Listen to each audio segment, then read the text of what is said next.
Oh shit, here we go again. We back, we back, we back.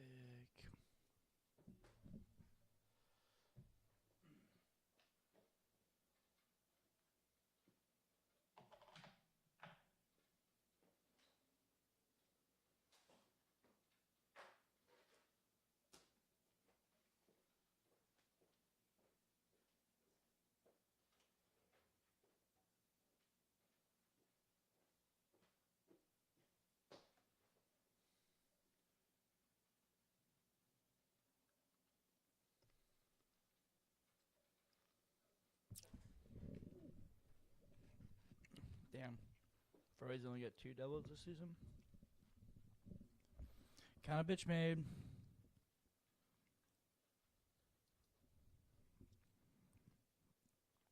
Let's do this.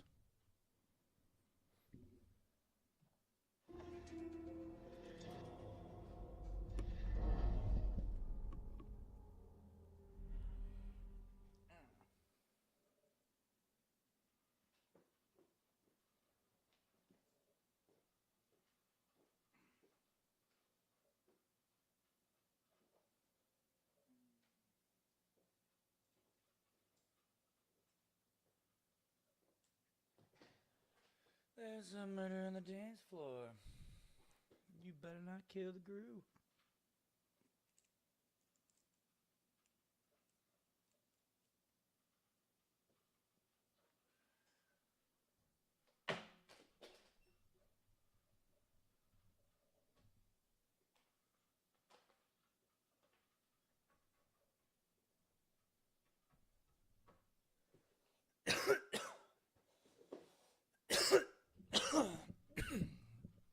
She works. That Benjamin works.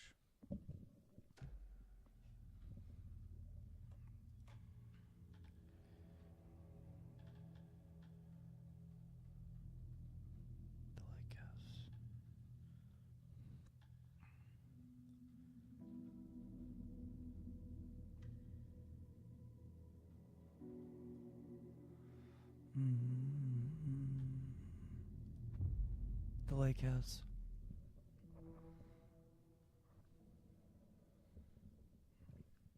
I'm gonna get spooked out. DJ. Agent Kieran Estevez, Investigations Department. No one wants to check the individual carrying a firearm into a restricted government facility? No? Okay, well, it was definitely going in the report. DJ, better not kill the groove. Hey, hey, hey, hey, murder on the dance floor.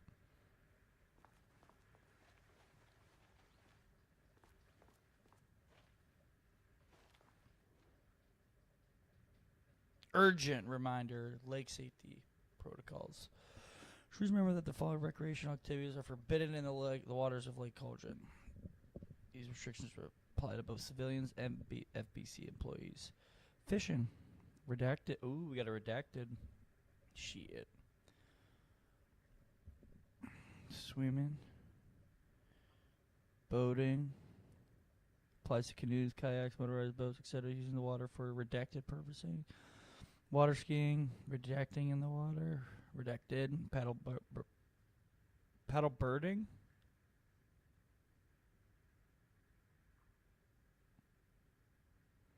A lot of redactions. Security report. Local rumors. Recently, security operation was performed along the civilians of Bright Falls and Wadri. The goal of this operation was to discern public knowledge and opinion of the lake house and its operations. Discern? Change, maybe?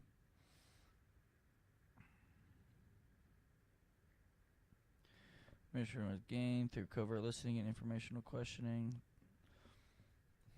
The local public appeared to view the area around the house lake with fear. Lake house with fear. This is, of course, the intended reaction, as the Bureau has publicly marked this area as dangerous due to volcanic gases. Huh. However, There's a specific rumor along the public regarding a government facility in the woods run by mad scientists. Taping people for experimentation. The rumor seems particularly popular among local youth, and its proximity to the truth is cause for concern. And its proximity to the truth is cause for concern.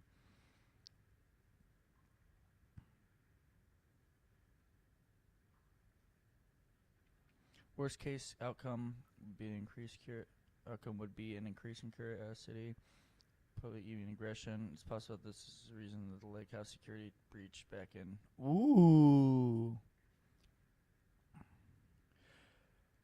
Action to be taken. Security personnel will monitor the youth chatter. If rumors continue, dismantling a cover story may be required, perhaps even a fabricator center for American Volcano Commission type institution. So they are mad scientists that are fucking kidnapping youth. That's crazy. Taking people for experimentation. Proximity to the truth is cause for concern. It's crazy. They really were just taking people. So I noticed that you're going to see a bunch of things with this. They're all in a circle.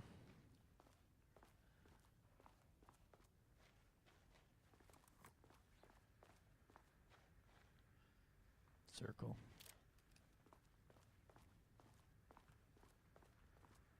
Donuts. Circle.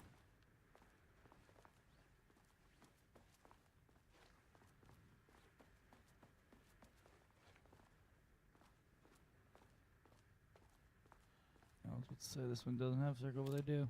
Move the thumbtacks.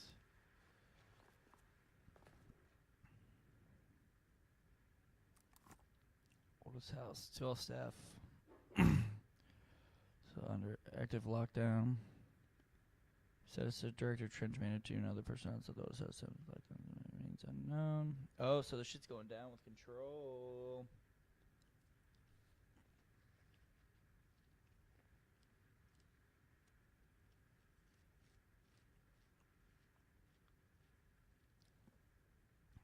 Boston office. I forget where the old house is again. Is it New York? Map. That's handy. And the map.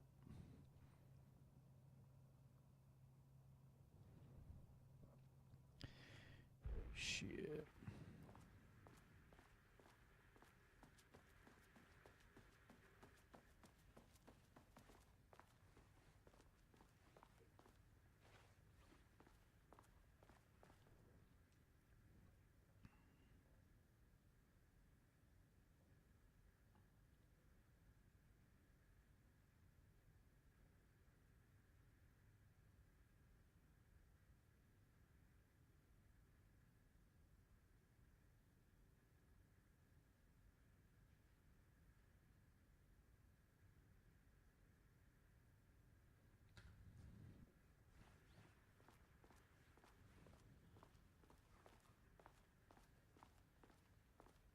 Daily stand up, no doodling.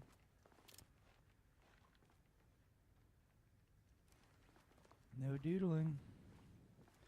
Yeah, isn't there something that talks about like the dangers of doodling? Yeah, the dangers of doodling. Boom.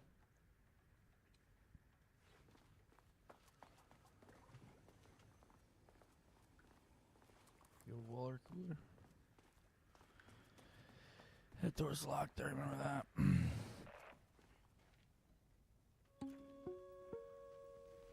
Hello, and welcome to another exciting day here at the Lake House. As I'm sure you know, Dr. Marmont's not here. Nobody is? I'll have to check downstairs.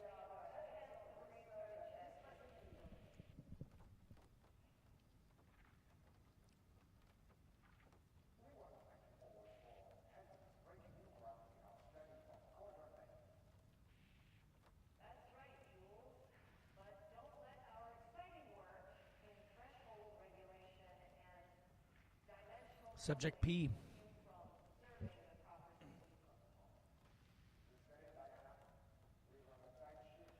They must all be working on the lower levels. I'll need to head down.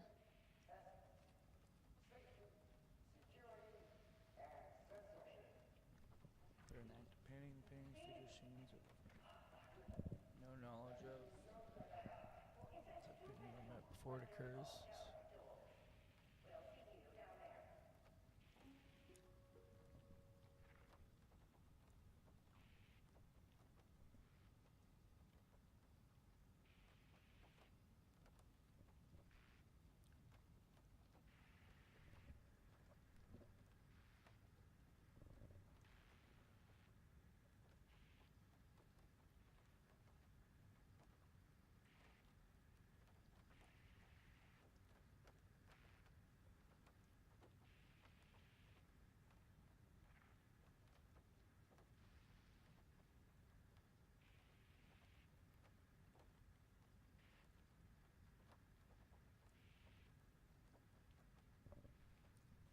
Jeez. An experiment. That bodes well. Changing passwords, huh?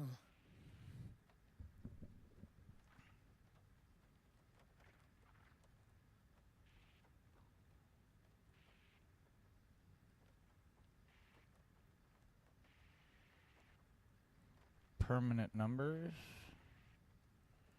Numbers that would change daily.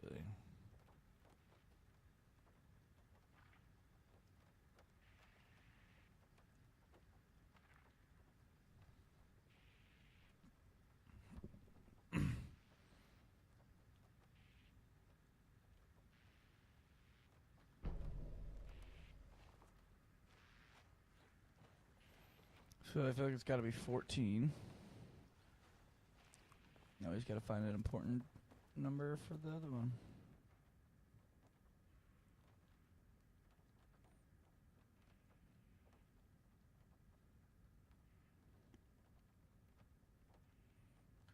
Looks so happy there.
July 18th.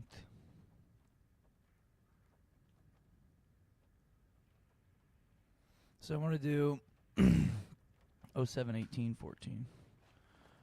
07, 18, I think that was 18, fuck. Shit. Yep, 18.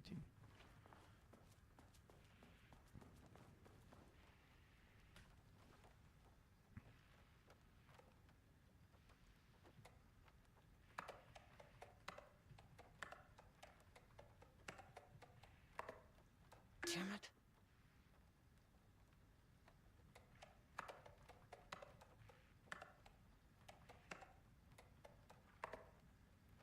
Come on. Is that what I just did?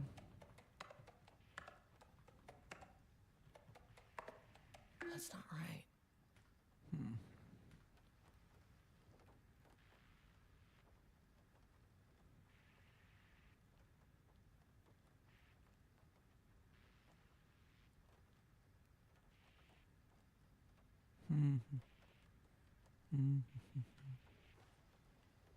Try 38.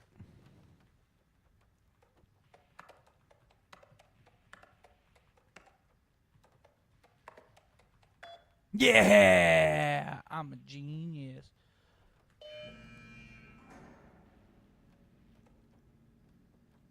Oh, they got so many. Budget. Let's learn about their budget.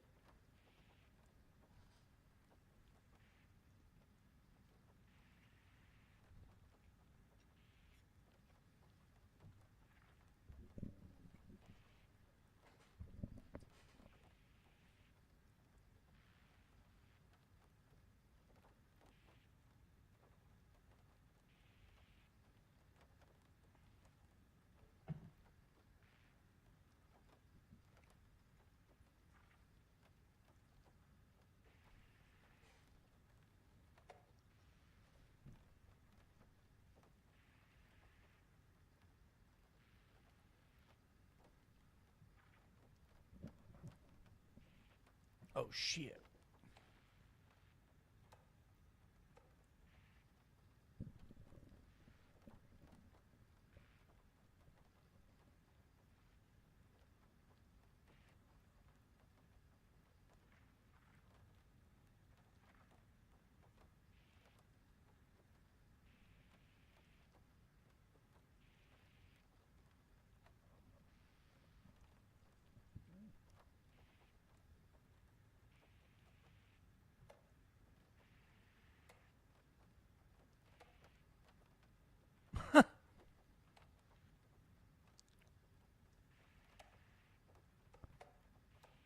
This is weird.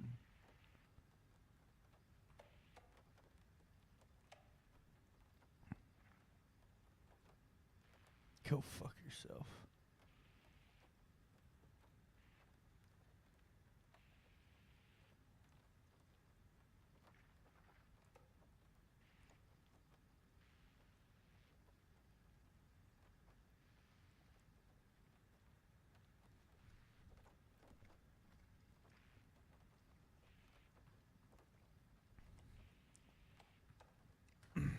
Damn. All right. I'm kind of a beast.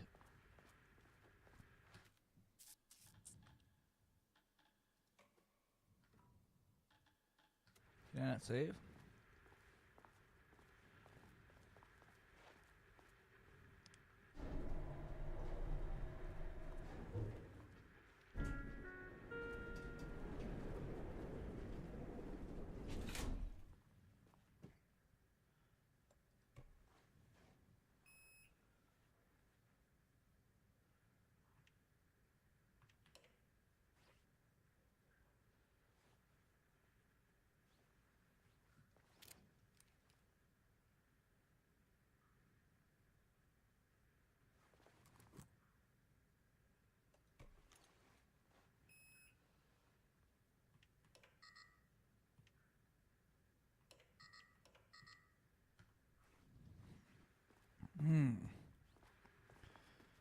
So what else I gotta do on that computer?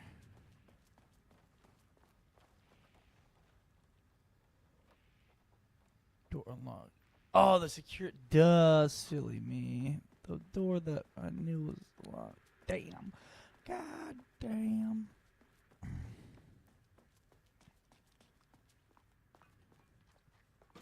No funny business.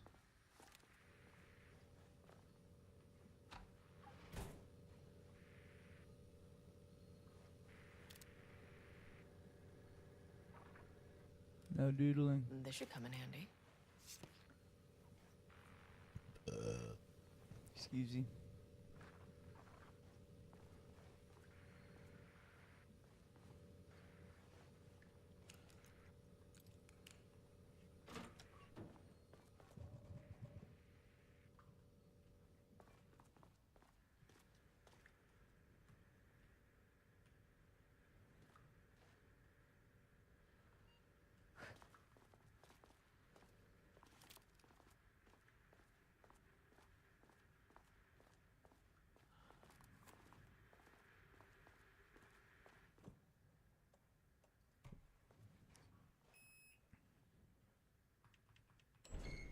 As soon as I got in that elevator, my bad news detector started going nuts. Estevez to team, something's going on in the lake house. I want all nearby agents to. Oh shit!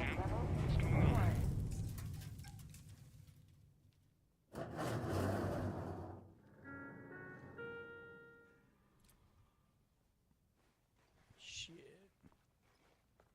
Agent Estevez, what's your status?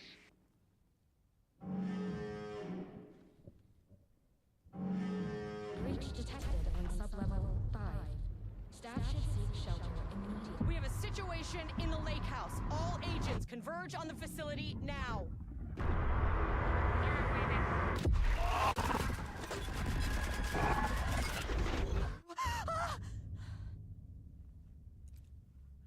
Belay that order. Where's the fucking elevator? Okay. Priority 1, get the lights on. standing around in the dark near Cauldron Lake, not smart.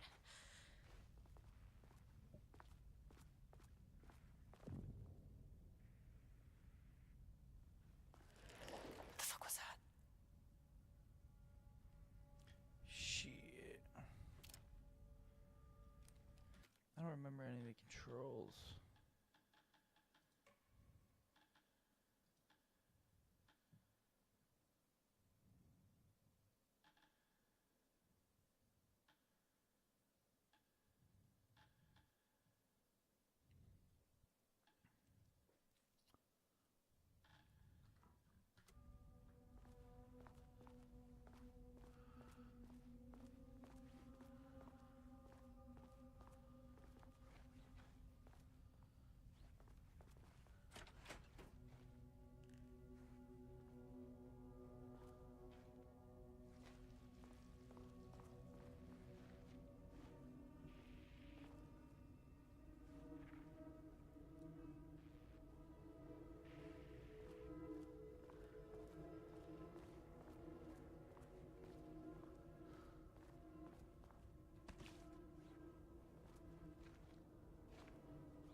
Researcher's painter guy.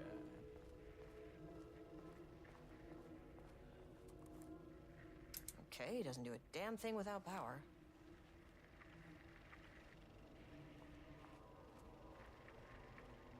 Dr. Darling?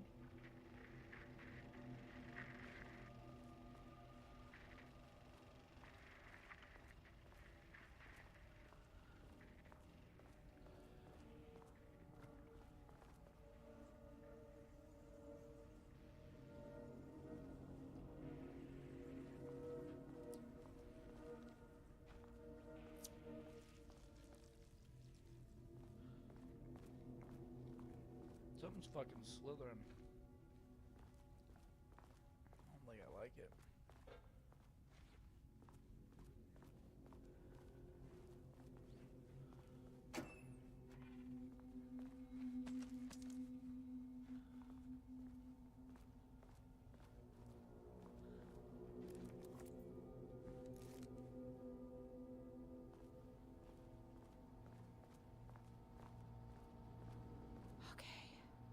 power core receiver.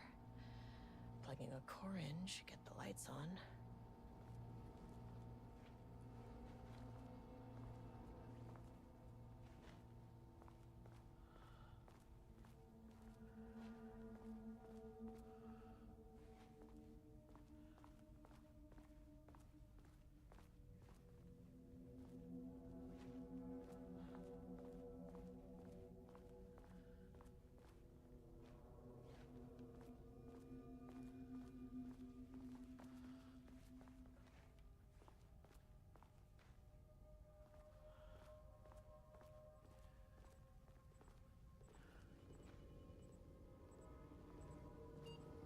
That is not a regulation FBC weapon.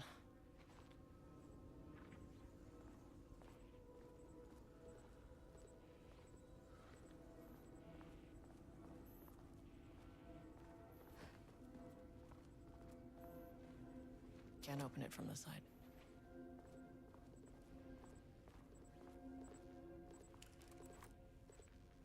Oh, I wish they'd make these things lighter.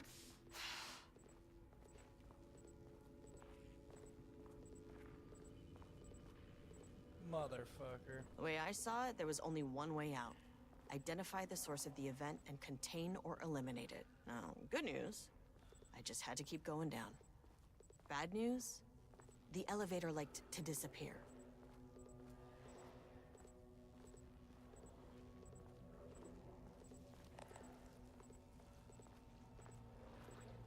Are you gonna pop out as soon as I get the power back on?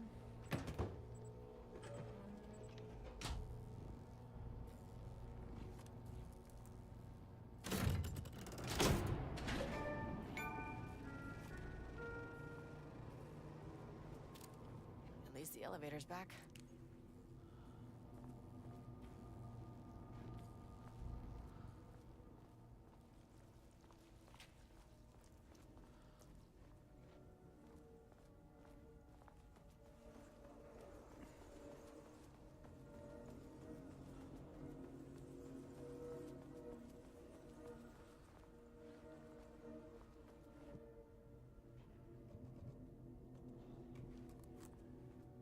Need a higher clearance keycard.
dying.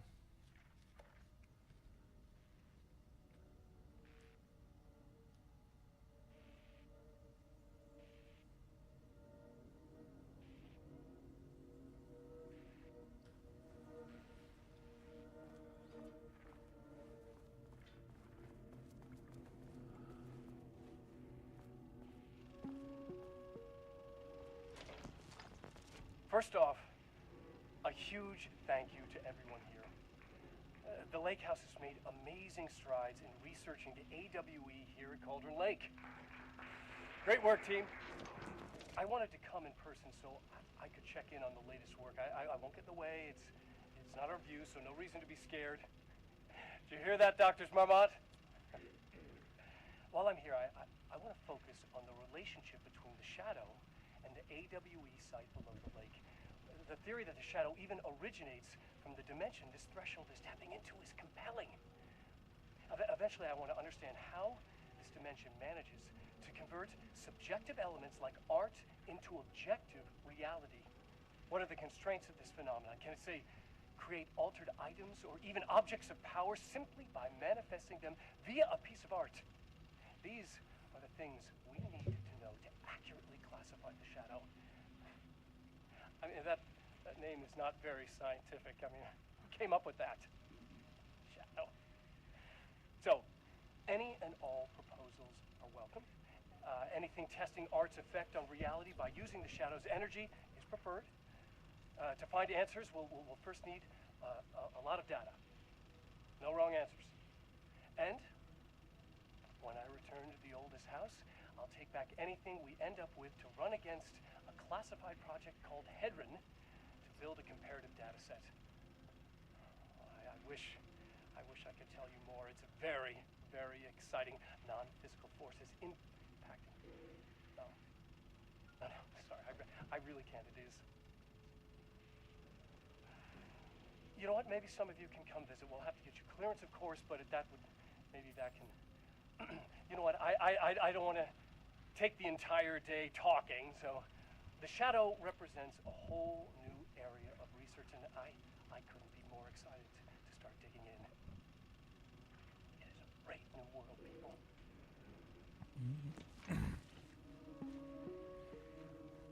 The Lake House's research went way beyond studying Cauldron Lake's threshold. Playing with paranatural forces, it never goes well, Saga. This is exactly why we lock up people like Wake.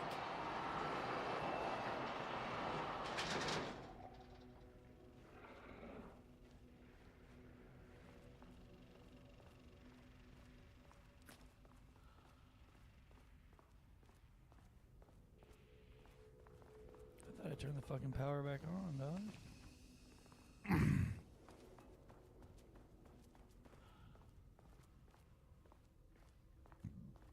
Nope. Gotta go down in Funky Town, huh?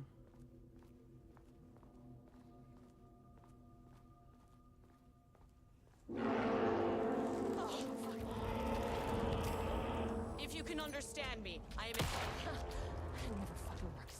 Sheesh. Ugh. These things give me the heebie-jeebies. I don't understand how to kill them. That didn't make a whole lot of sense. What the fuck were those things?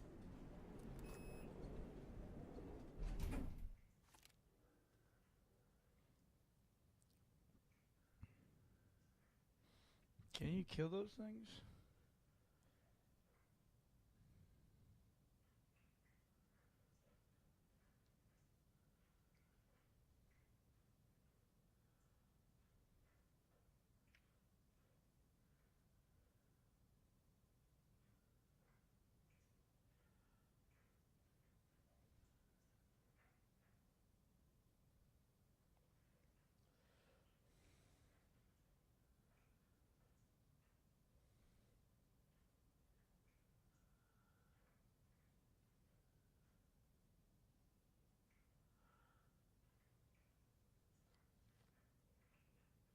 That is freaky.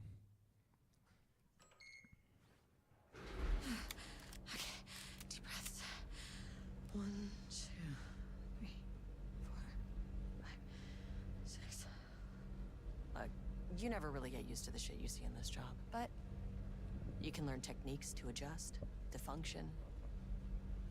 Take 6 deep breaths, then get to work. Find the source, collapse the threshold. Sir, please hold. Please hold. Now where am I? Hold. Please hold.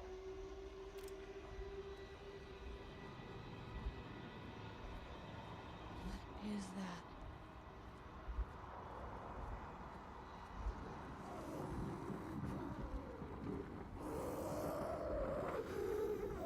If you can understand me, I'm an agent of the Federal Bureau of Control. I can assist you if you take no hostile action against me or any action that can be perceived as hostile. Do you understand?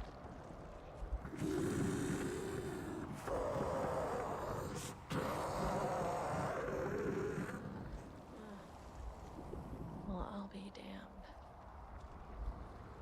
So what kind of entity are you?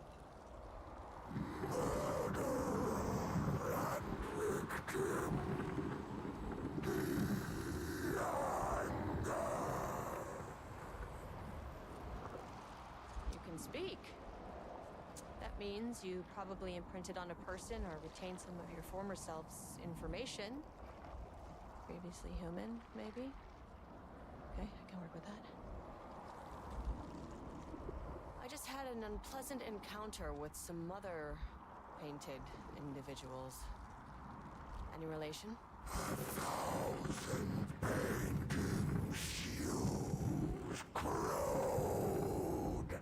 What does that mean?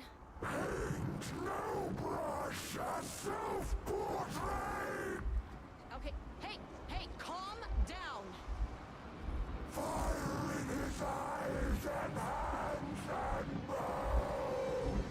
You need to cease all hostility right now.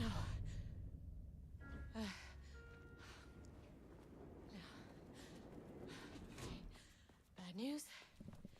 That thing is really pissed off. Good news. It didn't try to kill me. Okay, baby steps.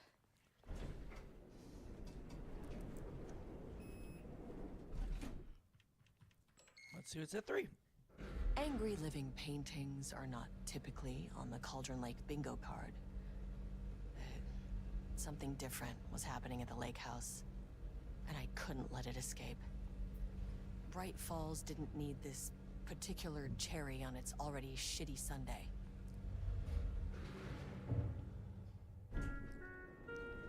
Sublevel 3. Page development.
Diana and Jules Marmont had once been a team. Rising stars in the Bureau, both talented in their own way. Diana innovated and Jules got funding from the bureaucrats. Cooperation led to respect. Connection. Then after a decade of hard work, the happy couple were promoted. Co-heads of research. Their first years at the lake house were good. Challenging, but not insurmountable. Not for them. Gradually, thoughts fell into their heads like drops of dark water. Why does she get all the credit? Why does he get any credit? With that, a crack formed in the lake house. The Marmonts and their work became arrogant, erratic. The crack widened and the water seeped in.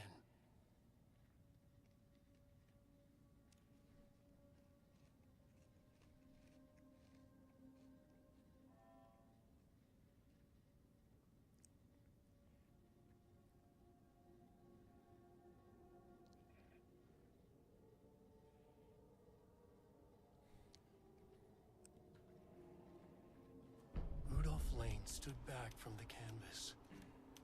He didn't recognize the piece. Did he paint this? His mind was foggy, unfocused.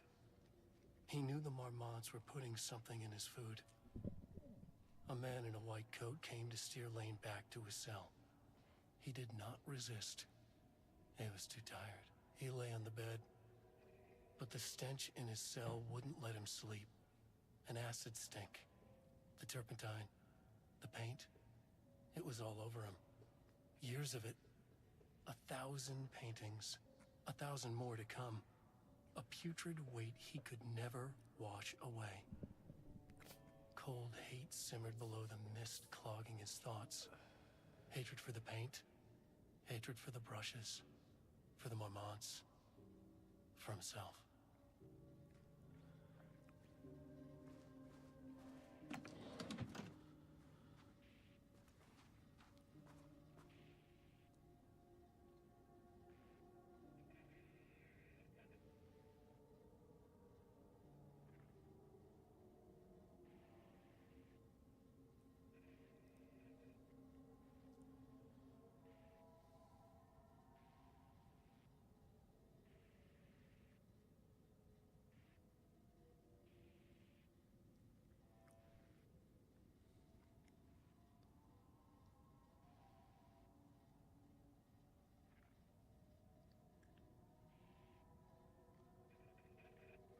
September 12, 2023. Notes regarding a page of an Alan Wake manuscript I found in the archives. I checked the records, and this page is not in our inventory. I believe it manifested inside the lake house directly. I won't be filing this page. It'll just send Jules into a panic. The page is written in Wake's usual style, so I can't say for certain if it's being literal or figurative when it calls us monsters. But what's interesting is that the page indicates that a painting succeeded in linking Cauldron Lake's threshold with our facility. Writing has always been the clearly superior avenue of research, but I never considered that the writing itself would dictate a different art form as the catalyst for our success. I cannot accept that. I can't allow Jules to stumble his way into success. Not after the years of work I put into this research. I got word yesterday that 2 writers are visiting Bright Falls. I will beat Jules to the finish line.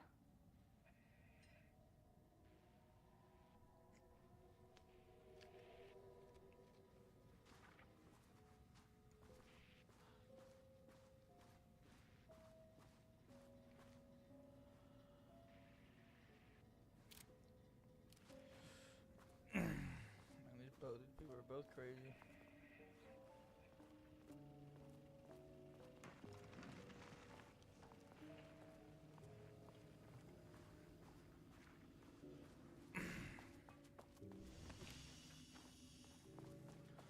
The water could not flow. It became trapped, stagnant, went bad. The truth was controlled here. The art was not art, just content for the experiment.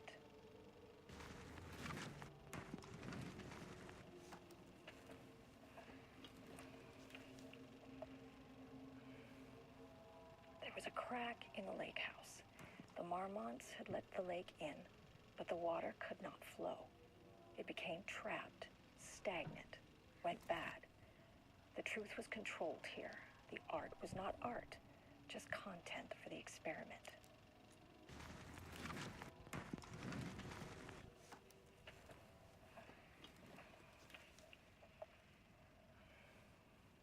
There was a crack in the lake house. The Marmonts had let the lake in, but the water could not flow. It became trapped, stagnant, went bad. The truth was controlled here. The art was not art, just content for the experiment.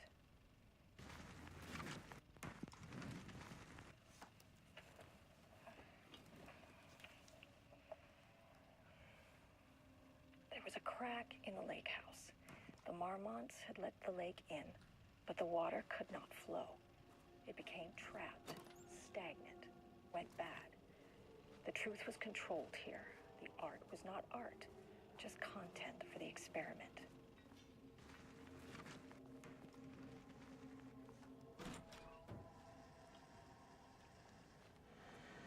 Typewriters. Please don't let this be what I think it is.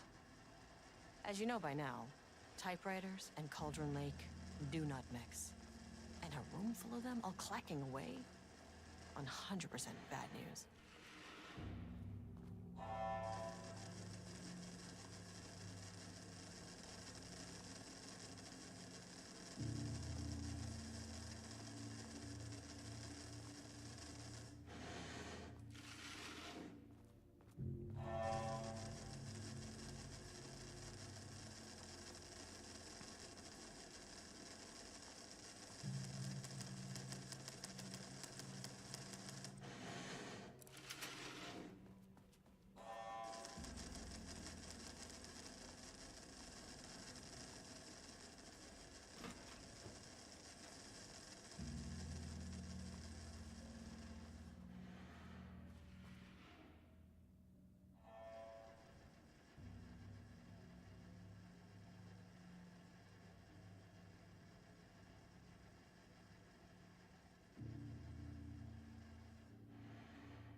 15th, 2018. Notes regarding Dr. Emil Hartman, founder of the Cauldron Lake Lodge, where he manipulated artists in an attempt to control the power of the shadow. I've gone through his notes, which were confiscated by the Bureau after his arrest in 2010. Overall, Hartman's work was sloppy. Complete disregard for proper scientific method. But he was bold enough to try something we haven't. Our procedural writing machines are promising, but we could understand the effects of Cauldron Lake's threshold much better by observing live artists in action. Thanks to Hartman, we even have a list of prospects. Next step is to send Dr. Darling a request to bring some into the lake house for analysis.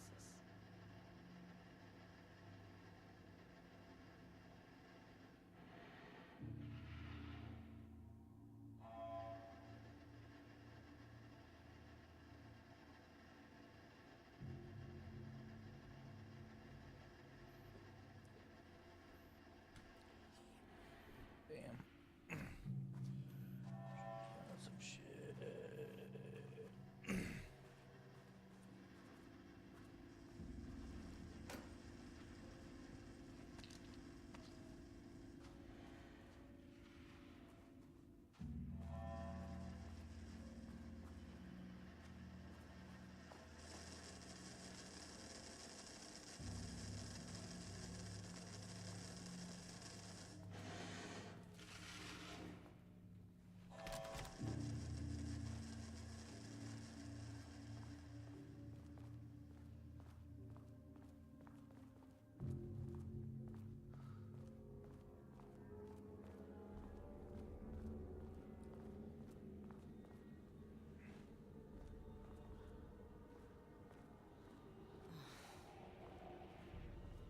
Shit.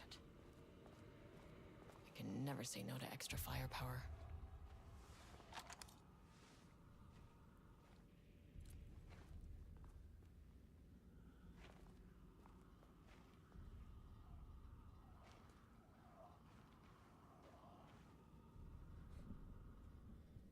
The fuck?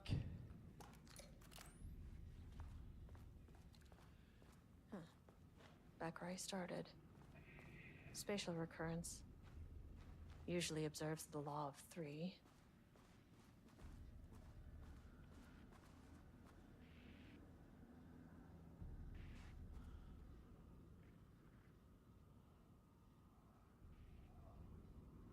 September 12th, 2023.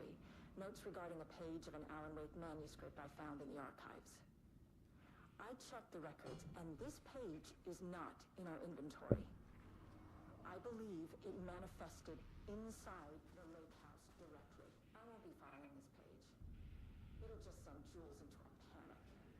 The Ew. page is written in Wake's usual style, so I can't say for certain if it's being literal or figurative or on.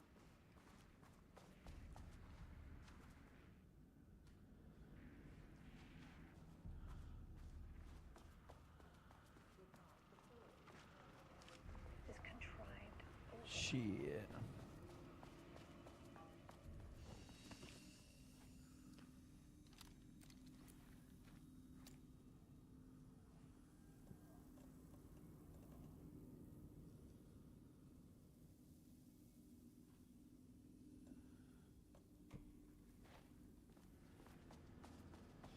This is gonna be freaky.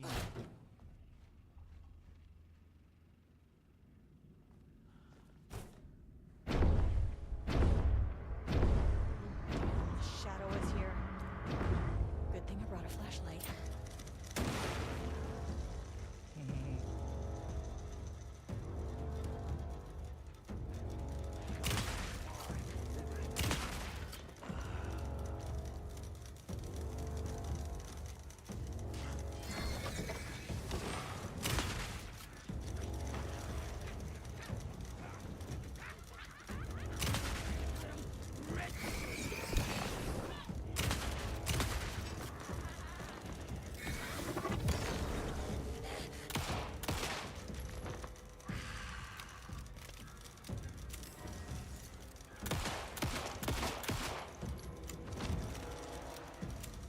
Some staff down there had been corrupted. worse.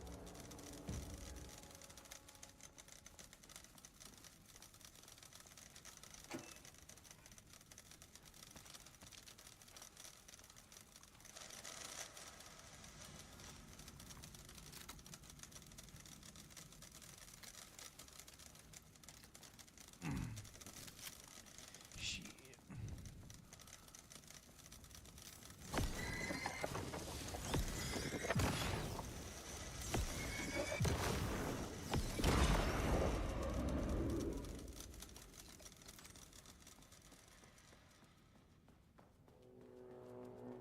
One more time.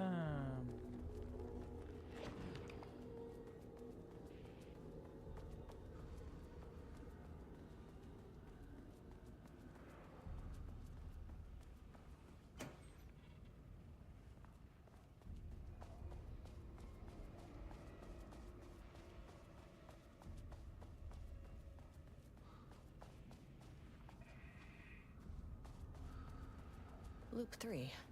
Should be the last one.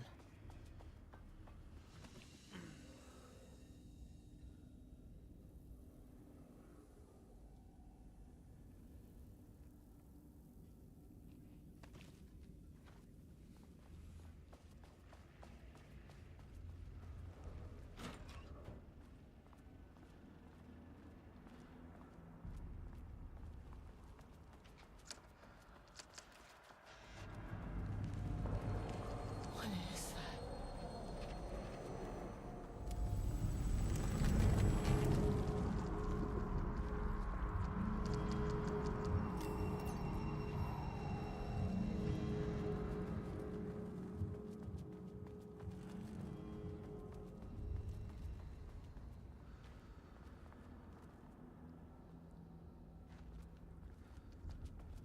What?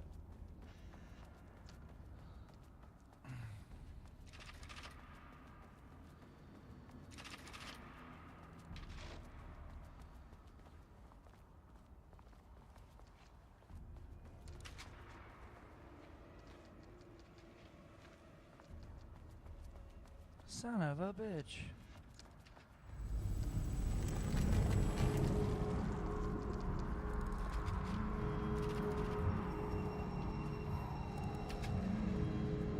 What the hell do they want me to do?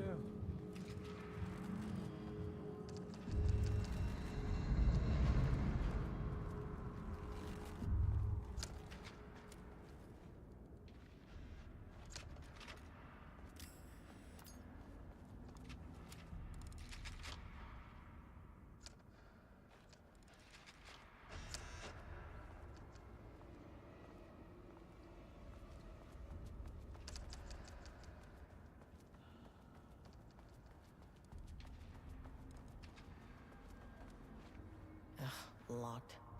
Maybe there's another way in.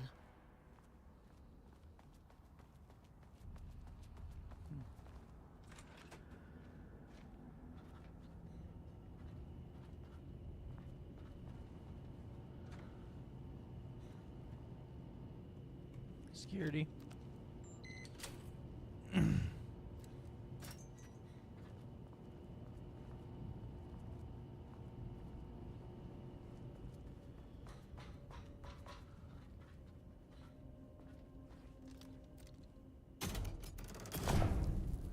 Huh.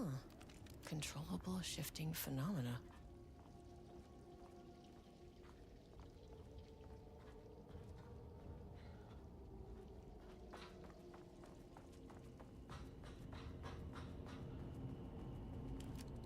You're gonna make me use my noggin.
You again.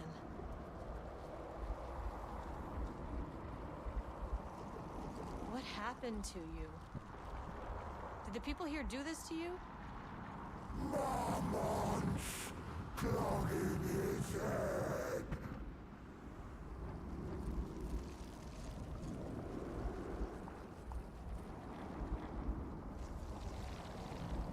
You said marmots before. Do they do this? Where are they now? Tell me where they are.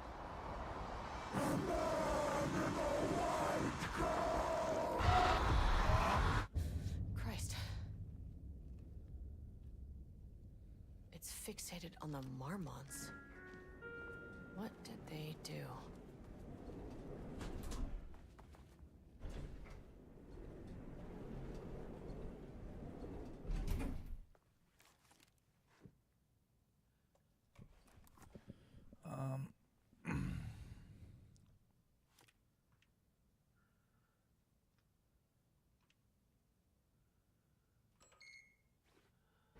A threshold is the connection between a foreign reality and our own. Now, they all have their own rules, strange as they are, but the further down I went, the more chaotic this one got. Clearly, this was the Cauldron Lake threshold, but something was wrong. Well, more wrong than usual.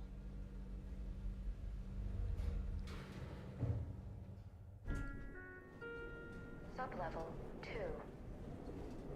Level-wide lockdown in effect. Please remain calm. Level-wide lockdown in effect.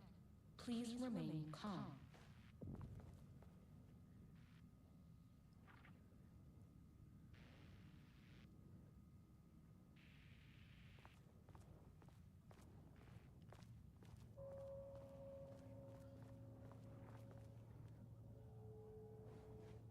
Shit.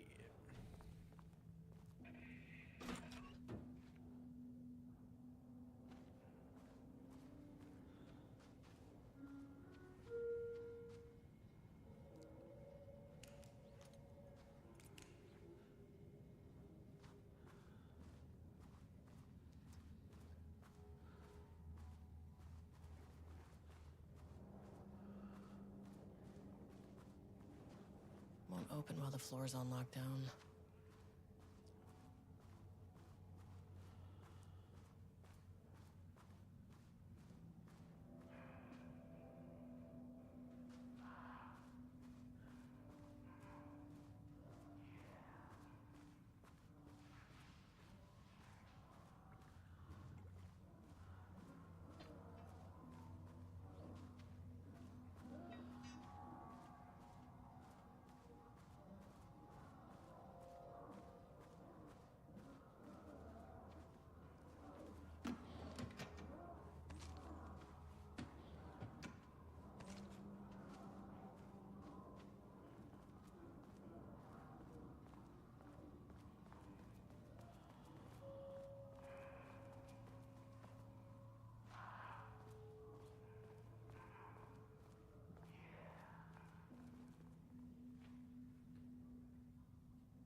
I wonder what happened here. Jules Marmot looked at the painting. He didn't understand it. Saw only random whirls of color. Drugging Lane made him more compliant, but his work had turned abstract. Jules needed more art his team could parse, could test, trial and error. These abstract explosions of color complicated the data. His grip tightened around the letter opener in his hand.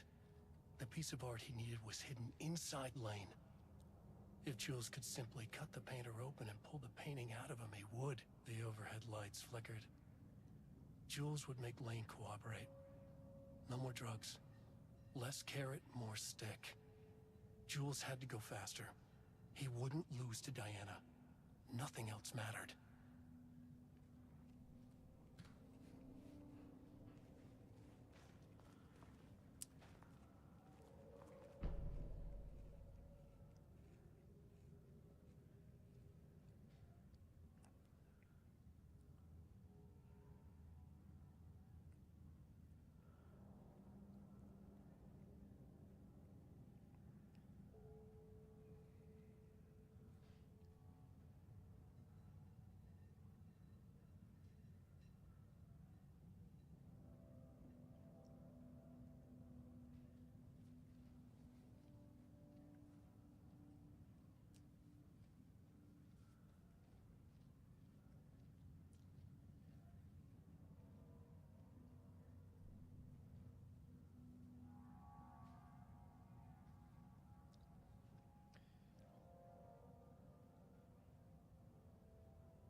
I can't paint anymore.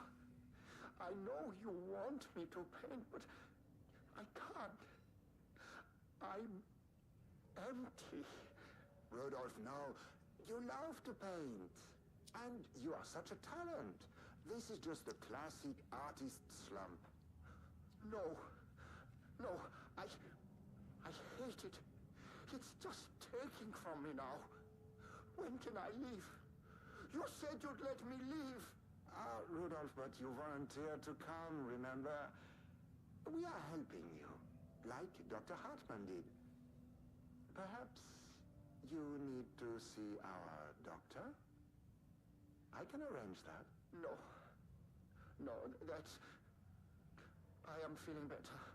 Much better. I will paint. Ah, this is wonderful to hear, Rudolph. I knew you would come back to your old self.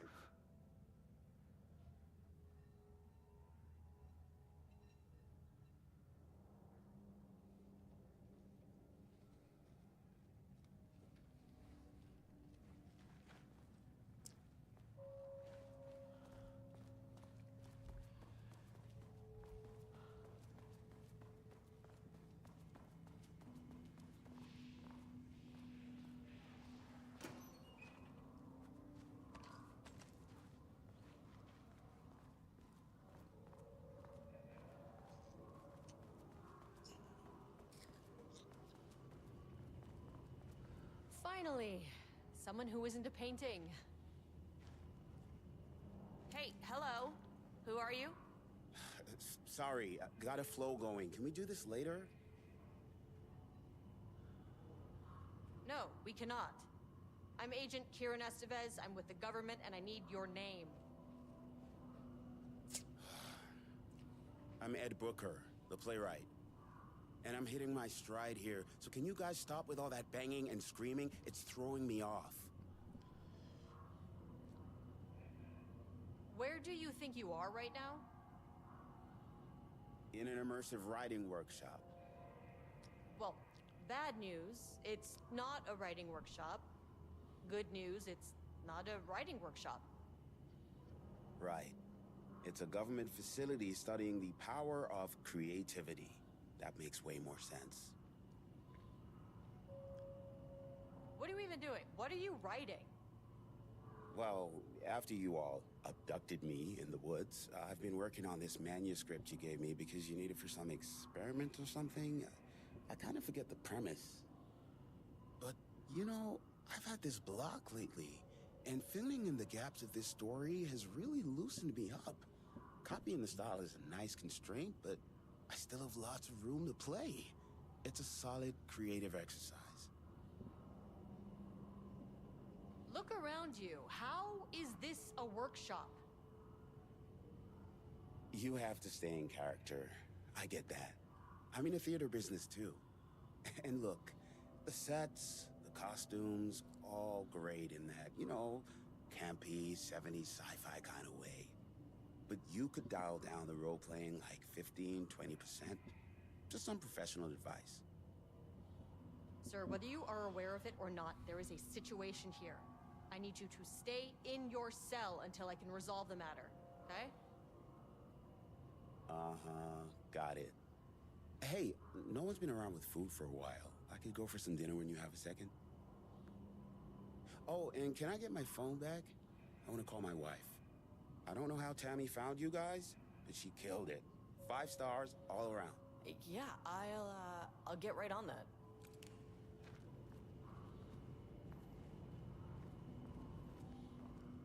The shadow monsters represent capitalism, which means the flashlight is the power of the artist. Sheer creativity tearing through the shadowy cloak of corporate cookie-cutter bullshit. Killer metaphor. This is good stuff. The style's a little clip. I can work with that. Short, to the point, visceral metaphors, dark imagery. Government is spreading darkness, trying to control the uncontrollable. It speaks to climate change, oppression, the disenfranchisement of immigrant minority populations. Lots of heavy themes in a dark sci-fi wrapper. Love it.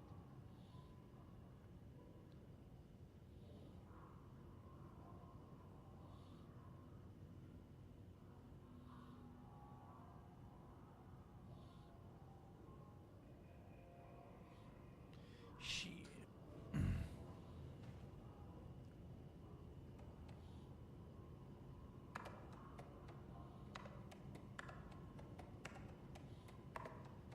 Nope. Oh.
Shaded. Hope that glass is thick.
higher access card. Sorry, but I need this.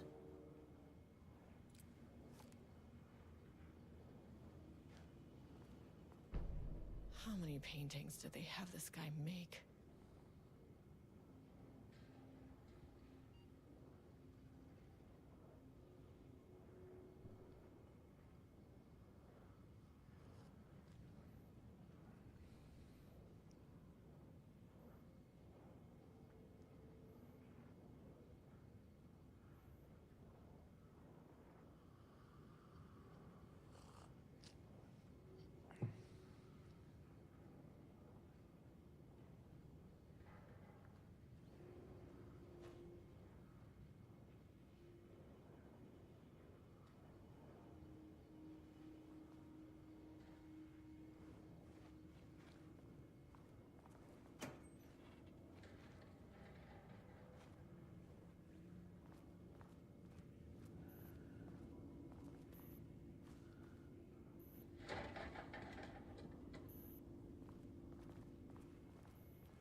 That's not right.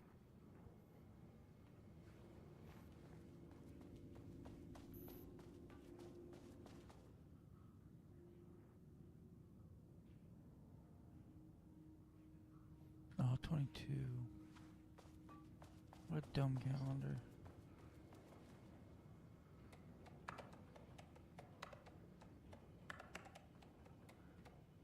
Damn it.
Come on.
Nope.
And there.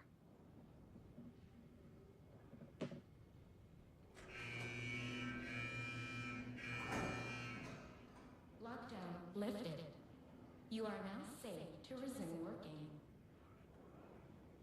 Estevez, come in. Facility. Sub-level 1. You copy? No. Turn back. Area is extremely hostile. Fucking radios. They're on floor 1. I'll need help.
Jesus Christ.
Had a thought today. A possible avenue for further research. When we think of art successfully affecting reality, we always think of Alan Wake and his writing. This could be due to recency bias, or simply the amount of recorded evidence skewing our opinion. But also, I wonder if writing's very nature is an advantage. Text can describe events in such explicit detail. The story gives the shadow a, how do you say, blueprint, a map of what to make real. But not all art is like this. Music, sculpture, dance, cuisine. In our case, a painting. When the source material is open to interpretation, how will the shadow choose to interpret it? I think Diana will find the question very interesting. Most likely, she already has an answer. That's why I love her.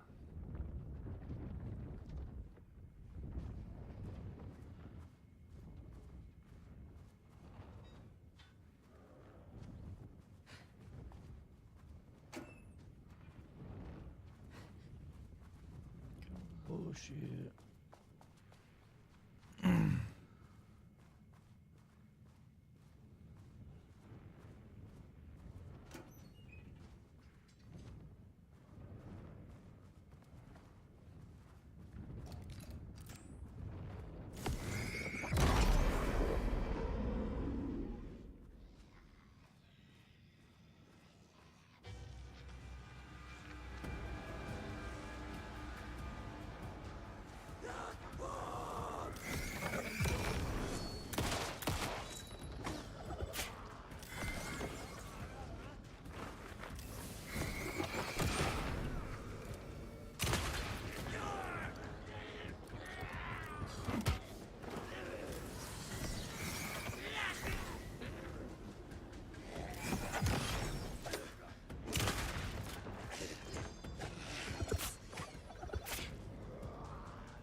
This keycard won't get me in. Bitch.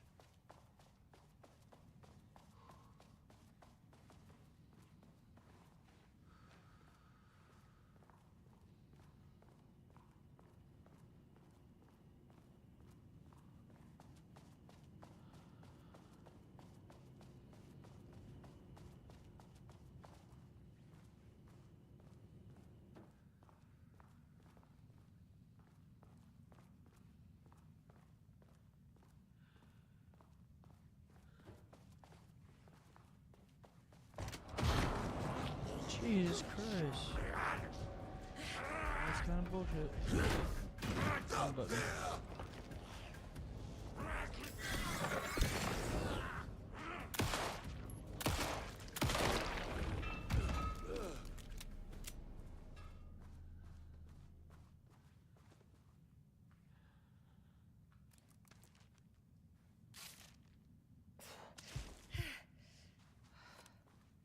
Jesus fucking Christ.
My team was on sublevel 1. I knew they were in danger.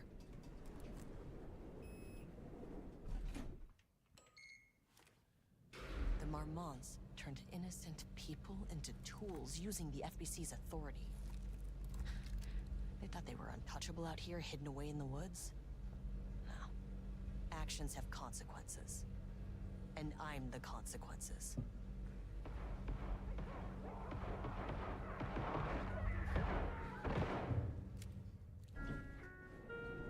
Sublevel 1.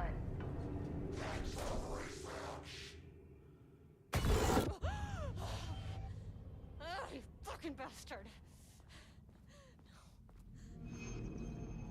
Jules Marmont killed my team. He was taken by the Shadow. I'm sorry.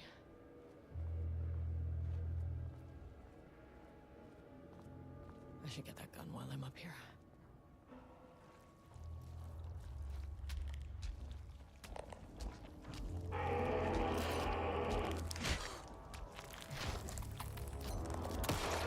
This isn't working.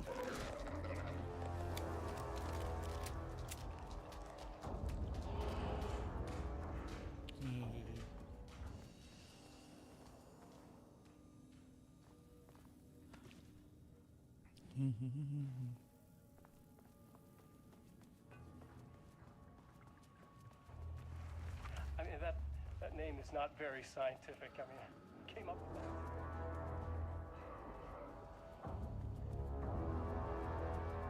They do give me the heebie fucking jeebies.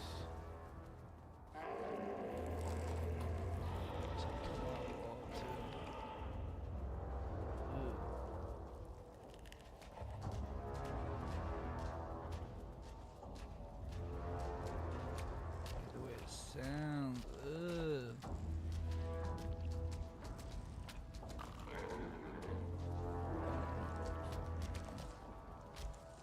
That's what it was.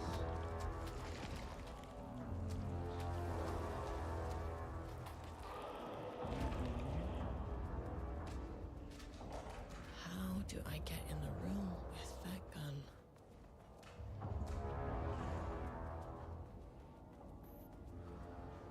Dun, dun, dun, dun, dun, dun, dun. These panels are blocking the door.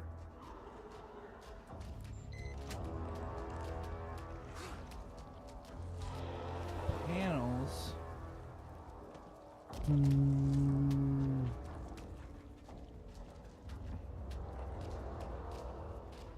Nothing coming here.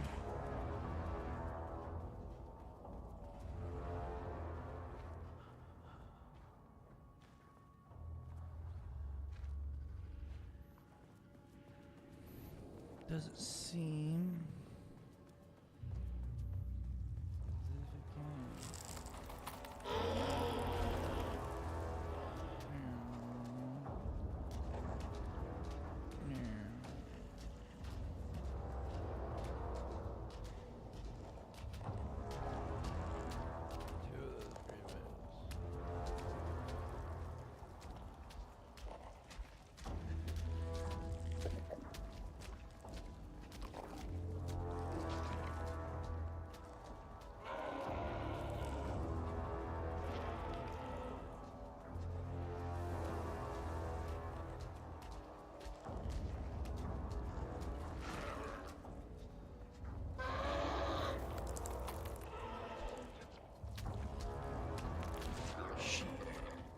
As if forget about it, Kev.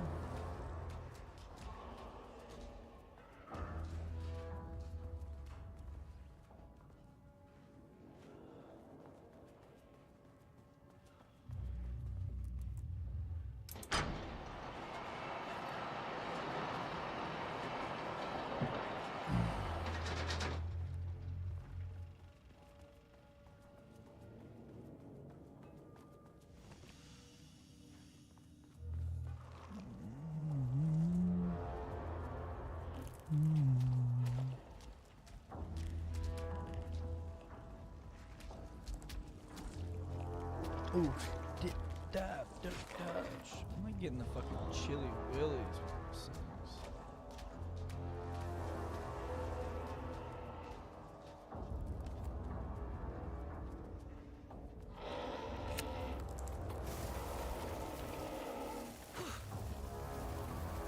Come on. What are you doing? God fucking damn it, dude. What? Why the fuck did that not let me do that? It's fucking horseshit. I don't have enough fucking time. It's so fucking annoying.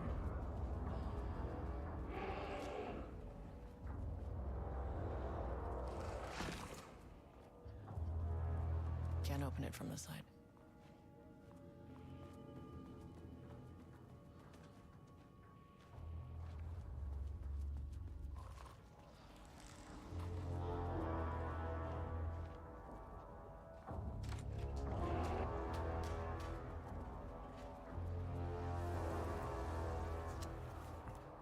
Okay, this should get me down to level 5. And this should get me past any other problems.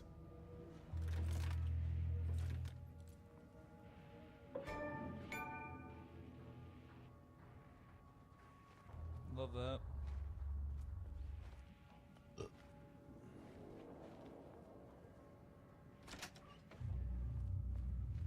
There was a crack in the lake house. The Marmonts had let the lake in, but the water could not flow. It became trapped, stagnant, went bad. The truth was controlled here. The art was not art, just content for the experiment. The contrived overlap rebounded on itself, compressing, compounding, reflecting and refracting. An urban legend and a murder in constant imbalance, cause and effect hopelessly entangled. Arranged wrong, the dream logic flawed. The feedback loop doubled and redoubled, out of control. The pressure kept building, looking for a release.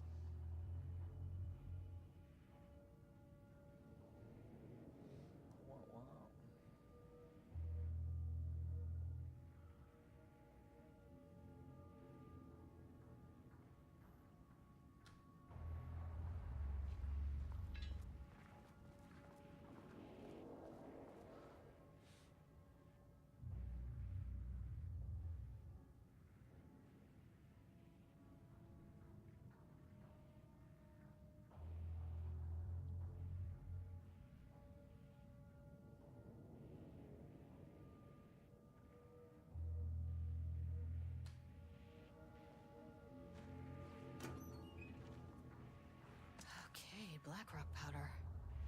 Need to keep an eye out for more of these.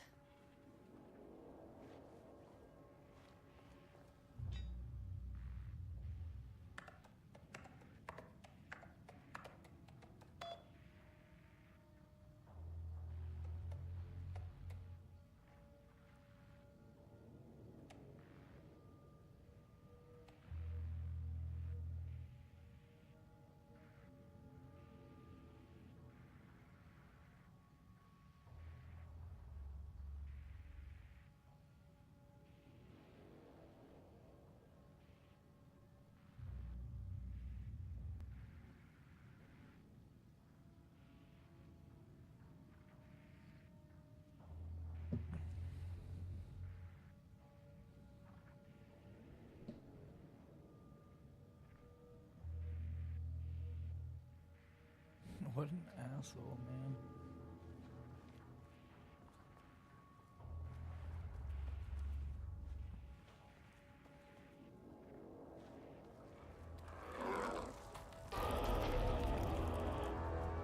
Pussy.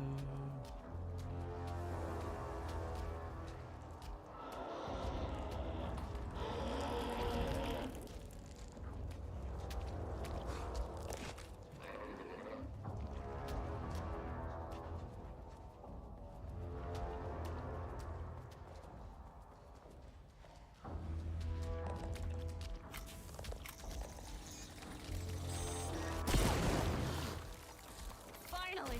Something works on these bastards.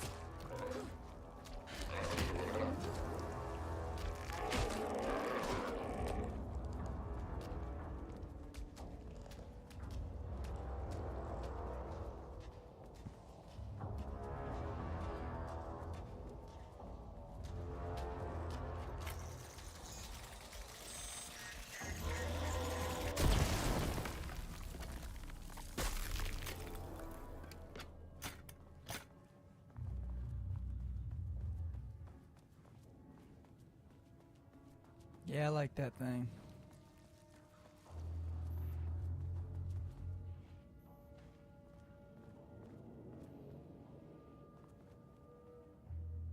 Bingo. That keycard's gonna get me to sub-level 5.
The Shadow had changed Jules Mormont into a hostile, paranatural entity. That made everything simpler. No arrest, no paperwork. I could put him down like the monster he was. Sub-level 3.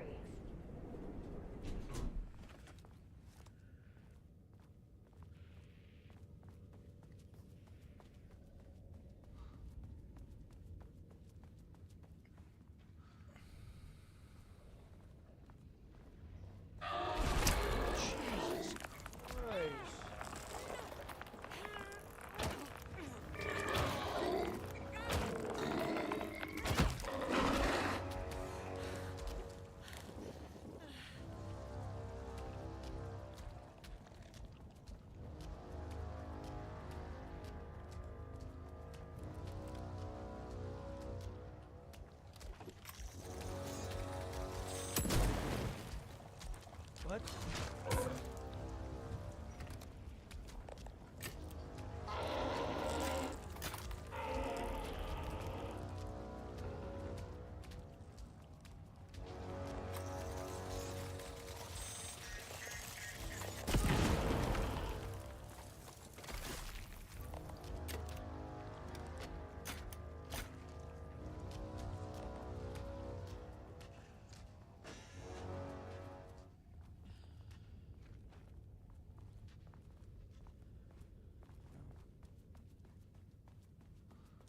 stab coming at you.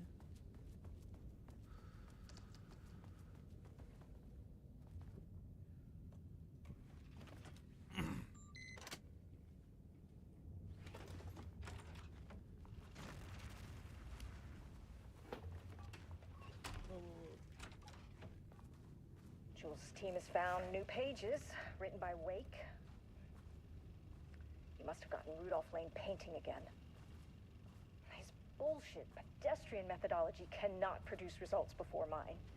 I have to go faster, no matter the cost. We're still behind our projections. The more the machines can produce, the closer we can calibrate them to Wake's style. But proper calibration takes a lot of raw material, and production is slow. No. We're changing directions. The hypothesis remains unchanged. Imitating Wake's writing style will allow us to generate art capable of linking with the threshold. Our live subject should match Wake's style much faster. People can be calibrated just like a machine. You simply have to push the right buttons.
Water dripped from the ceiling as Diana stared at the folders stacked on her workstation.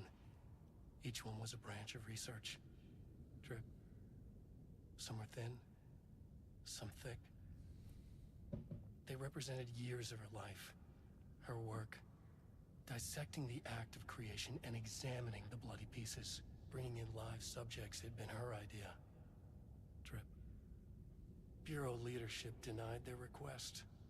But after HQ went into lockdown, she took advantage of the chaos and got her artists. Jules had whined about the optics.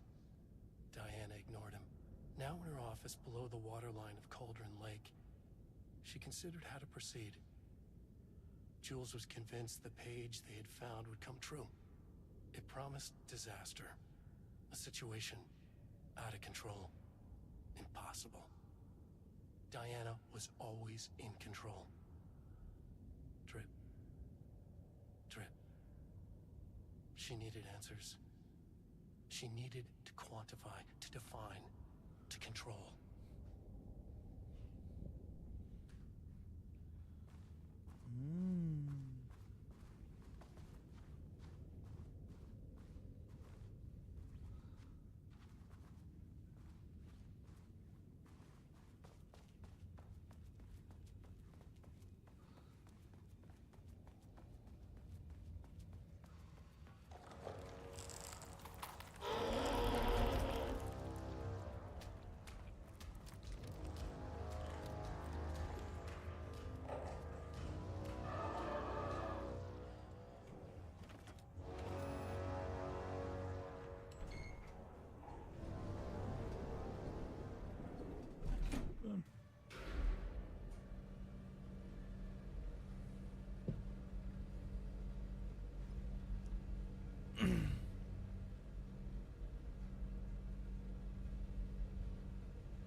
Sublevel 2.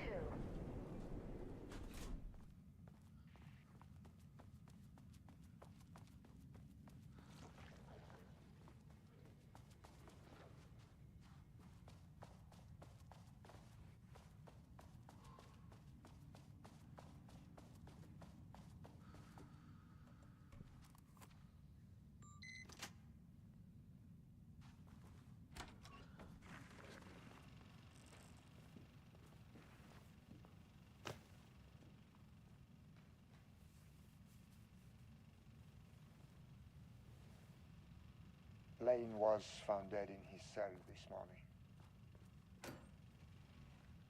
It's an unfortunate setback.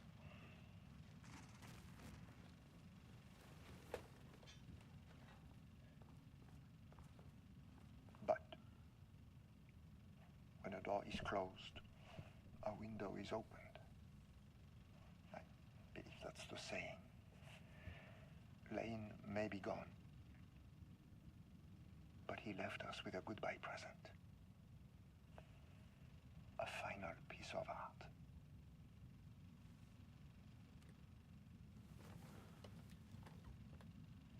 This piece is different. It's raw emotion, pure truth. He put everything he had into this one. Literally.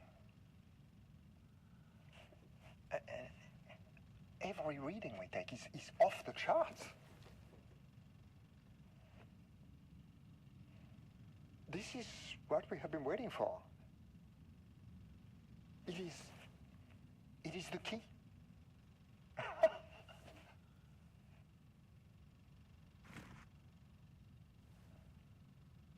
I will achieve what no one has before me. Not darling, that arrogant shit. Not my selfish harpy or the wife. So, we have a painter and a painting that can talk. Clearly connected. But Lane was dead before any of this even happened. I never needed any of it.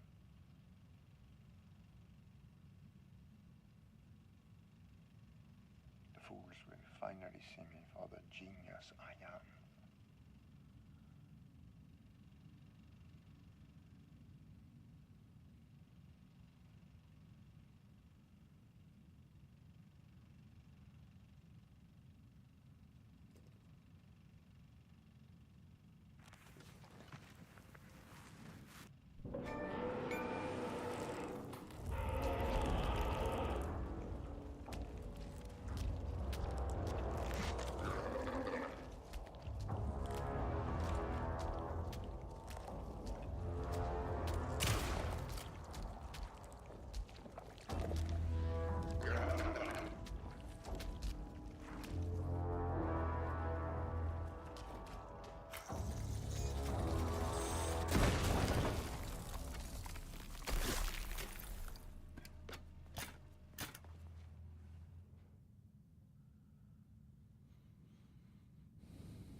Armonts were holding a painter here. Rudolph Lane. Does that ring a bell? The shame of a man! I think you are, or were, Rudolph Lane. Himself! A self-portrait! Make them see! Look, I might be able to help you. But I need information, cooperation. No brush! Just himself!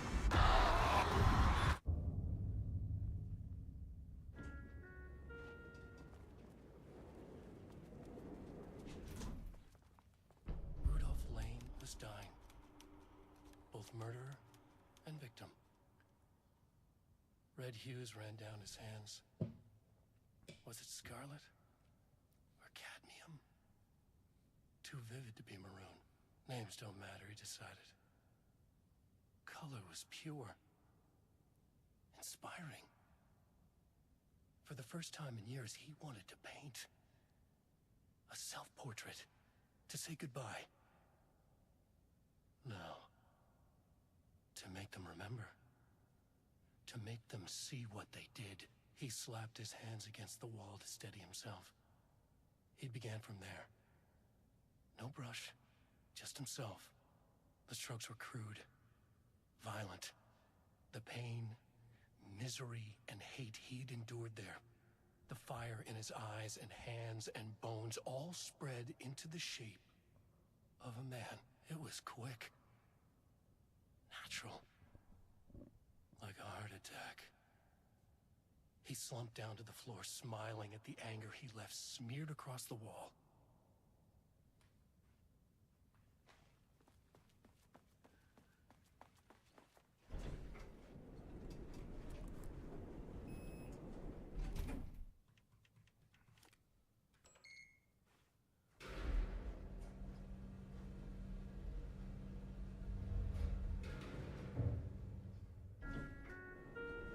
Sublevel 4.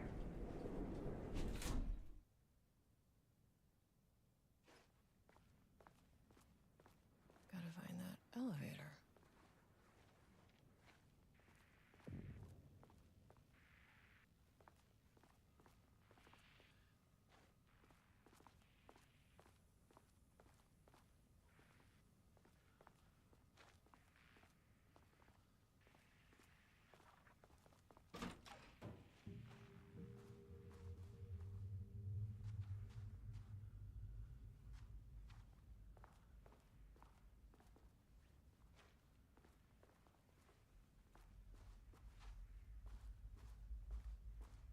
Ooh, nice office.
Get ready for the percolator.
The details anywhere. That bastard is hiding them. All those years, he steals credit for my ideas and my work, and now he's scared of being plagiarized? Oh, that is really fucking rich, Jules. Oh, and he's reportedly misplaced the manuscript pages I need for my work. Suddenly, the exact pages that I need to reference have just vanished. He is actively impeding critical bureau research. I mean, if he can do that, then what is stopping me from going down to that lab? And I don't know, just inverting the amplifiers or misaligning the receivers or both. It's the same thing in principle.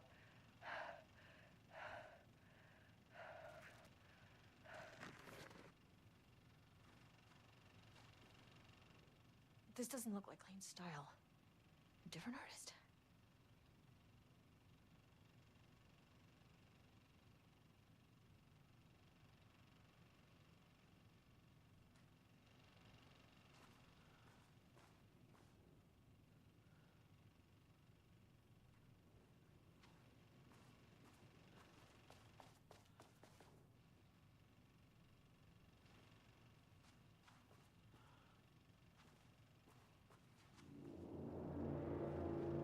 Switch cord.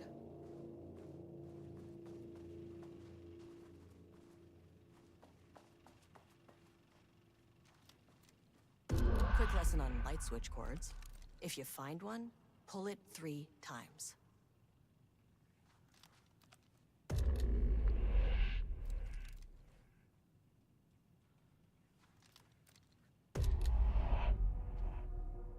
The Ocean View Motel is a dimensional intersection.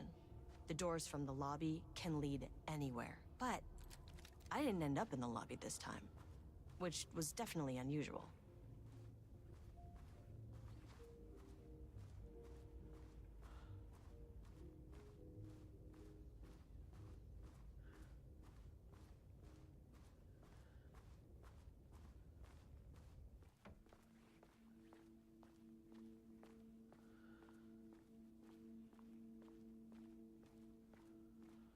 Panopticon?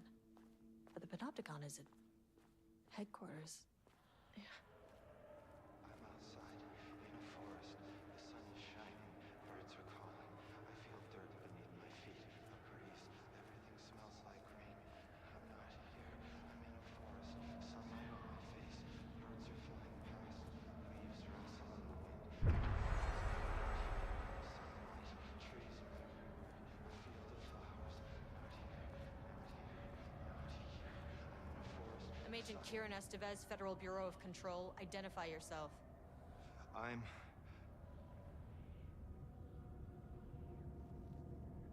It's quiet. Who are you?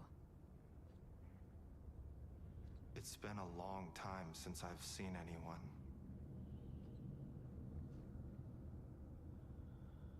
This is an FBC containment unit.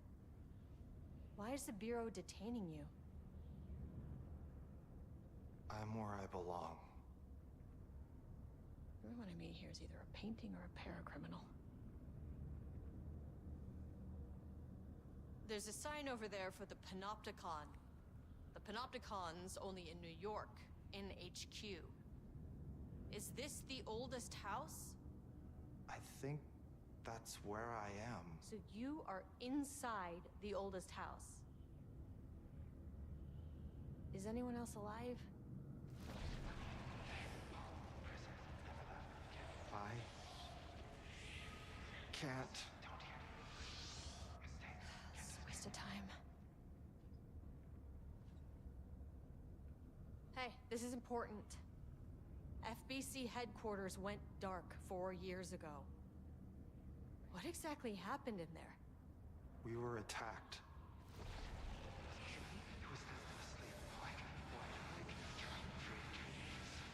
No, no, not again. Not yet. No, no, no, no, no. Hey, stay with me. Stay with me. Okay. Okay.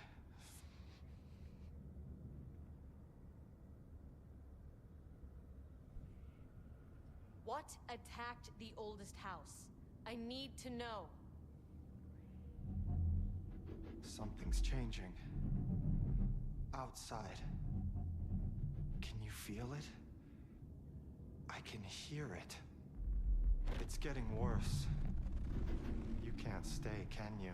Hold on. I need to know if it...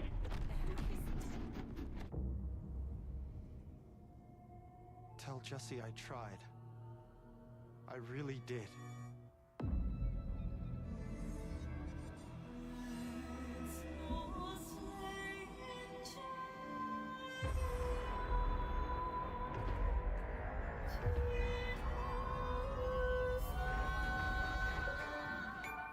Is that really the oldest house?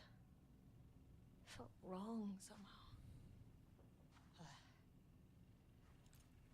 At least my voice is back to normal.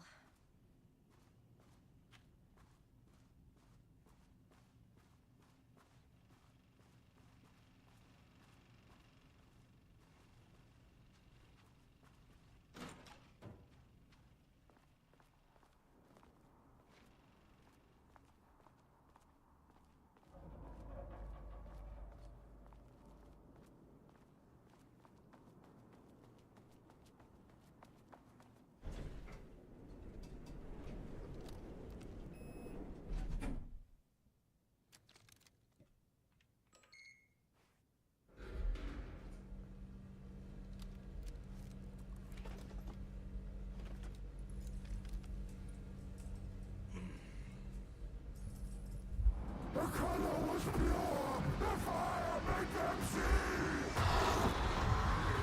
Oh, Jesus. 1,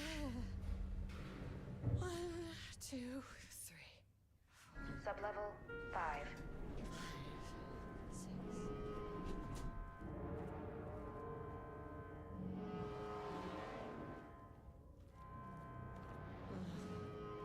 Hell.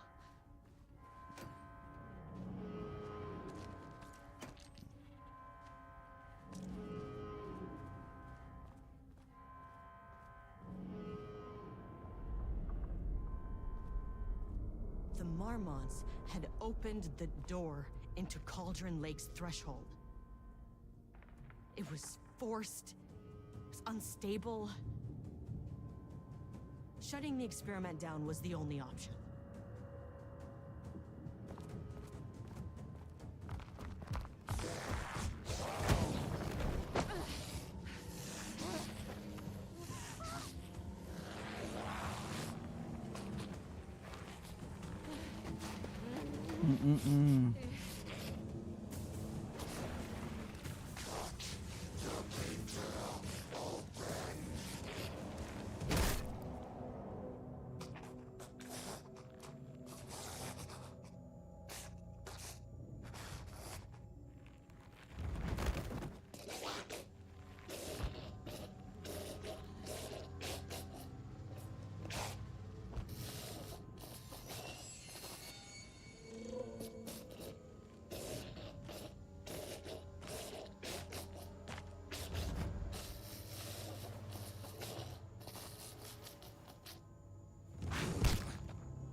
Ew.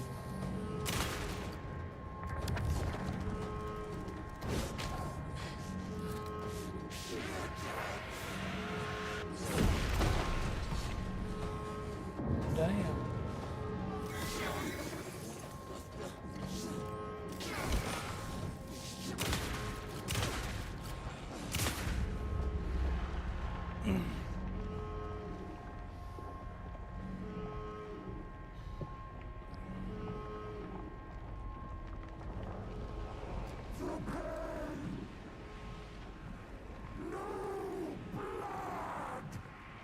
I know what the Marmonts did to you, to Rudolph Lane. I will do whatever I can to make sure this kind of thing doesn't happen again. The putrid weight he could never wash away! The Marmonts are dead. I don't know if that's any sort of consolation, but it's done. The pain, it was all over him! The threshold is tearing itself apart. I need to shut this down. Look, I'm sorry. I know you didn't make a choice here. It's not fair, but I have to shut this threshold down before it fractures.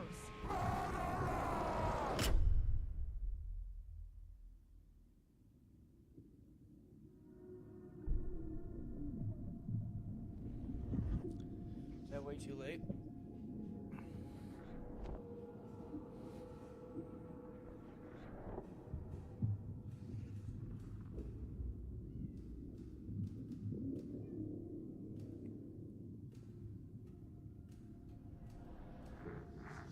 Agent Estevez stood in the forest just outside of Bright Falls. She watched her team detain Alan Wake and Ilmo Koska, stuffing them into black SUVs. She realized this was the moment Wake had been writing in the vision she had seen. The story was coming true. She pushed the thought out of her head. It had been a good tip, a way to find Wake. Nothing more. Alan Wake!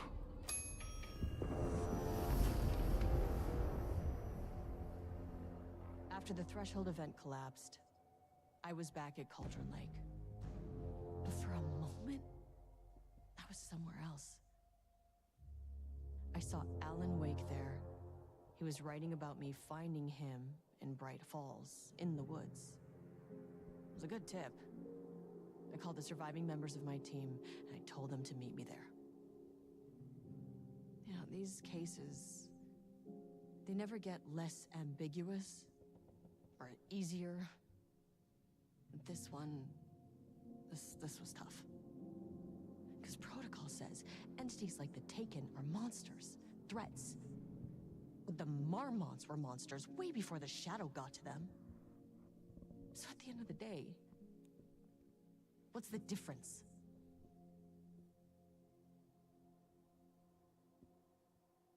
Shit.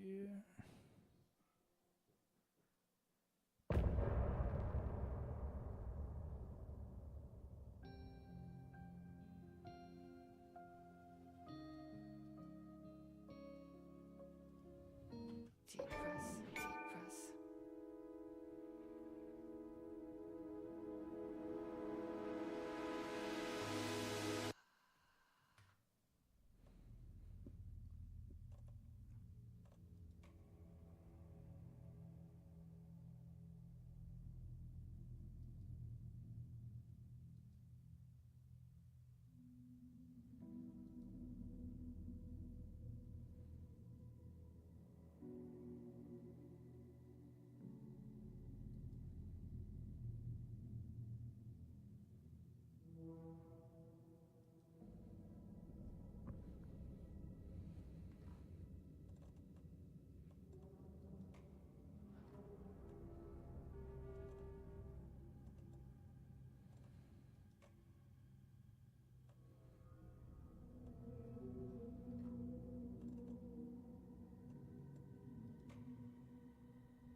A massive thank you to Epic Games for sponsoring this video. Back in June, we got the first of 2 DLCs which expanded on the Remedyverse, and that DLC was a really great addition to the Alan Wake lore. Now the second DLC is dropped, titled The Lake House. The Lake House sees FBC agent Kieran Estevez investigating the lake house near to Cauldron Lake, which has gone dark, and sees her descend into twisted sub-levels of paranatural phenomena where reality and the dark place are colliding. As mentioned, we play as Agent Estevez, but we have a new type of enemy, the Painted Shadows, along with the Taken, a new weapon, and we also have a returning minor character from Alan Wake 1. The DLC also has an interesting and complex story behind it too. The DLC ticked all the boxes for me and was super creepy, so make sure you experience it for yourselves by upgrading to the deluxe version of Alan Wake 2 now. In order to access this expansion content for yourselves, use my link down in the comments. Now before we begin, please note that there will be story spoilers in this video for Alan Wake 2 and Control, but with all that being said, let's jump in. So let's begin by looking at some context behind this DLC. In Control, right at the end of the AWE DLC, during the Oldest House lockdown, Jesse noticed a distress call coming from Bright Falls, indicating that an AWE is about to take place. 4 years later, during Saga Anderson's investigation in Cauldron Lake, she can come across this gate. It bears the FBC logo on it, and pressing the button on the intercom is an unrewarding affair, as there's no answer. The FBC have been doing experiments in and around the Cauldron Lake woods, and one of these experiments in question was carried out by a Dr. Campbell and involved nursery rhymes. They were looking at how nursery rhymes could be used to establish a connection with the Cauldron Lake threshold. However, this did not end well for Dr. Campbell.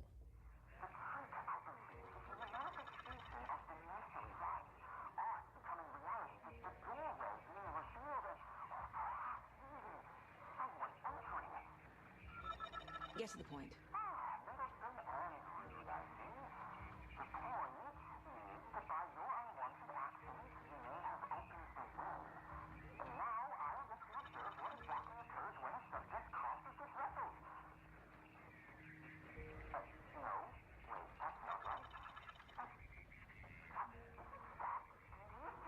What? Hello? Hey, are you there? Sounds like this person got more than they bargained for. The FBC had also been around Bright Falls in the nearby town of Watery, conducting covert operations, listening into conversations to ascertain whether civilians were aware of the lake house's existence. It was discovered that rumors had surfaced about the FBC abducting people to experiment on in a facility in the woods, so yes, people are kind of aware. Anyway, at some point in the story, Agent Kieran Estevez arrives in Bright Falls and heads to Cauldron Lake. Attempting to use the intercom, Estevez receives no reply, so she uses her security pass to gain entry. Walking down a short path, she arrives at the lake house facility, which has seemingly gone dark. Entering the facility, there's no one about, but she is greeted by a welcome video featuring the co-heads of research, husband and wife duo Doctors Jules Marmont and Diana Marmont. Jules tries to make a joke, but Diana is having none of it, hinting at a bit of friction between the pair. According to a whiteboard with the dailies on it, apparently the Oldest House is still dark, but they have pie and coffee, so that's good. They still think that Zachariah Trench is the director of the FBC, but of course he's dead, and Jesse Faden is now the director. They also say that Deerfest is happening that week too, which people seem to be looking forward to. But more importantly, she finds a document on Jules Marmont's desk, which mentions a Class 2 para-utilitarian. In case you're not aware, a para-utilitarian is someone who possesses powers of a paranatural nature. People such as Jesse and Dylan Faden, Alan Wake, and according to the document here, Subject P. Subject P possesses an ability which manifests while he is painting. In keeping with the Dark Presence preferred targets, Subject P is an artist. He is apparently able to paint an event before it has even happened. As the FBC researchers are able to control the effects of the painter's abilities, he is not viewed as a danger to anyone. Looking at Jules's computer in an email from the lake house's facility administrator Harry Kingston, he sent out a simple reminder for both doctors' proposed annual budgets for their research. He asks for a thorough breakdown of costs, but Diana replies that she doesn't have time for a meeting, but that they should set aside a percentage of the budget for her project. She seems to believe that that way, a certain someone won't be tempted to slow down their competition. This someone is her own husband Jules, but why would Jules be trying to sabotage his own wife's research? Well, we'll get into that, but let's continue on for now. Jules suggests that maybe Diana isn't up to the job of co-head researcher, and then she sends a rather vicious but understandable email. Using Marmont's computer to unlock the doors for the elevator and finding a level 1 security keycard, Estevez heads down to sub-level 1. On the way down though, something happens to the elevator. The power is shut off, so it needs to be restored. Stepping out into sub-level 1, Estevez hears the alarm going off and she learns that a breach has been detected on sub-level 5. She needs to get the power going in order to 1. Find a keycard with a high enough clearance to get to the lower sub-levels, and 2. To find out what's going on and what the breach is. She orders all her agents to move in on the facility. Something happens though and she sees things. Slightly disturbed by this, she pushes on and sees that the entire room has shifted and everything is covered in paint. She hears noises and sees creepy painted silhouettes in the paintings themselves. Abstract art is everywhere. She uses a power cord to get the power back on, and some of the lights, thankfully, as whatever this paranatural event is, had turned them off. Estevez finds that the elevator has bizarrely moved, so after pushing a button inside a control room, she moves an art piece and heads to the elevator.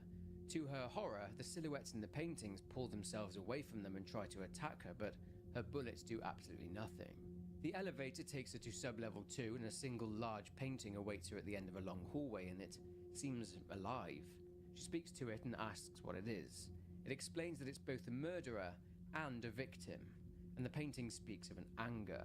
She speaks of her encounters with the painted figures, and the painting responds with the words, 1,000 paintings, no brush, and a self-portrait.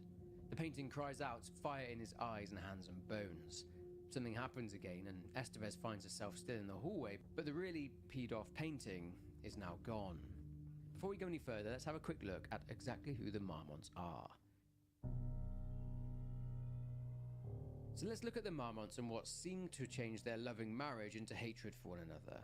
Jules Marmont graduated from Barrows University with a degree of Doctor of Applied Sciences, and he would go on to work for the FBC and would receive a special service certificate from one Dr. Casper Darling, who of course was the head of the FBC at the oldest house, until he mysteriously went missing 4 years earlier. Jules was then appointed as head of research at the Lake House facility at Cauldron Lake from the date of July 18th, and this appointment was to be shared with his wife Diana, who was a rising star in the Bureau too. But they would butt heads a lot, and this is evidenced by reading various notes and memos found around the Lake House.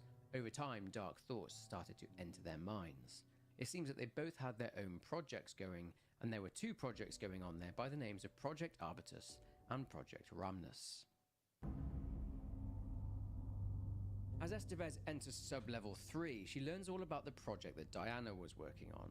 Project X-10032-AW focused on the writings of Alan Wake. In one of the offices on sub-level 3, Estevez finds 2 of Alan Wake's manuscripts stuck to the whiteboard. It appears there's been some serious analysis going on in regard to Wake's writing.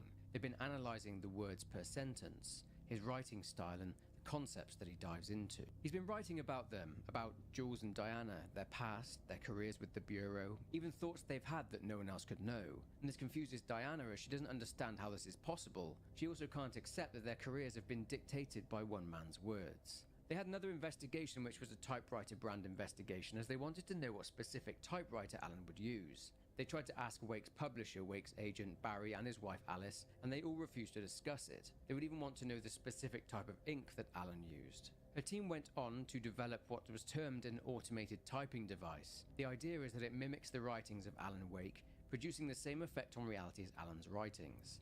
The machines wanted to know Alan's style, his subtle nuances, style, tone, and content. The pages they did hold were fed into an algorithm as reference material in order to produce near-identical stories to Alan Wake. They wanted to learn the power of Wake's connection with what the FBC termed the Shadow.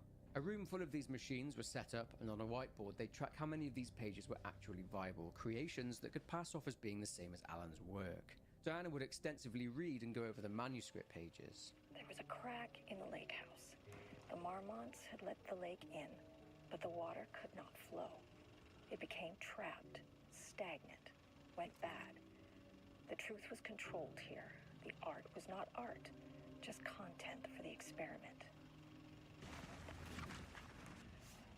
Arranged wrong, the dream logic flawed. The feedback loop doubled and redoubled, out of control.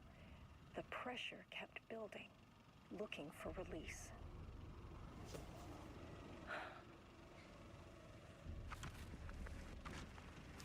This contrived overlap rebounded on itself, Compressing, compounding, reflecting, and refracting. An urban legend and a murder in constant imbalance. Cause and effect hopelessly tangled. The author's clearly awake. It's like he's warning us. But about what? I mean, what does it mean? This page scared Jules away from the work on Wait. Moving on and using the new Blackrock launcher to annihilate the painted shadows, Estevez uses the new clearance she got and descends to sub-level 4, as she speaks with the painting again. Asking the painting about Rudolph Lane, it replies the shape of a man, and she surmises that the painting is what's left of Lane, to which the painting replies that it's a self-portrait. She says that she can help him, but the painting gets angry again and disappears. A manuscript lies on the floor. Rudolph Lane was dying. Both murderer and victim. Red hues ran down his hands. Was it scarlet? Or cadmium? Too vivid to be maroon. Names don't matter, he decided. Color was pure. Inspiring. For the first time in years, he wanted to paint. A self-portrait. To say goodbye. No. To make them remember. To make them see what they did. He slapped his hands against the wall to steady himself. He began from there. No brush, just himself. The strokes were crude, violent. The pain, misery, and hate he'd endured there. The fire in his eyes and hands and bones all spread into... That I need to reference have just vanished. He is actively impeding critical bureau research. To be closed and for the breach to be contained. Going to sever the link to the threshold, Jules Marmont is there and attacks Estevez. The Marmont's offices were located below the waterline of Cauldron Lake, so this explains how the darkness corrupted them so quickly and so easily once the threshold was opened. The corrupted Diana shows up too and hits Jules over the head with a lump of black rock and continues to hit him, caving his head in.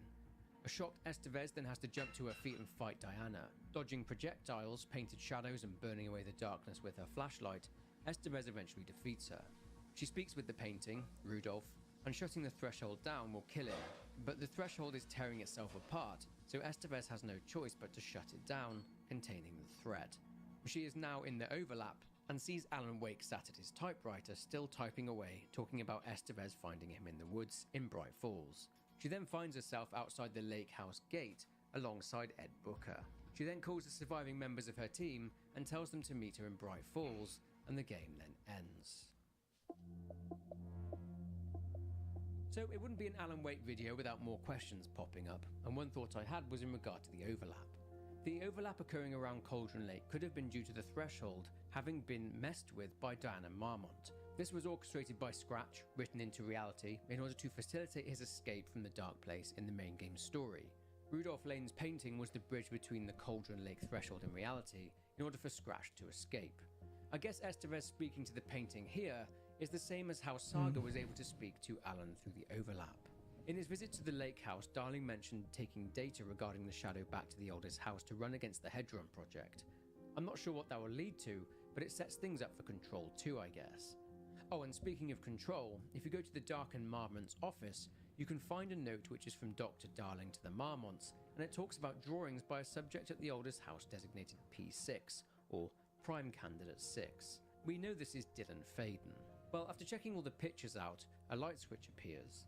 Pulling the cord 3 times in line with the law of 3, Estevez is temporarily transported to the Ocean View Motel. Inside a room at the end of the hallway, she finds a containment unit, and Dylan Faden is sat inside. He's whispering about a forest. He gets up and says it's been a long time since he's seen anyone, but says that he's where he belongs. The last we saw of Dylan, he had entered into a coma after being cleansed of his corruption by his sister and new FBC director, Jesse Faden. Asking what happened at the oldest house 4 years prior, Dylan says that they were attacked. And this is obviously by the hiss. Then hearing voices, he freaks out. He says that something's changing outside. Estevez tries to talk, but her speech becomes warbled. Dylan then asks Estevez to tell Jesse that he tried. He then seemingly sends Estevez back to the lake house again. Pretty cryptic that, but it's a cool bridge to Control 2, nonetheless. But here's one to leave you with. what's with the circles? On the ground floor level, we see that pencils and donuts have been arranged into circles. There's a circle drawn over these 3 posters too. And what's up with the 3 S's? Jules purposely says that the third S is censorship, even though it begins with a C. What could this mean?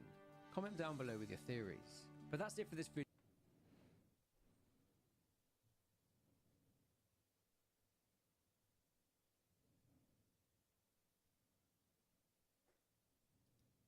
Given this DLC is fairly short and self-contained, I will be going over spoilers for the DLC itself, but not anything related to the main game, so with that being said, enjoy. Breaking down each of the floors, starting with floor 2, we learn that this is where they keep their prisoners. And we learn that they held the painter Rudolph Lane, a character that was in the first Alan Wake, which is a very deep cut, I appreciate that, and they were forcing him to paint against his will. They've been doing so for years, and this eventually led him to ending his life, and led to him making one final painting based off his raw emotions. Floor 3 is ran by Diana Marmont. Those automated typewriters we found were made to try to replicate Alan Wake's style. The point of the lake house is to try and replicate art into reality. In a way that is presented within both of these floors is sort of a subtext about the passion needed to create art. You can't just make people do something, you can't push them, you can't automate these things for content. You actually have to make it come from the heart. You actually have to believe in what you're making. Very important message, especially in the climate of AI. Within each of the floors, it's contextualized which one it's under between the 2 Marmonts. Beyond just the notes on Estevez's map, which is also a nice little way to show character, when you explore, you can see how pictures of one of the Marmonts are put down while another one is up. You can read emails left on employee computers giving a rundown on specific work drama, showcasing the self-absorbed nature of the Marmonts, risking employee safety, breaking bureau protocols, and using people as tools, all for their desire for control. People can be calibrated just like a machine. You simply have to push the right buttons. You can also find projectors left by the Marmonts that show their raw psyche, showing that the Marmonts were already monsters before becoming literal monsters. At this point, we get the level 2 keycard and lift the lockdown. Letting the rest of our team in, we head back onto the first floor to make a plan for what's ahead. But we are too late. As we go up the elevator, we hear gunshots, screams, and we get up there and see a taken Jules Marmont surrounded by the bodies of our team.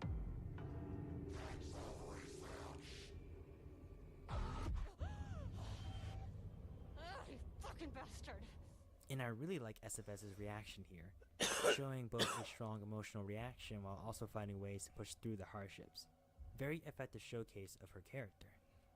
The Shadow had changed Jules Marmont into a hostile, paranatural entity.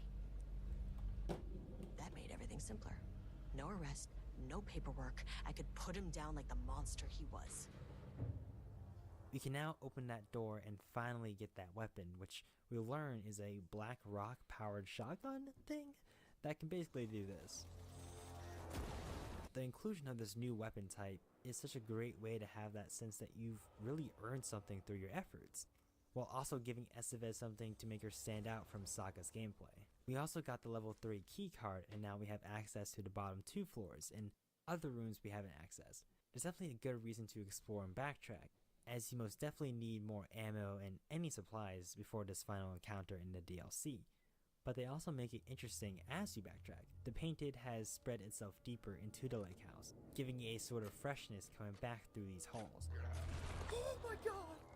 There's lore bits here and there I won't dive into, but I will say what I saw on floor 4.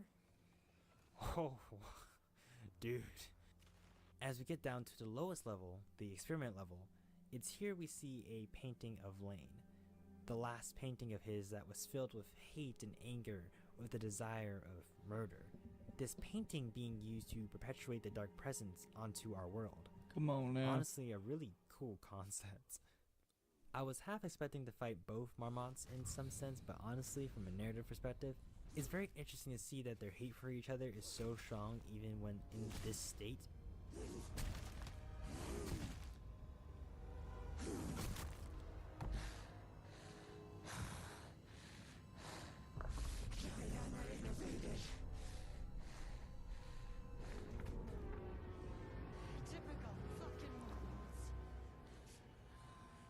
The boss fight against Diana Marmont is fine. She likes to throw those black rocks, and in between that you have to deal with one of the painted.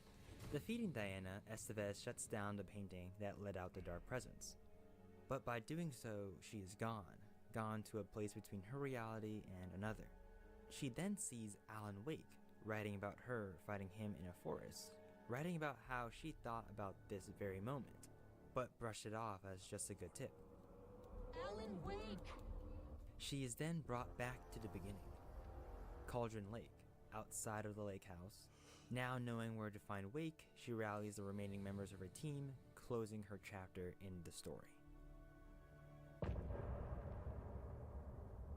This DLC is a great closing chapter for the game as a whole, honestly, showing how well Remedy makes the most out of spaces. The subject matter also fits the themes of Alan Wake as a whole, and seeing this era of Alan Wake 2 from the announcement to release, then that incredible performance at the Game Awards, and seeing how the community has grown has truly been a one-of-a-kind experience. I thank Remedy for making such a special piece of art, and I want to thank you, the viewers, for your time and audience. The support recently is greatly appreciated and has given me what I need to improve upon my craft. It's been really helpful and has allowed me to feel more confident to talk about a game as special as this one.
3's excellent survival horror sequel was the total absence of Night Springs episodes on the in-game televisions. These quirky Twilight Zone-inspired tales were a consistent joy to discover in Alan Wake's original 2010 adventure, so to find them seemingly off the air as though they were the casualties of some sort of in-game writer's strike was a touch disappointing. The good news is that the series has returned in a now fully playable form thanks to the Alan Wake 2 Night Springs DLC, which serves up 3 standalone stories that take us back to the small town of Bright Falls and beyond.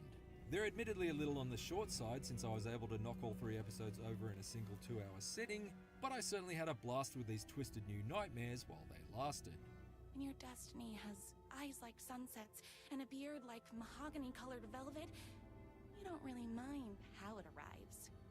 Night Springs' first episode, Number 1 Fan, is definitely both the goofiest and goriest in the collection, allowing us to play as obsessive Alan Wake fan Rose Marigold as she waits tables in Bright Falls' Oh Dear Diner. Hi, everyone! This action-heavy installment begins with Rose topping up coffee cups and clearing away pie crumb-covered plates, but she's soon compelled to blaze a trail through a bloodthirsty mob after she's sent an SOS from Alan Wake himself, who's apparently been kidnapped. Extreme circumstances call for extreme shotguns. How does she receive this request for help? Via an unexpected transmission through the puckered maw of one of those wall-mounted Big Mouth Billy Bass singing fishes that thousands of disappointed dads unwrapped on Father's Day in the year 2000. It's cute, Dad. Thanks, honey. Yep, things in Night Springs are enjoyably off-kilter almost from the very outset. Please, my number 1 fan, you're the only one who can save me. Number 1 Fan completely strips the survival component out of Alan Wake 2 by strapping a fully automatic shotgun to Rose's shoulder and lining the pockets of her apron with an almost limitless supply of shells. The whole episode takes place during the magic hour shortly before sunset, so none of the enemies are cloaked in shadowy shields, and therefore there's no need to burn the darkness away with a battery-hungry flashlight before you can dispatch them. Instead, the combat in Number 1 Fan swaps the series' signature light-based fights for more high-tempo running and gunning. Although its crunchy gameplay may be more straightforward, it still manages to be an ultra-violent delight thanks to the campy 50s rock music that propels it, and the cutesy quips that Rose spouts with each axe-wielding maniac she mulches, like she's a pump-action toting Princess Peach. Oh, hold on. I need to fill my gun up. Night Springs' first episode kicks the collection off with a concussive sequence of skull-shattering bangs in Rose's relentlessly entertaining and revved-up rescue mission. That's why they took my brother, and have been chasing me my whole life. The second episode, North Star, slows the pace down considerably as you plunge into the inkiest depths of darkness you'd expect from an Alan Wake adventure.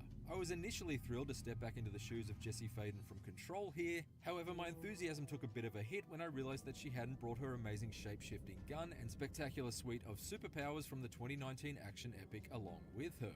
Still, this midnight stalk through the creepy Coffee World theme park featured in Alan Wake 2's main campaign successfully ratchets up the tension after the comparatively carefree murder spree of the previous episode, arming Jessie with a flashlight and regular non-transforming pistol as she is pit against the same spooky silhouettes that had me nervously shooting at shadows in last year's game.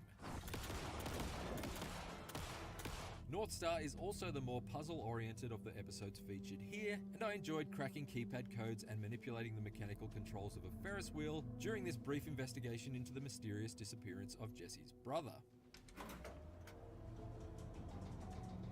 Still, I can't help but feel that of the 3 episodes included in Night Springs, this second one is the least remarkable.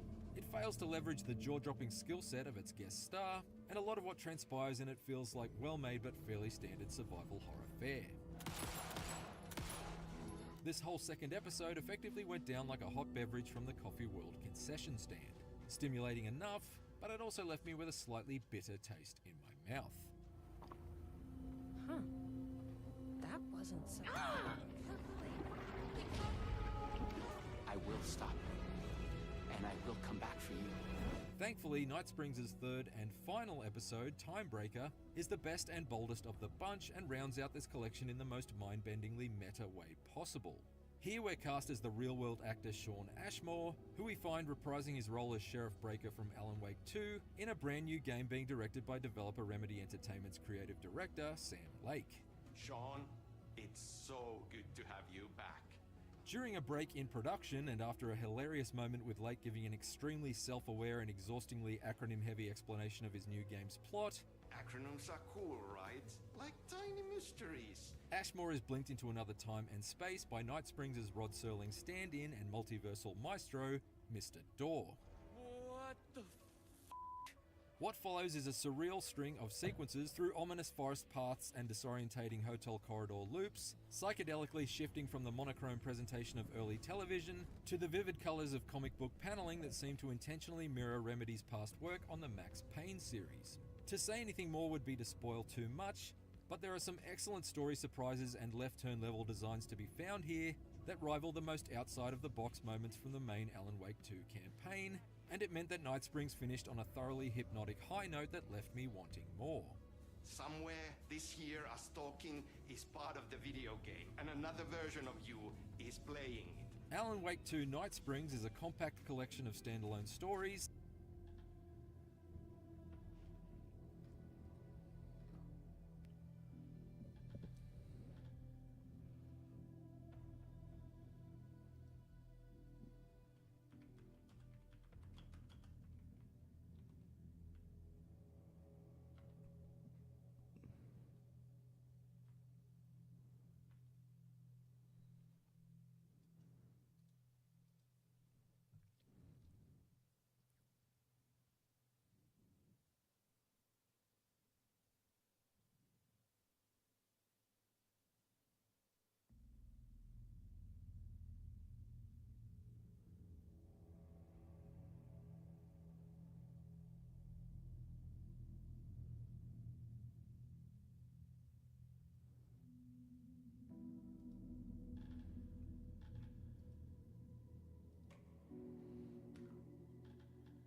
Back to the beginning, with the memory of the past loop already fading fast.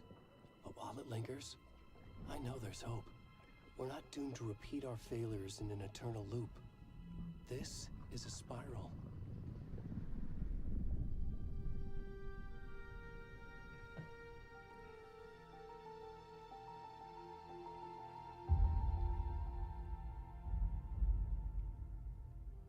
A fictional poet once said, "Beyond the shadow you settle for, there is a miracle illuminated.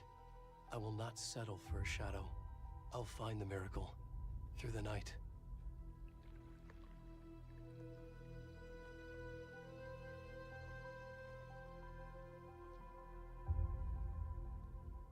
It's not just victims and monsters. I see now there are heroes as well. We can find our way through the darkness. We will break through the surface. We will emerge into the light.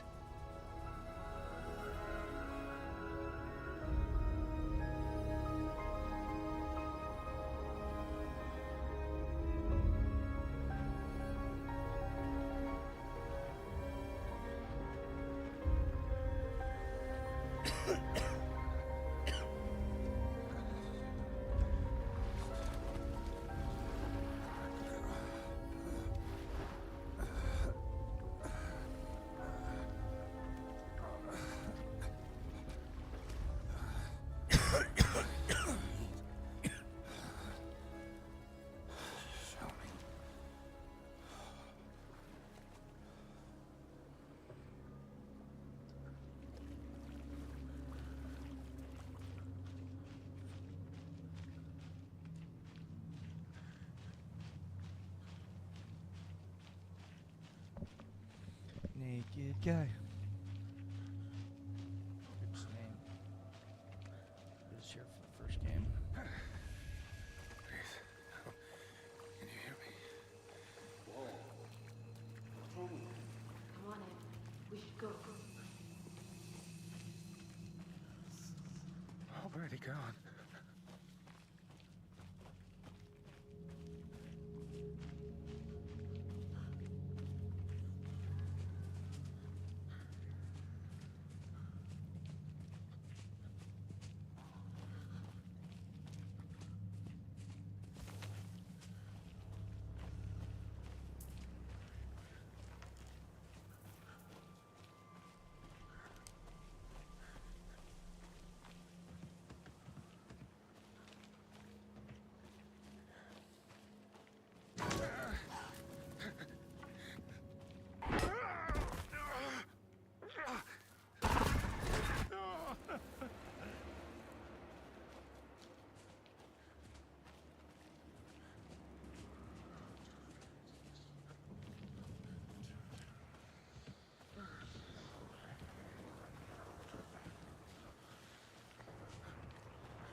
West.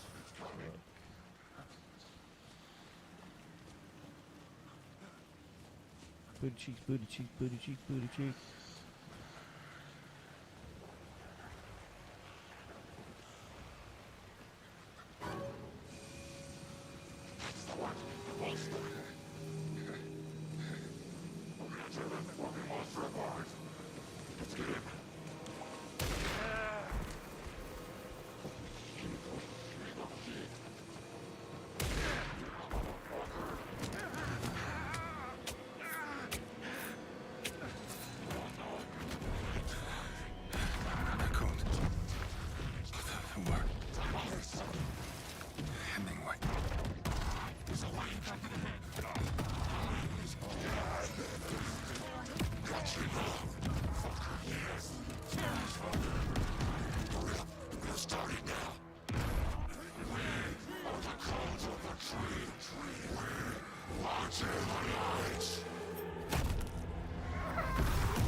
Where's the rest of the stuff? I need to finish this. I'm done.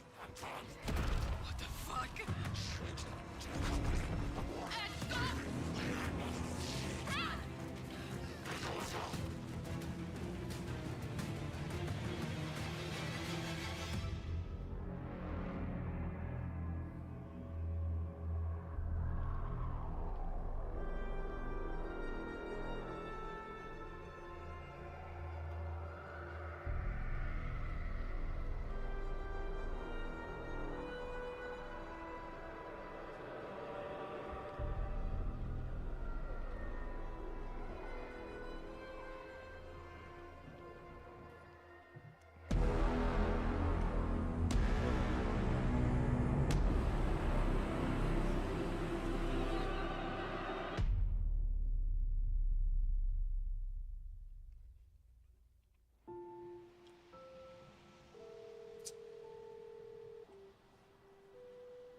Hey, kiddo.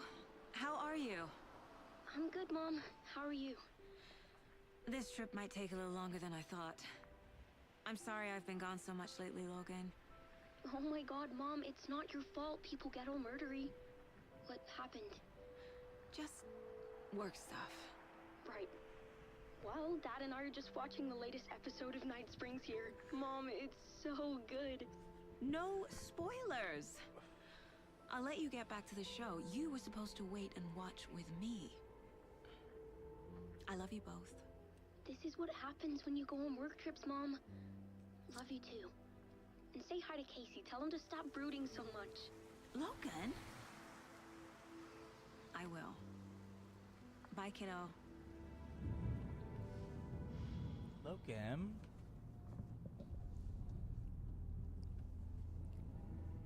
Logan thinks you should try cheering up. Snarky kid. Wonder where she gets that from.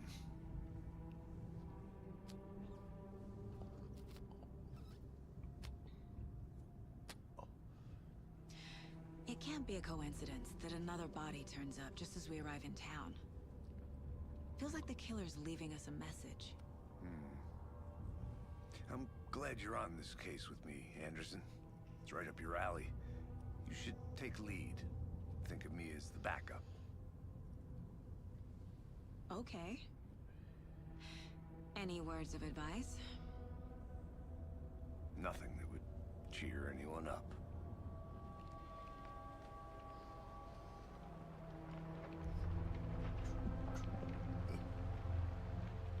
Here we are. Cauldron Lake. Time to get to work. This game so much. It's just fucking beautiful.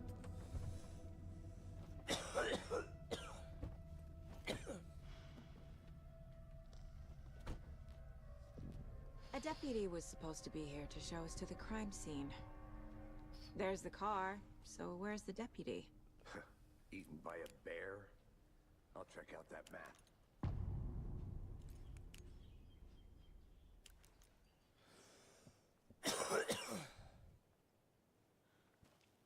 Worth memorizing before we get swallowed up by the trees.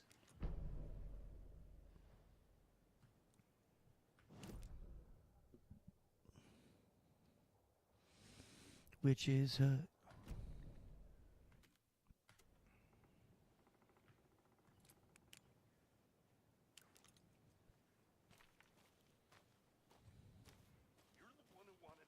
I think I hear someone.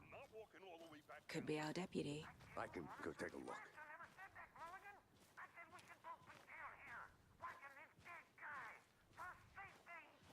Wait. Hey, over here. Hey there. Agent Casey, right? Sheriff Breaker said you'd be coming by to take over the case. You're half right. Anderson? Saga Anderson. I'll be leading this case. Seems you already know my partner, Alex Casey. Shoot. Sorry about that, ma'am. I'm Deputy Mulligan. I just figured that, you know, that, right here, Thornton. My partner, Thornton, down at the crime scene. He's not what you call the sharpest axe in the shed. Right here? What do you mean? Are they with you? Oh, shit! They didn't hear me, did they? What can you tell us about the crime scene? Tell them about the heart. I was getting to that, Thornton. Well, we reckon there are some organs that are currently outside the victim's person when they should be, well, you know, inside. Were there any witnesses? Yeah, a couple out-of-towners. I wonder what they were doing sneaking around the woods at night. Mention the city folk. It's pretty suspicious. Not that we have anything against city folk, right, Thornton? But don't worry. Sheriff Breaker took them back to town a while ago. I want to see the body. How do we get there? Oh, sure, that's real simple. Just through the hole in the fence, down the hill towards the lake, around the old convenience store. You can't miss it. Everything's been closed since the area was fenced off. The store, the campground, all of it. Hey, Mulligan, tell them I'm here, waiting. I'll show them around. They got it, Thornton.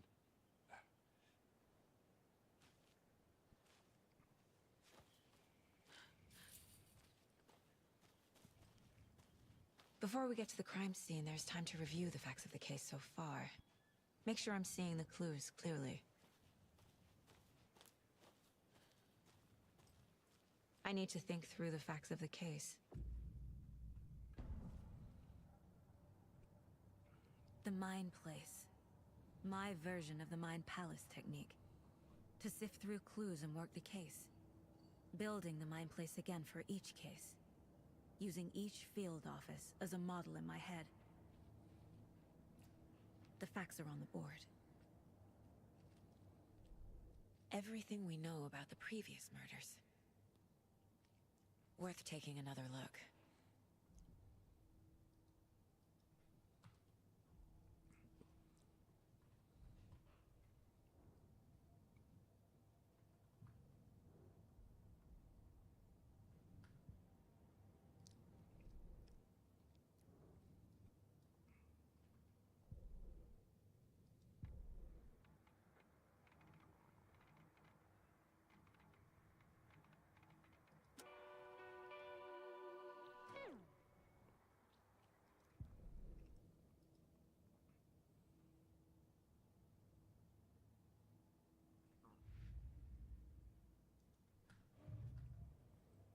I see you're already hard at work, Anderson.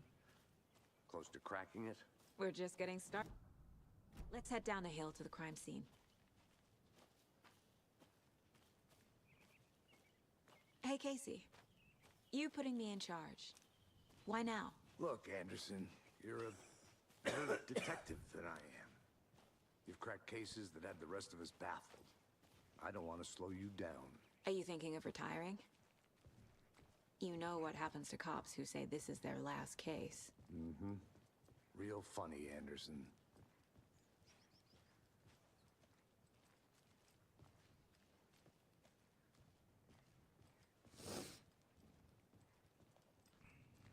Stairs are out. You okay to jump down? I'm not that old.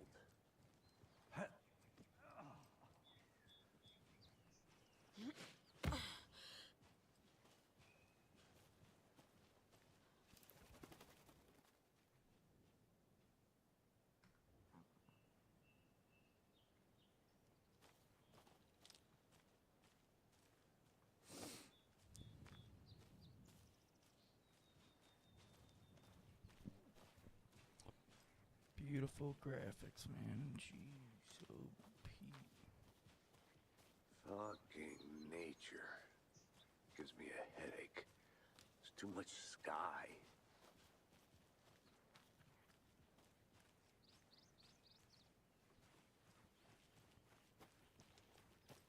I'm gonna go check something out.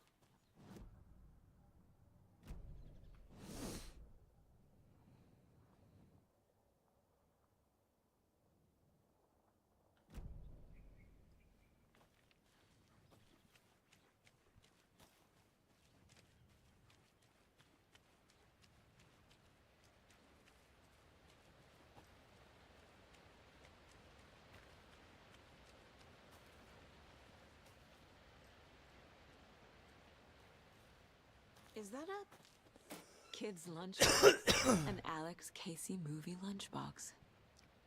Casey hates the endless jokes about coincidentally having the same name as a fake detective. He hates those cheesy crime books, but he really hates the movies.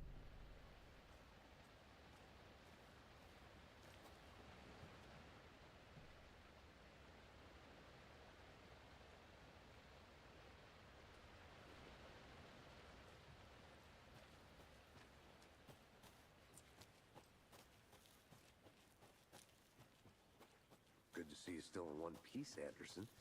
Forest can be a dangerous place. Not a bad place to get murdered. If getting back to nature is your thing.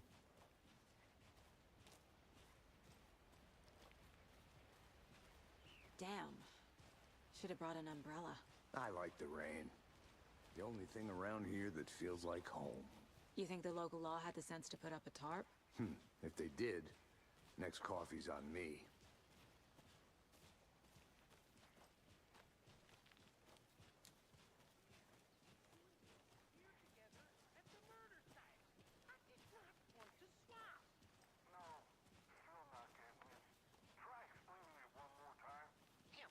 Can I make it, Mulligan?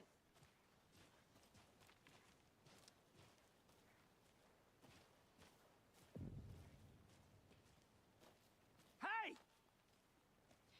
Deputy Thornton, I take it. That's me, at your service, ready to get this case solved. Now the body's behind the store. Come on, I'll show you.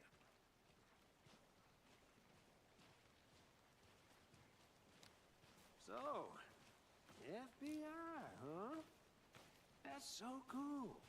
Hunting down psycho serial killers and shootouts with the mob. You forgot the UFO cover-ups. What? Those are real? You guys hiring? Let's just see this body, shall we?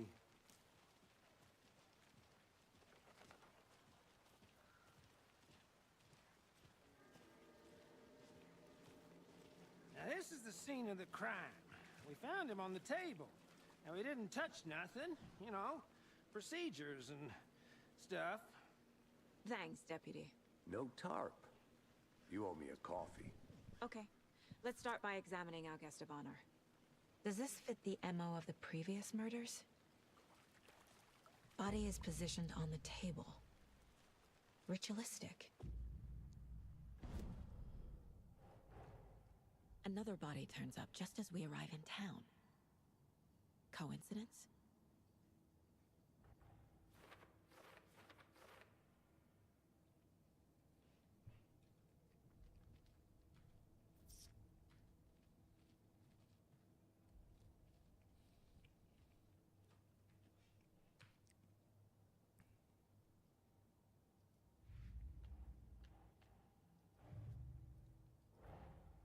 Finding a Casey movie lunchbox out here can't be a coincidence.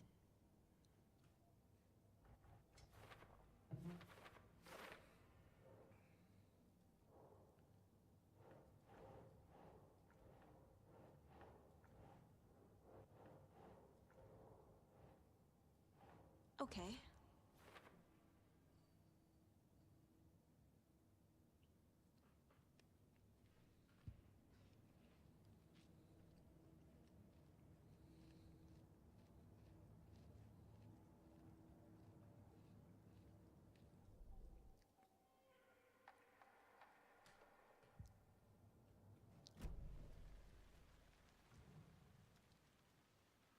The killer left the heart right next to the body. Bruising on the wrist from the cargo straps holding him down. Inside stab wound, chest cut open, heart removed.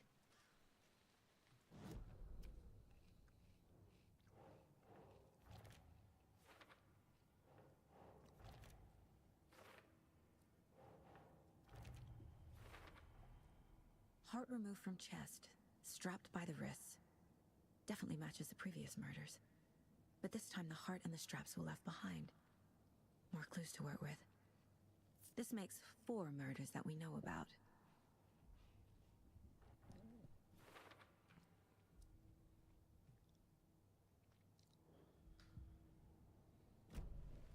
Who is our victim? Who killed him? Need to find more clues. Large amount of blood on the table. The victim died here. Multiple people were here. Multiple killers?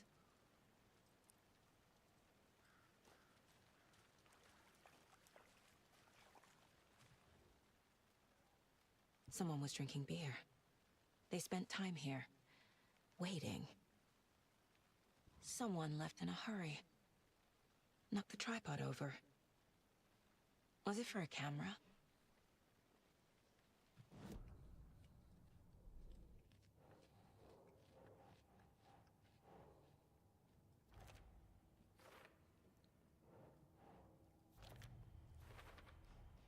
Boot prints, indicating multiple killers. Quite the party.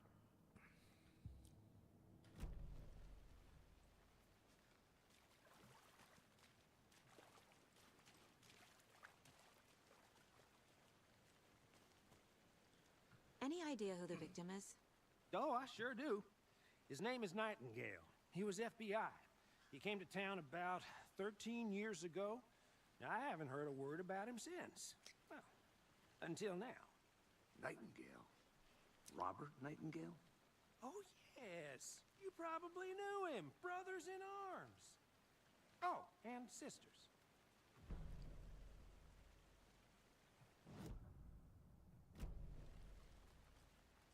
So you knew our victim? Well, I didn't recognize him in his current state. But yeah, I ran into him a few times at Quantico. Never worked any cases together. After his partner got killed in the field, he went off the deep end. Got the boot pretty quick after that. Nightingale went missing 13 years ago. 2010. Same as all the other victims. Certainly fits the pattern. Makes me wonder what was going on that year.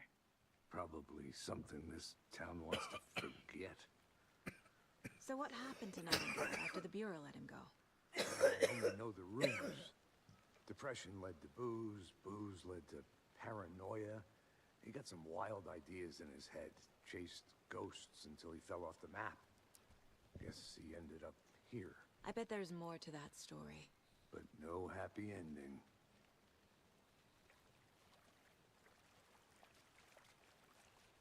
I think that's everything. For now.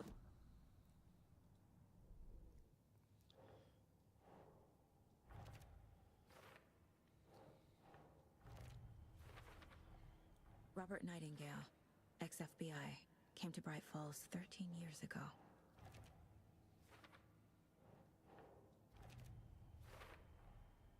They planned for the murder to happen here, passing the time with equipment ready. They were waiting for him. But why Nightingale? He's been missing for 13 years. Why here? Why now?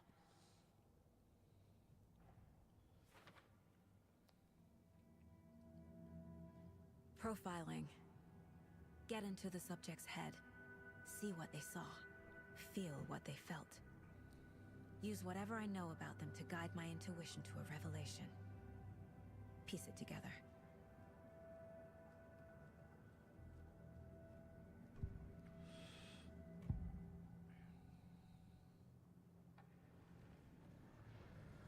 Agent Nightingale has been MIA for 13 years. How did he end up here? Up from the lake that's not a lake. It's dark. He was there too. You are not allowed in the lake until he says otherwise. Robert Nightingale came from the lake, before his murder. Nightingale was chosen as the victim. Why? Flick the switch. It goes click. Lights are off. But somebody's home. Somebody's home. This wasn't some random act of violence. This was a ritual. And Nightingale a component. They didn't see him as a person.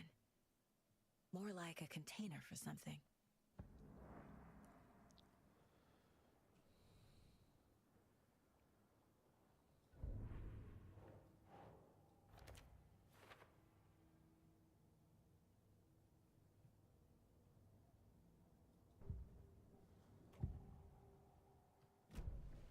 The lake is connected to Nightingale somehow.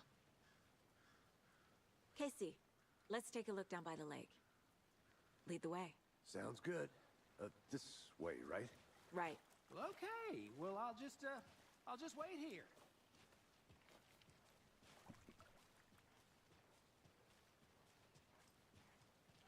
This one of your hunches, Anderson? Did something happen at the lake? I think Nightingale came up from that direction. From the lake. Probably looking for shelter. Safety. They were waiting for him. When you're ready, I'd love to hear what you put together so far. Sure. It's not that complicated. Nightingale was out in the woods alone at night, possibly nude. The killers knew he was here, ambushed him, dragged him to the campgrounds, strapped him to the table, cut his heart out. But then they were interrupted by those witnesses, the Bookers. The job is unfinished. That seems pretty complicated to me. What was this guy doing skinny dipping at this time of year? Haven't figured that part out yet. Mm-hmm. Lots of questions. Lots of answers for us to find. I didn't know trees got that big. Gives me the creeps. You need to get out more. It is kind of creepy, though. There's a piece of paper on the ground. Tracks. Barefoot. Nightingales? They come out from under the boulder. Makes no sense.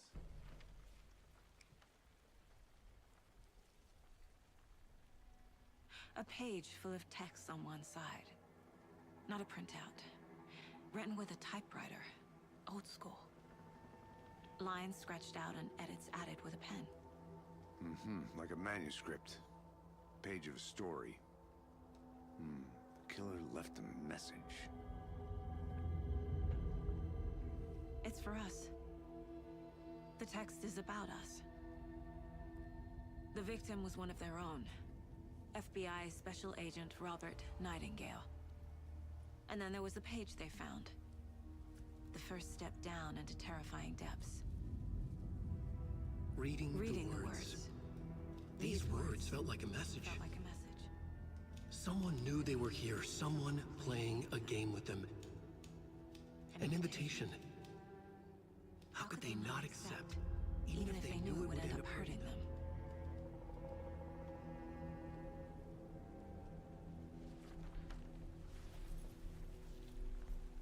Someone's been watching us.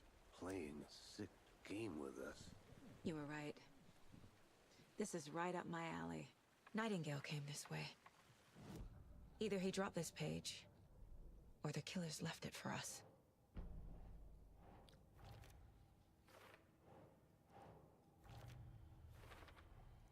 I think he came from the lake. But his tracks make no sense.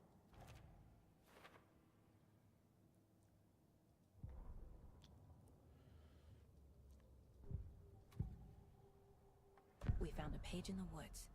A story about these events. What is Nightingale's role in this? I carry his words close to my chest now. Inside, the awful truth. You must dig it out. Something was put inside him. In his chest. I must find out what.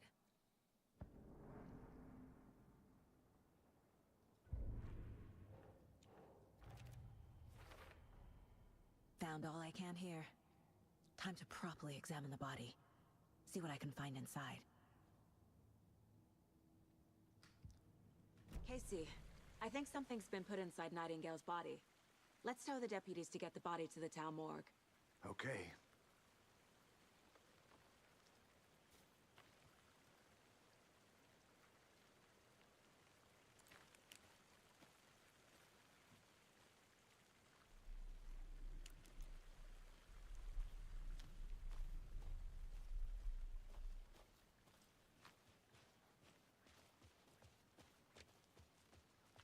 Whoever wrote that page made sure it read like a story. Like a scene from a thriller. I hate all of it. The text said we'd find more. I believe it. But what's the purpose? They're twisting events to create their own narrative. To do what? Entertain some fantasy? Projecting their desires? Are we characters or the audience? Witnesses to their design? All the above? It's all about control. Deciding what happens to who.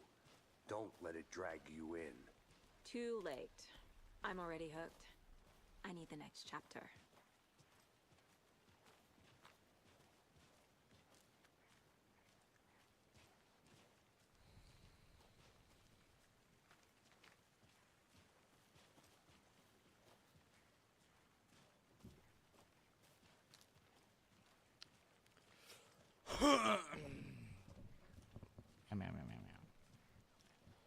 Hey, you made it back. Good. I hope you didn't get stuck in any of those big puddles. Crazy flooding down there, huh? Just like I said. Deputy, I want the body taken back to town for a proper examination ASAP. Well, sure, but the coroner won't be back in town for another week after Deerfest. Not a problem.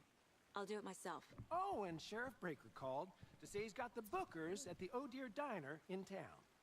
Oh, and I've got a key to the gate. It's a shortcut back to the parking lot just up the hill.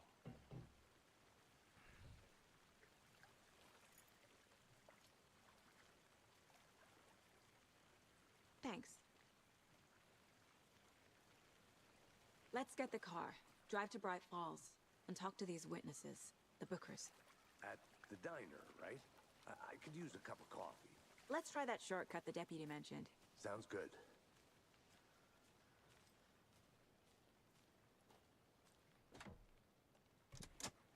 Money. Seems like a nice town so far. Murders aside. Pretty woods. Cute lodge we got set up in. We should go for a hike if we get a chance. Now you're just being mean, Anderson. Deputies aren't exactly up to the task, but hopefully the sheriff will be more helpful. Not a surprise about the deputies. Doubt they see much stuff this gruesome.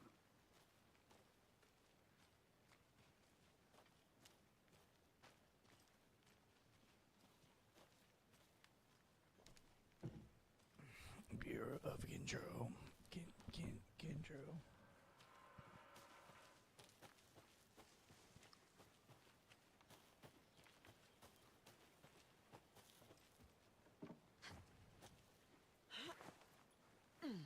A lunchbox again.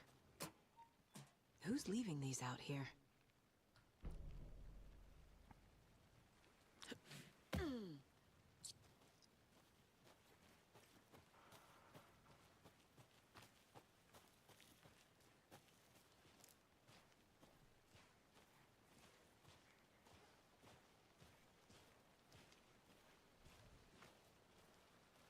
Can't fit the clues all together yet. Heart removed, tripod, tracks leading to a dead end. A tripod? For a camera? To record a snuff film? Maybe. And why take out his heart just to throw it away? To stuff in something for us to find.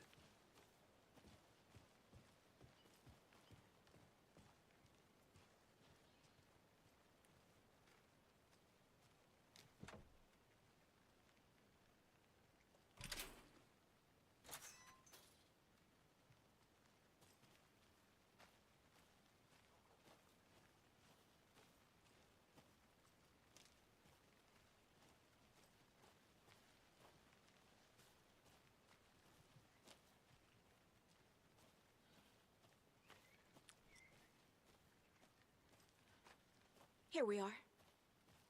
Let's drive back to town and meet the sheriff at the diner.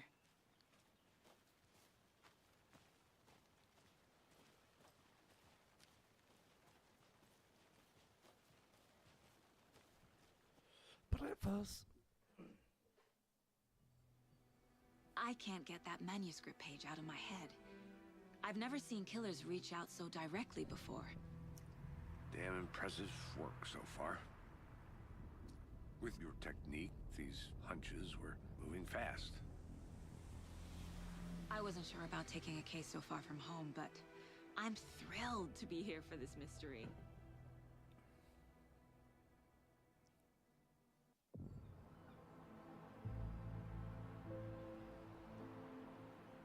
Need to swing by the lodge to get anything from the field office? No, I'm all set. I'll park there anyway. I want to walk to the diner, get a feel for the town.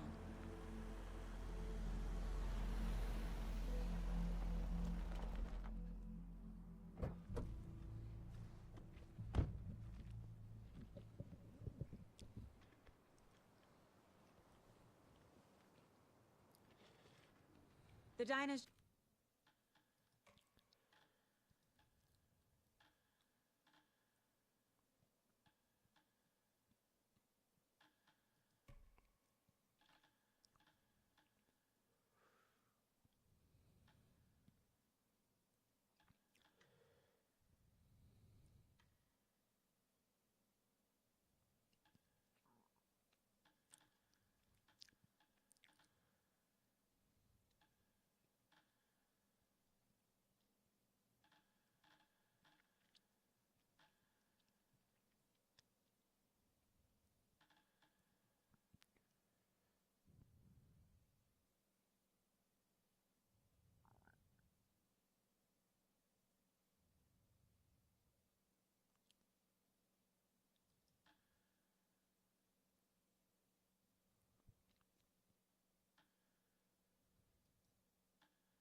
Just up the waterfront.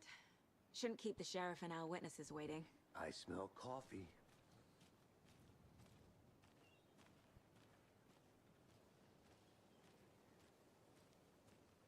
Just how much coffee have you had today, Charlie?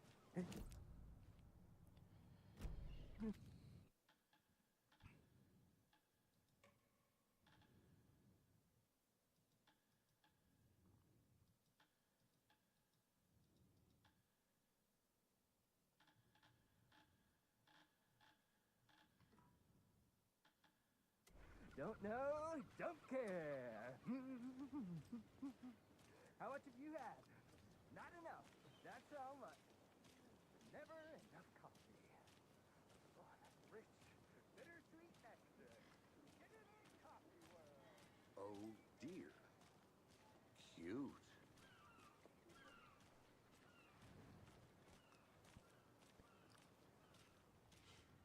Let me guess.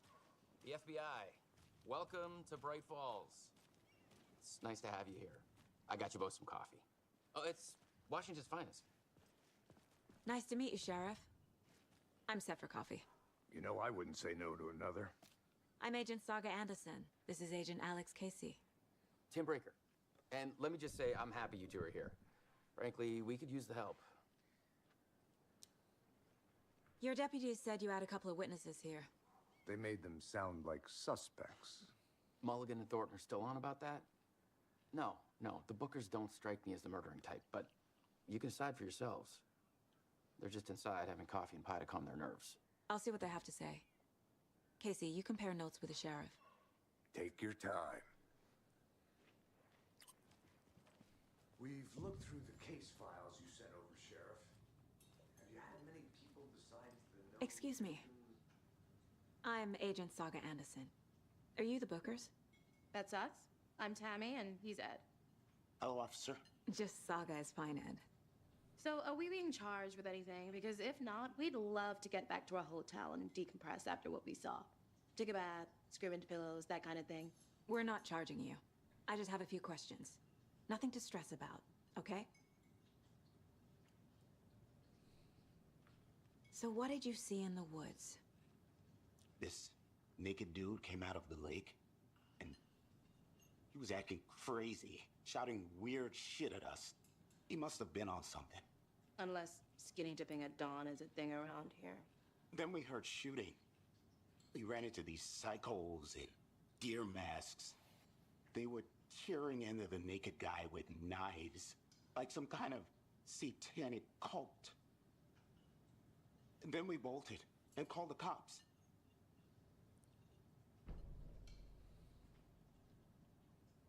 What makes you say it was a cult? The masks and knives aren't enough. They were shouting, "Cult of the tree, the cult of the tree, cult of the tree." Oh, and then we found it. The whole thing was terrifying. That's all. What were you doing at Cauldron Lake last night? I'm a writer.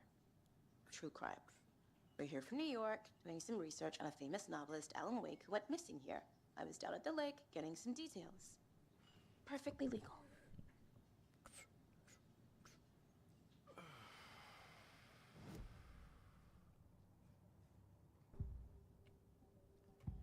Gotta profile the fuck out of these people. The cult of the tree. What are the Bookers telling me? I found their necklace. The symbol is 2 triangles. The cult wants their spruce tree back, Tammy. Finders keepers, Ed. My publisher will want this on the cover. Tammy found something. A necklace belonging to one of the cultists. The Bookers were at Cauldron Lake. Why? The fence was built to hide what's there. They say the rider fell in the lake. Private party. No trespassing. My book has questions. Past the bolt cutters. They broke in for the sake of Tammy's book. Nothing to do with a murder. They were telling the truth.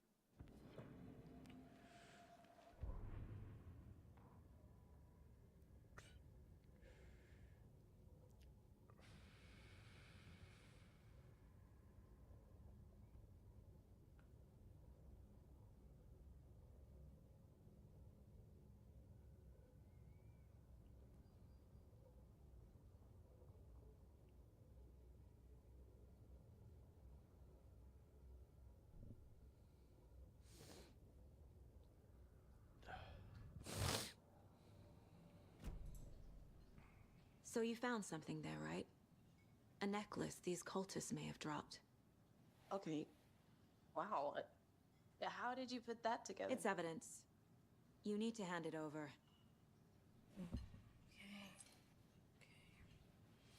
Told you not to keep that thing to me.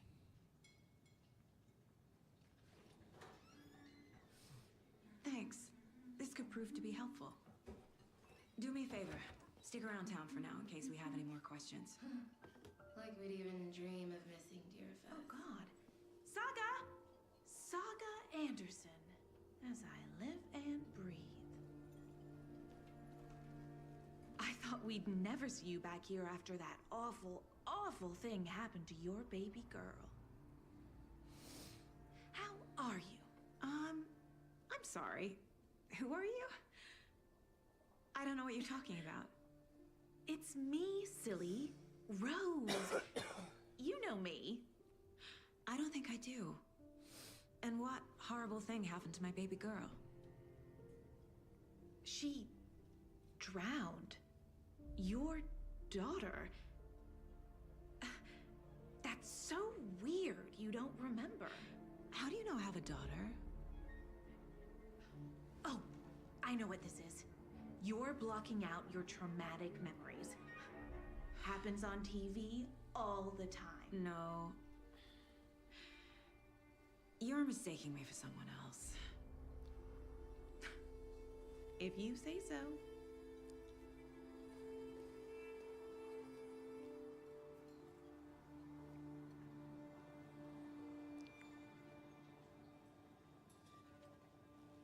Hello.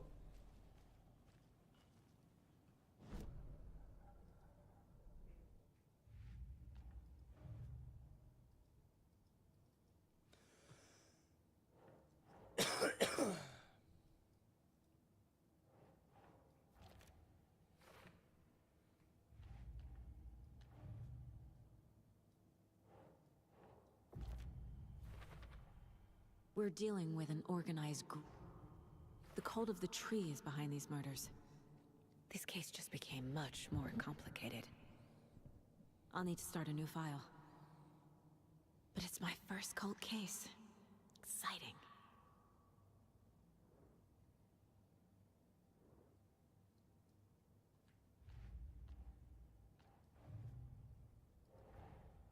I need to know more about the cult of the tree if I'm going to shut them down.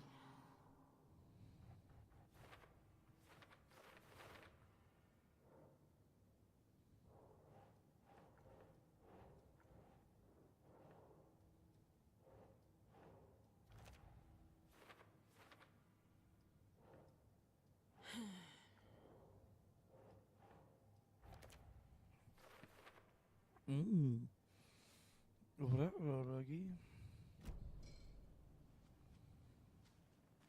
All set? My guys have Nightingale at the morgue if you're ready to go take a look. Let's go. Well, Casey, I got a lead. Looks like we're dealing with a cult. The cult of the tree. A murder cult. Fuck. Have you heard of this cult of the tree, Sheriff? Only the urban legend. If you're in the woods at night, the cult will get you. That sort of thing. We're not gonna find out you're the Grand Wizard or something, are we? I played some D&D back in the day. Wizard was always my favorite class. Morning, Sheriff.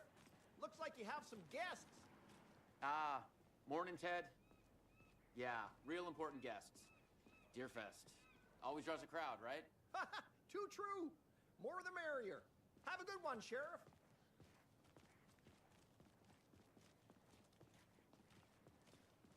Hey, what do you know about that waitress from the diner? Rose? Yeah, she's a bit of a space case. Always has been. Why? What'd she do now? She kept saying that my daughter drowned. She even knew my name. It was all very weird. Rose has a talent for saying the weirdest thing possible. But it's best not to take it personally.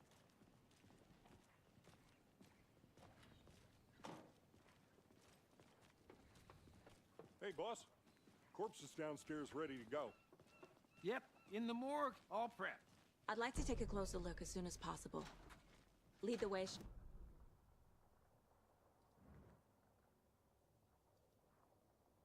Anything you need, just let us know. We appreciate the support, Sheriff. How are you? Thanks for So we share a morgue with the funeral home next door. It's a...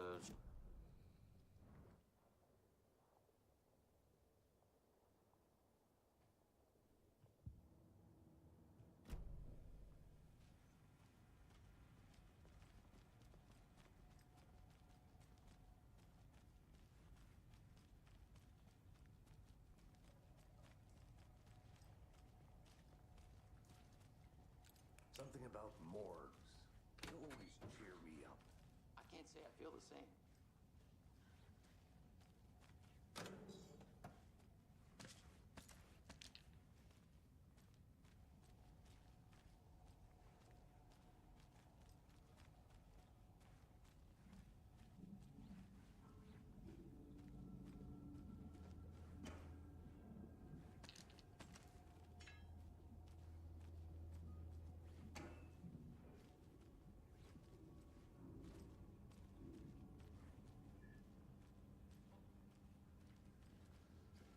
It's not opening.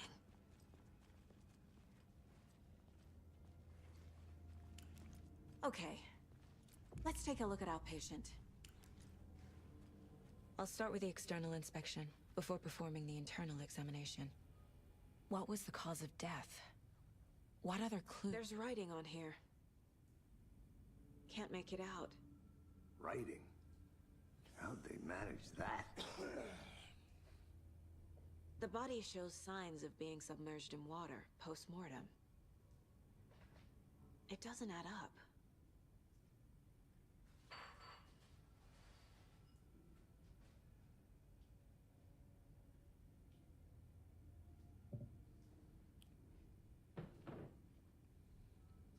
Defensive wounds.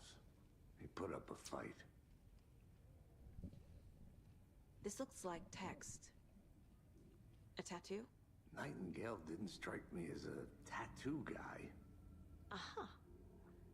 They did leave something inside his chest.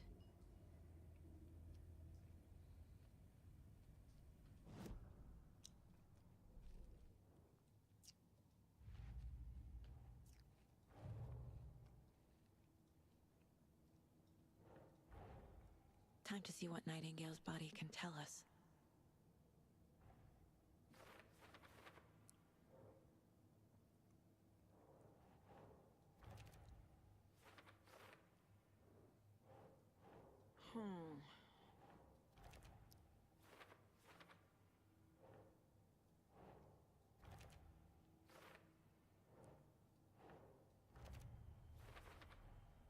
Chest wound is cause of death, but the corpse is bloated, waterlogged. Doesn't add up. There's definitely something in his chest. Did the killers leave it there?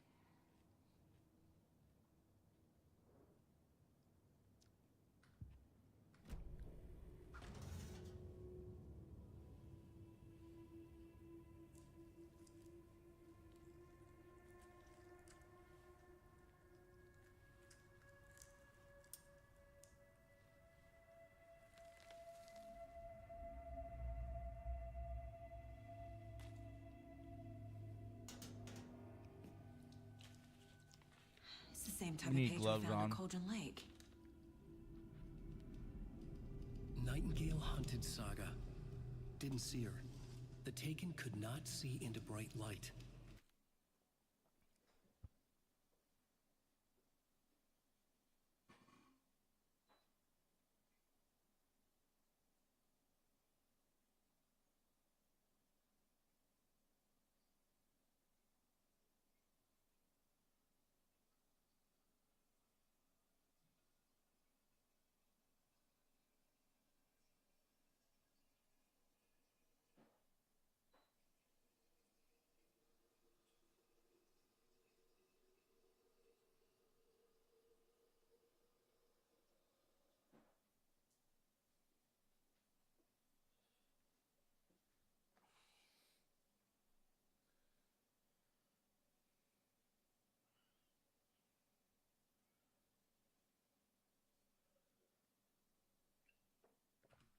Light hurt them, made them vulnerable.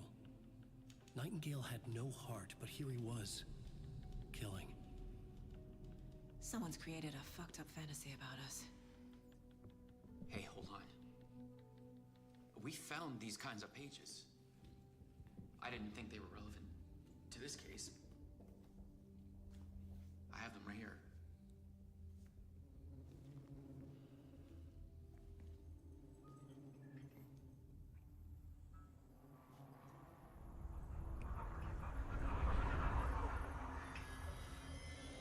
No, wait!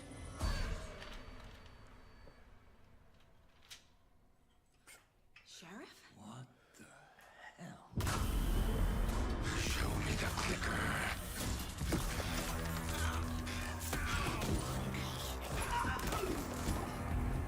Casey!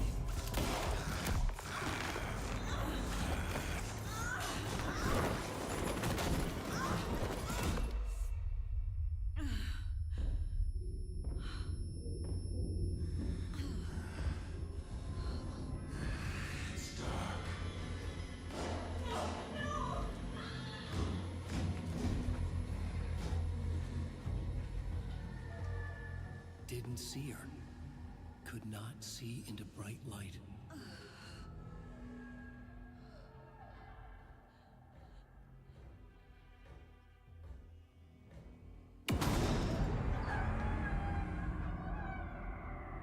I'll make you pay.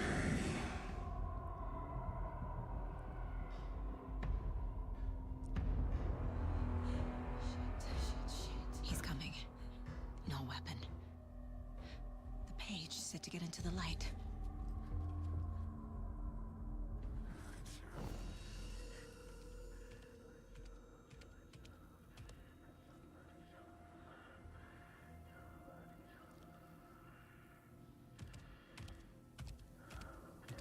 He can't see me in the light.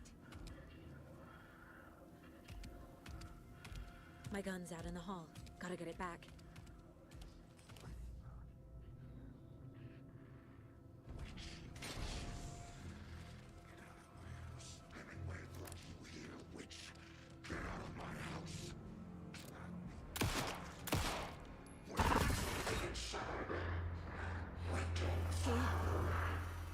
Vanished.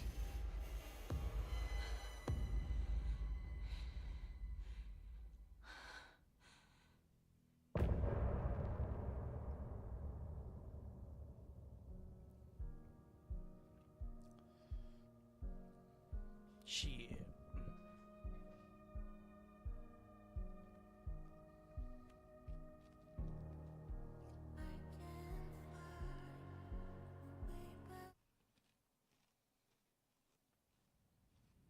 He didn't have a heart, but he still got up. The page predicted all of it. It helped me fight him. He just disappeared? What the hell is going on here? We need to figure that out if we're gonna do anything about it. Somehow we need to make sense of this.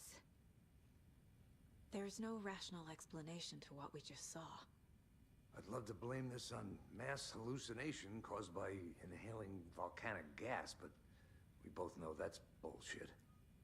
This was supernatural. Well, I'm glad you were the one to say it. Now we can figure out a way forward. Right before things got crazy, Sheriff Breaker just vanished. Maybe the sheriff knew more than he was letting on. He seemed anxious, like he dreaded what was coming. One more mystery.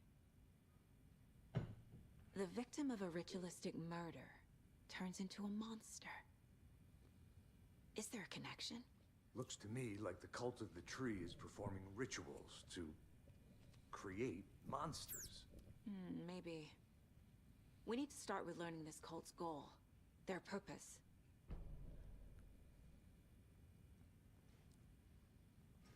There's one of the pages on the floor. Saga was back at Cauldron Lake. Saga had to pursue Nightingale. Into the overlap. Finding a way in would be difficult. A ritual. Saga would learn how. Stop the monster.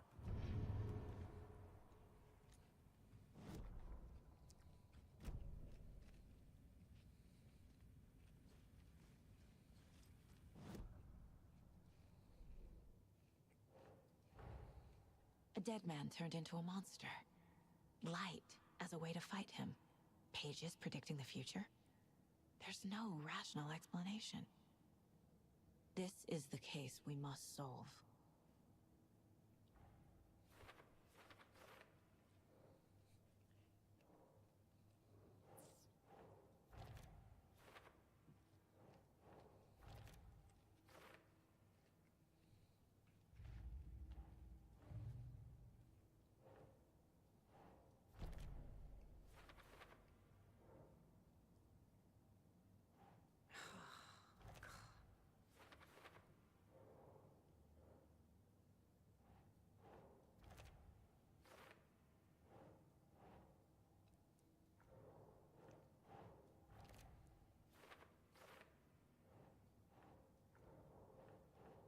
Think, Saga.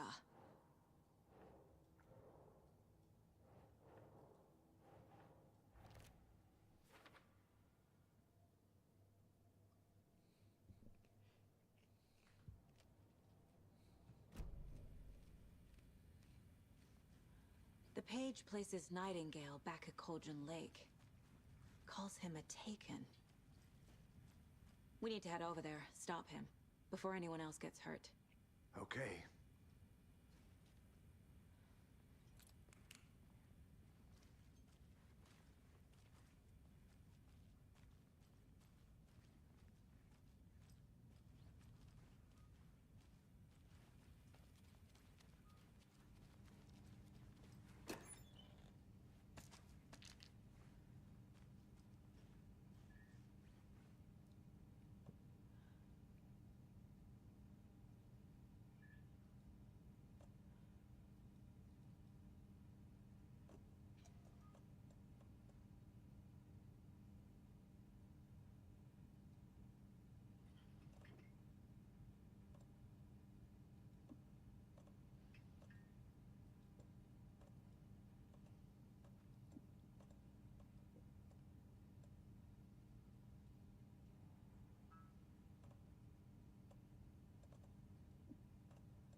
Must be locked from the other side.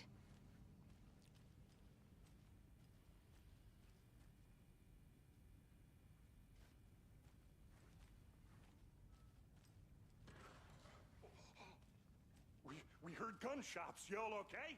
Did you get spooked by the bodies? Sheriff Breaker disappeared. Nightingale turned into some sort of monster and there are offices down. You two handle things here. We need to get back to Cauldron Lake immediately. Fuck me. That's terrible. We'll do what we can, man.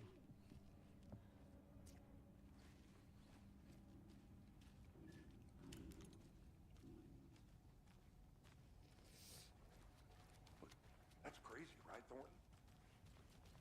I need something to cut this. How could he do anything? He's dead. Yeah, right. Well, that's all crazy talk. Monsters aren't real, and what do you mean, the sheriff? He's not real.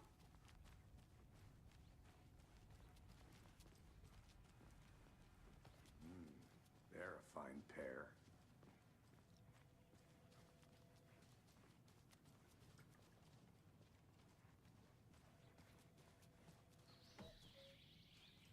Oh dear, I am a tourist, and it appears that I'm lost in the woods. My client has been held here long enough. Are you gonna let me speak to It's not them or opening. Just a moment, ma'am. Someone will be right with you. Good day.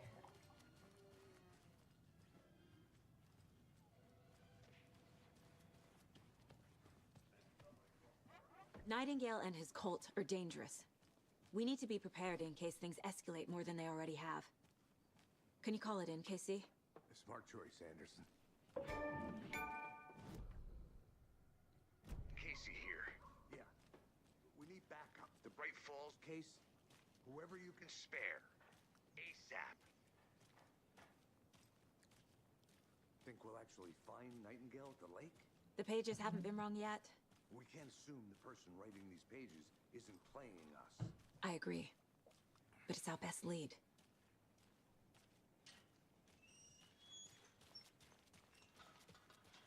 I'm gonna take a quick look around. Meet you back at the car. See you in a bit.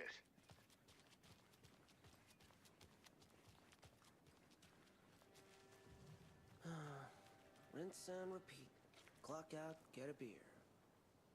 Or maybe 3. Did you check out the town, Anderson? Just getting my bearings. Ready to go? Waiting on you.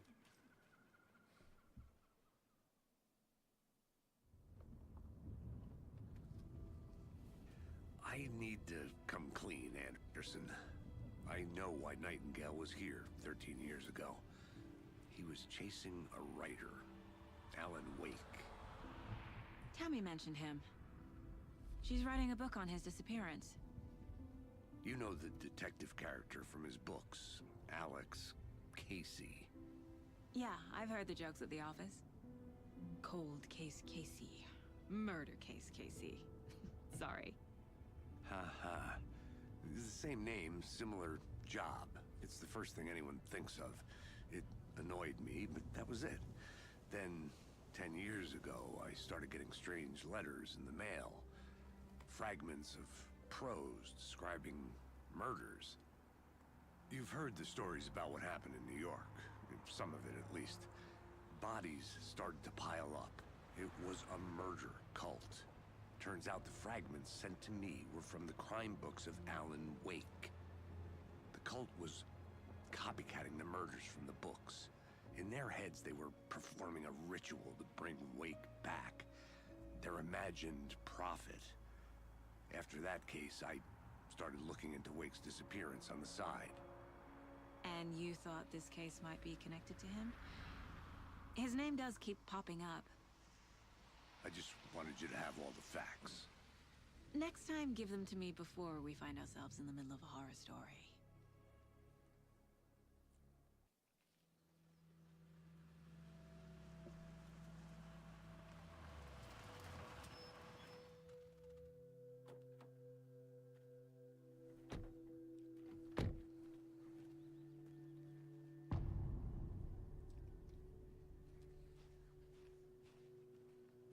The page says Nightingale's in something called an overlap.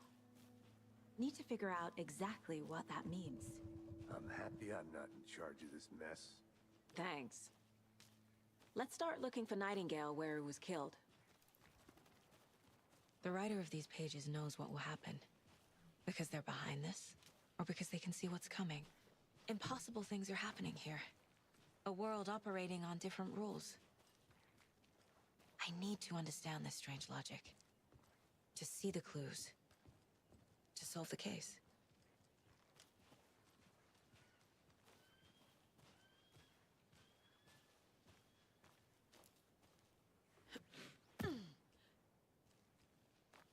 I've been thinking more about the Cult of the Tree. What sort of cult refers to themselves as a cult? In my experience, they don't. We're not seeing the full picture yet.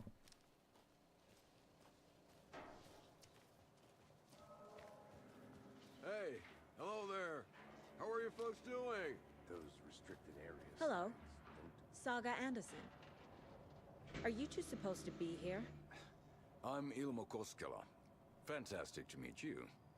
And yes, Stephen here hired me to show him through the woods. He's in town on important government business. Fixing this impressive piece of hardware. I work for the FBC, ma'am. I'm authorized to be here. And I bet you two are here about that murder. Nasty stuff. How's it going? How did you hear about the murder, Ilmo? Do you know anything that could help us? People tend to tell me things. The Koskela brothers are kind of a household name around here. Speaking of, if you're looking for some fun, stop by Watery. Just down the road from Bright Falls, there's our Coffee World amusement park. There's sauna ja vihta. And we offer a variety of guided tours, hunting, fishing, hiking, whatever strikes your fancy. You name it, we probably got it. What is this thing? It's just a monitoring station, ma'am. The Federal Bureau of Control checks volcanic activity and air toxicity levels. No need to worry, though. It's mostly for research purposes. That's one gorgeous sweater saga. Looks Nordic. I bet a family member made it. My mother made this sweater for me. How do you know? I knew it. My mom used to knit those sweaters for me and my brother. Watery, my hometown, was founded by Finnish immigrants. So between your name and the sweater, I figured your family might be from Finland too. Suomi, Finland. Pulla, Karjalan piirakka. Close.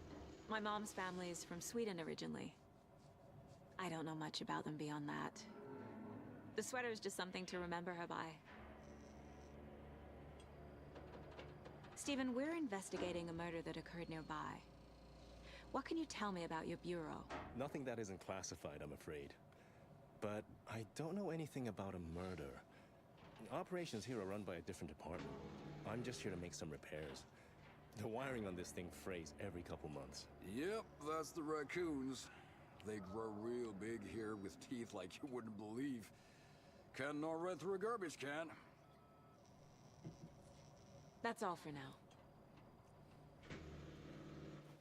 Let's get to the murder side, Casey.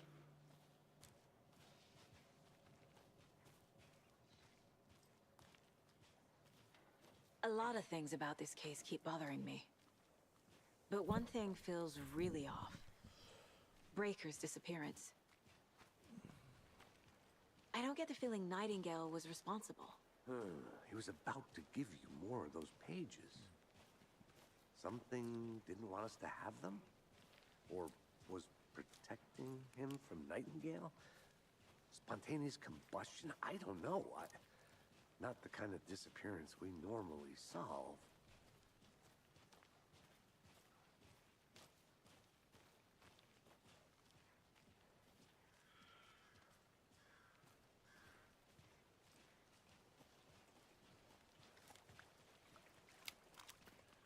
Our crime scene's drowning. I never minded rain. Feels like home. No sign of Nightingale. But the page did place him at Cauldron Lake, in an overlap. So how do we follow him there? Maybe something around here will tell us. We've seen this symbol before. Good eye. Bare feet. Nightingale. I'll see where these footprints lead. Can you comb through the crime scene one more time, KC? Just in case? On it. If anything comes up, I'll radio you. It's a bad idea.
There's another lunchbox.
tracks lead into the water.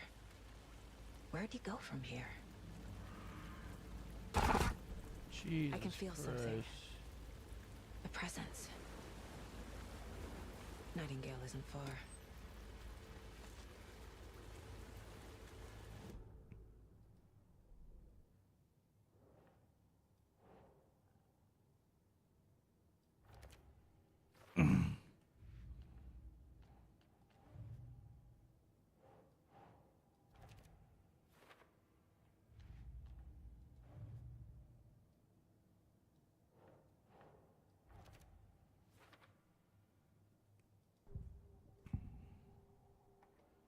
I know Nightingale is somewhere around Cauldron Lake.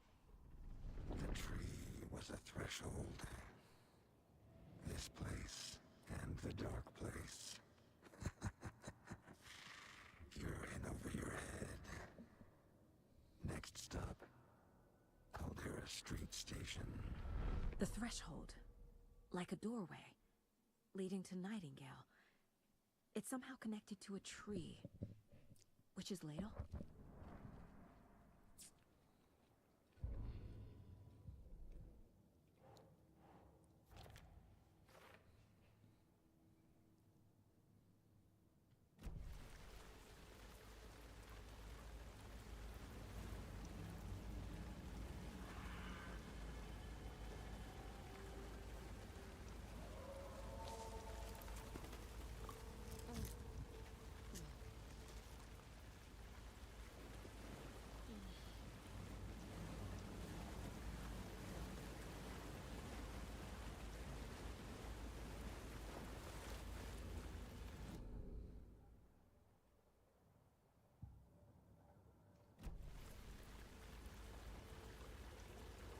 What is that? Seems like it's reacting to the light.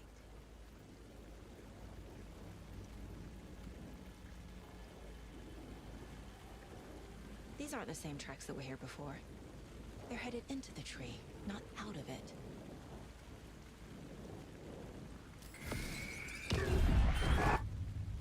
My flashlight burned the dark stuff away. It was covering another page. The fuse was in place. Saga stepped into the witch's hut. Inside, a bright light. There were objects that stood out to Saga, as if the light had manifested them. The witch's hut. Okay. I trust the pages to lead me to the overlap.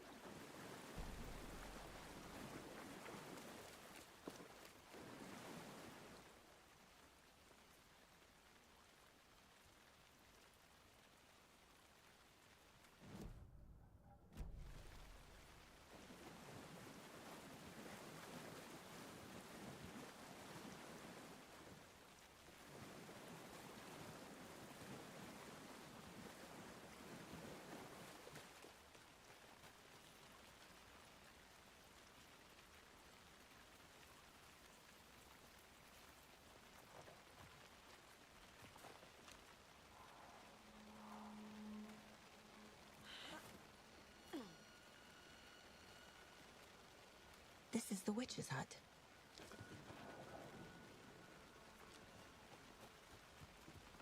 The page described the hut being lit, and mentioned a fuse. Anderson, thought I saw something in the woods. Probably just a deer, but I'm gonna check it out. Okay. This fuse is busted. This one looks good. People should really stop littering, though.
Yes, let's go.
Another page. Making progress. The image of the witch in the sign. Saga addressed the witch. The smudged line on the heart. The second part recited from memory. I brought you the heart, witch. Show me the terror. Saga pushed the heart through the hole in the sign.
page from the witch's hut seems to be describing some kind of ritual.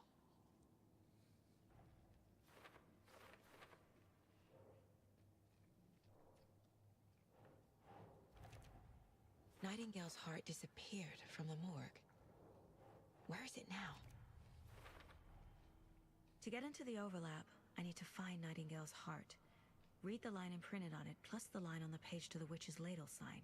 Then push the heart through the hole in the sign.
I need Nightingale's heart to get to the overlap. Where is it? The cultist leaned close. He was there, but he was risen. Nightingale was there. The opposite of sunspots. Who said that? That's not it. I don't have what I need to find Nightingale's heart. There must be more. Nightingale's heart. Where is it? While they played cards in the general store, the witch had stolen his heart. Get out of my house. Nightingale's heart is at the general store, in a fridge.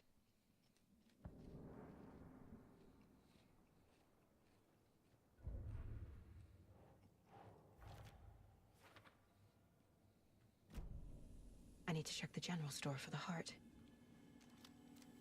Casey, I'm headed to the general store. I think I know how to get into the overlap. Roger that. I followed some ATV tracks in the woods and got a bit turned around. Did you get lost? I've only been lost once in my life, Anderson. The years I spent with my ex-wife. I'll find my way back, don't you worry about it.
The text on the heart is clearer now.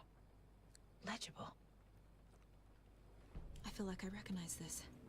The fridge. The heart. I knew it would be here. Like I saw it in a dream.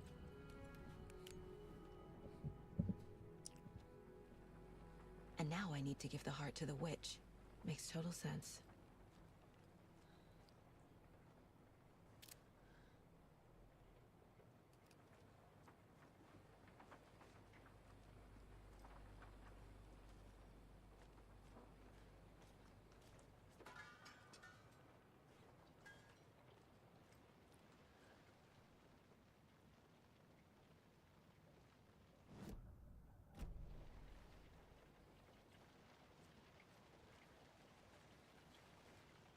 Casey, there are cultists in the area.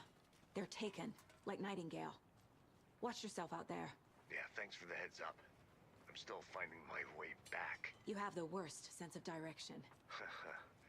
Any city in America I can get through drunk and blindfolded. It's these damn trees. Okay. I'm en route to Witch's Ladle. I need to perform a ritual to open the overlap. This case just keeps getting weirder. But it is exciting.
That's all of them. Bullets.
wave crashed on the far side of the mirror. I brought you the Heart Witch. Show me the terror.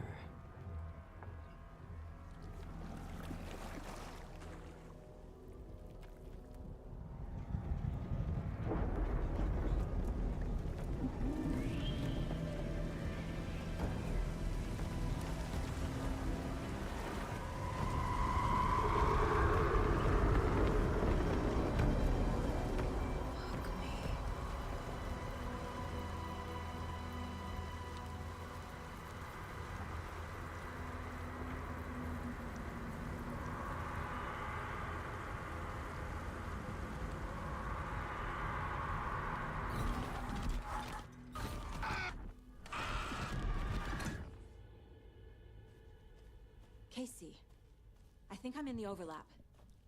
Are you still on your way? Casey! Casey, do you read me? Fuck. Okay, Saga. Going in solo.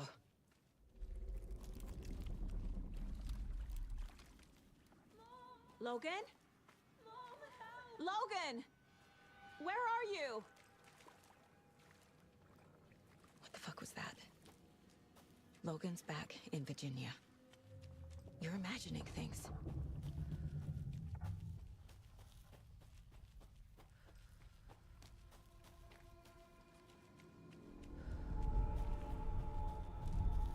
Please help me. What was that? Wait. Did I get turned around?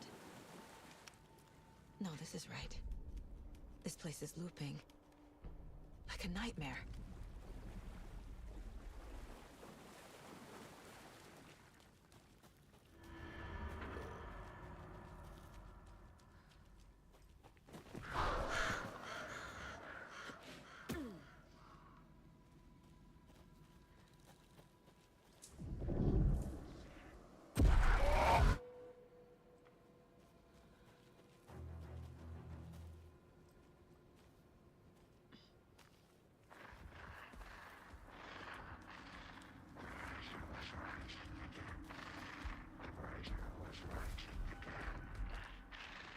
He's here.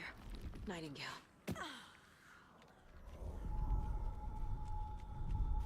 Trapped here. To escape. Danger. Who is that? It's like they're coming in over a bad signal.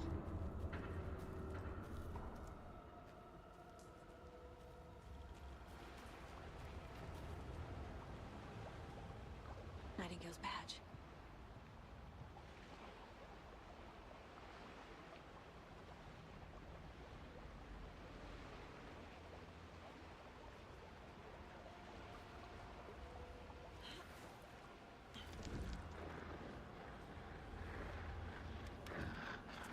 Set to find the light switch. Show me the clicker.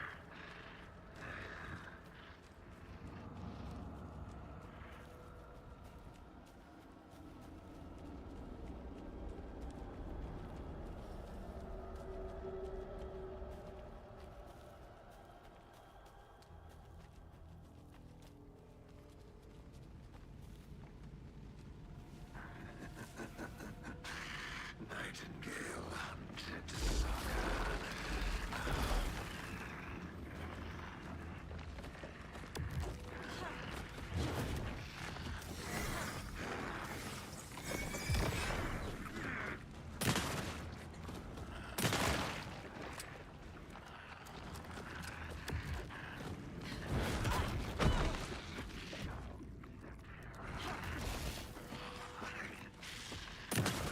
Set to find the light switch. Show me the clicker. Shit. Run! Time to run, Saga. I'm fucking running.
So they just gave me 19.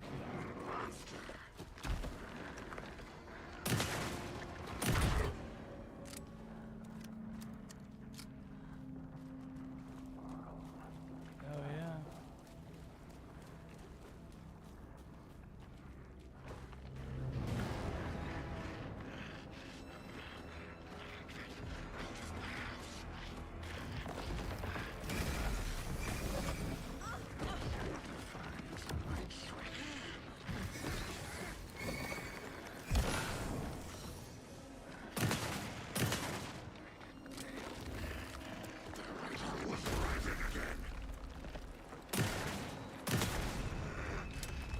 I did it.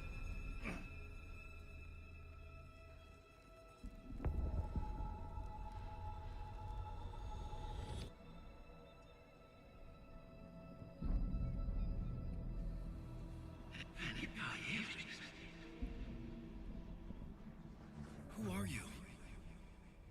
What is this? Who are you? Hear me. I'm Saga Anderson, FBI. I can hear you. Cauldron Lake. Yes, I'm at Cauldron Lake. Where are you? To escape. In danger. The Dark Presence. Danger. Thanks. Got it.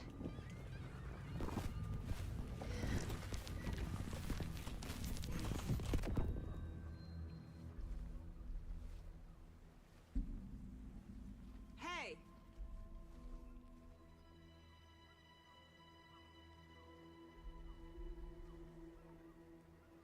Are you okay?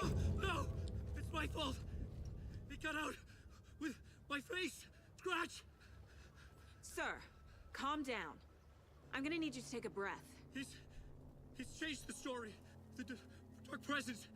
We must stop it before... Easy now. First things first. What's your name? My name is Alan Wake. I'm a writer. I've been... Wake? Where did you come from? You've been missing for 13 years. 13.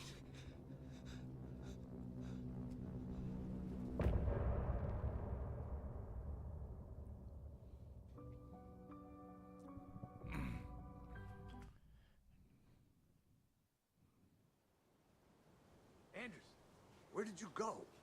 All of a sudden, the radio stopped working, and then that flooding just disappeared.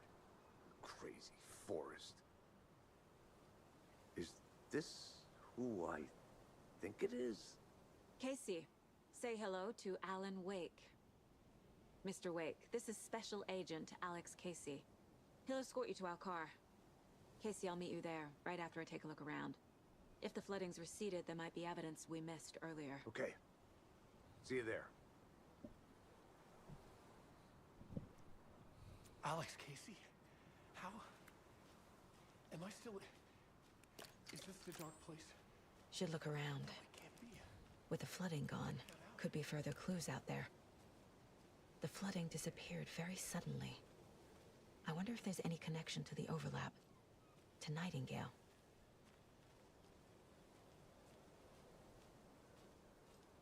Good lord, look at that game.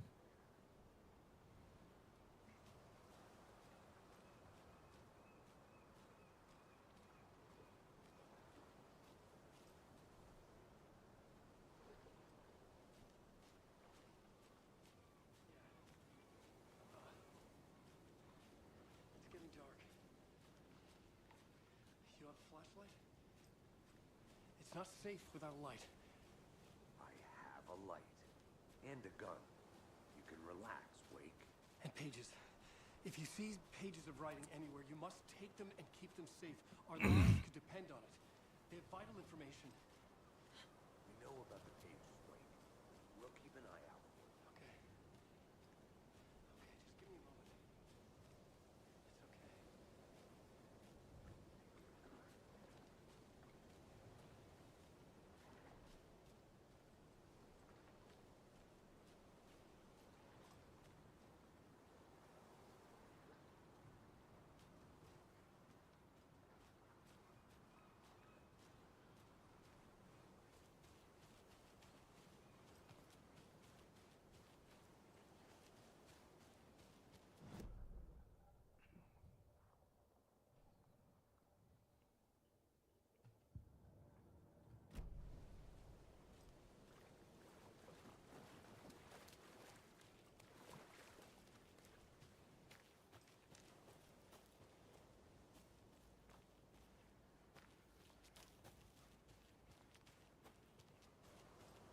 creepy twig sculpture?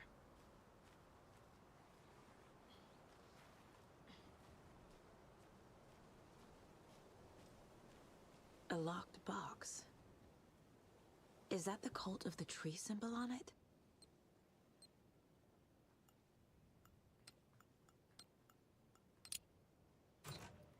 Notes and ammo. Looks like they're tools of the trade. The cult doesn't see their victims as people.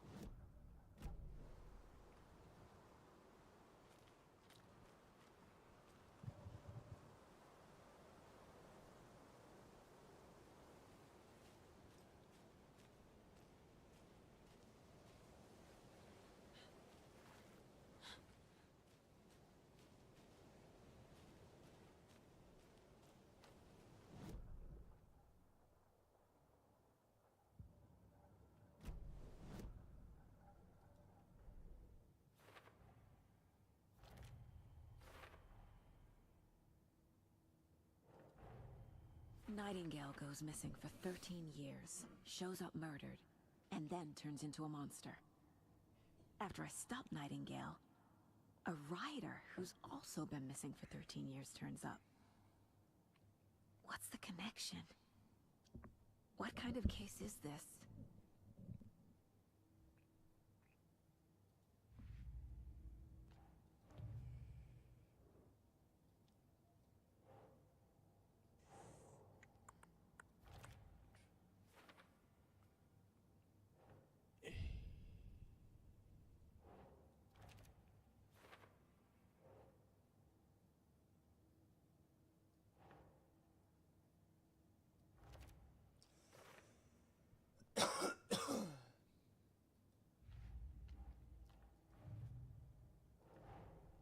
These stashes could contain clues about the cult.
Even the animals are turning into monsters.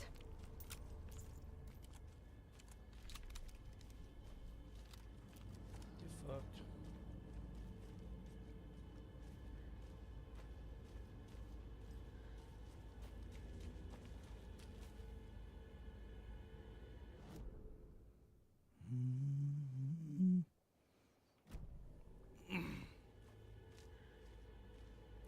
Amazing grace and sweet the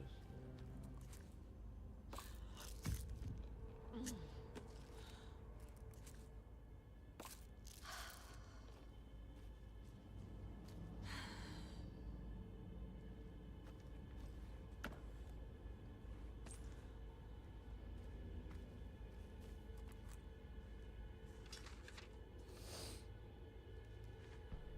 Script.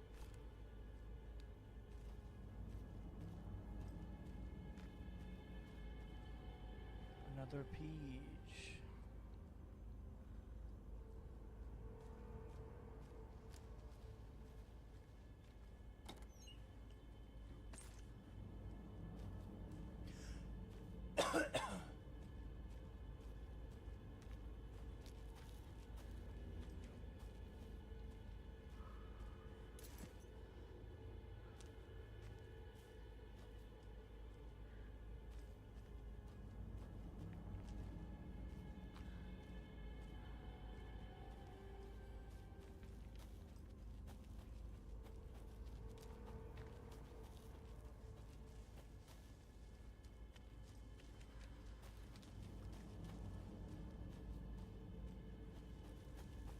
The cult is leaving supplies around for themselves.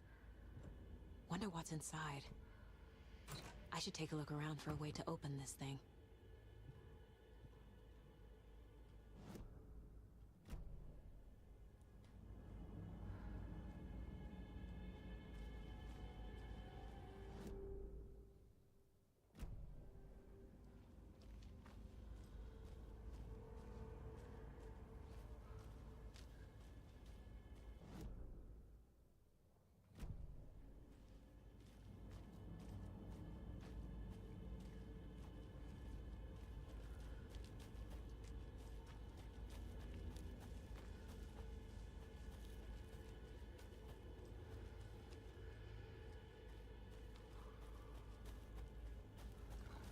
Jesus Christ. Fuck out of me.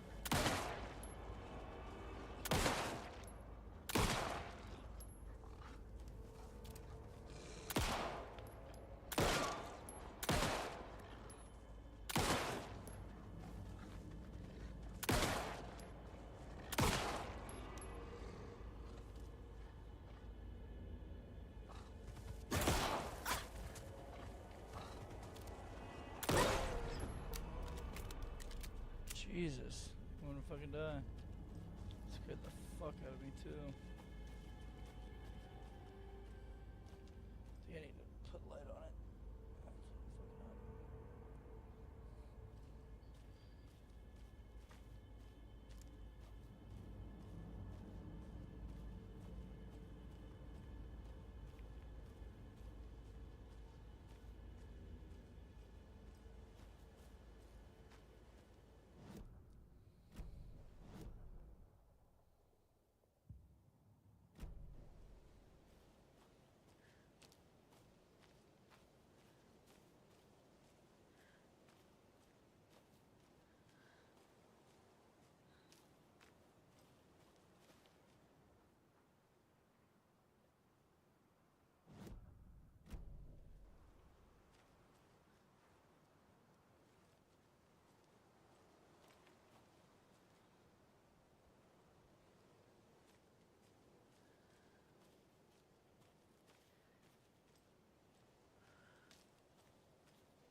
There's something written here. A poem? Or a riddle?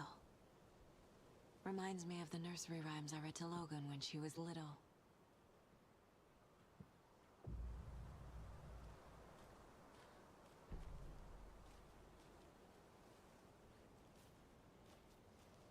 A little clothespin doll. Perfect weird souvenir for Logan.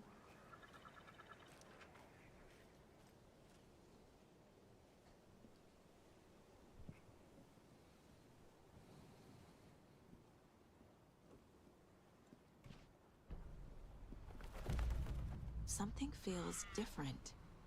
I should look around. A charm. Cute. It'll go great on the bracelet Logan made for me. Huh. That was strange. Gotta keep an eye out for more of these rhymes.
We've reached the car, Anderson. How's it going down there? I think I'm done here.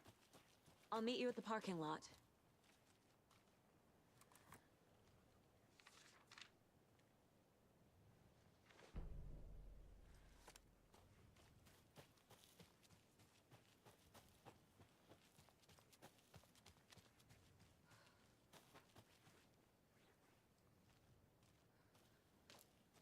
Another one of those lunch boxes.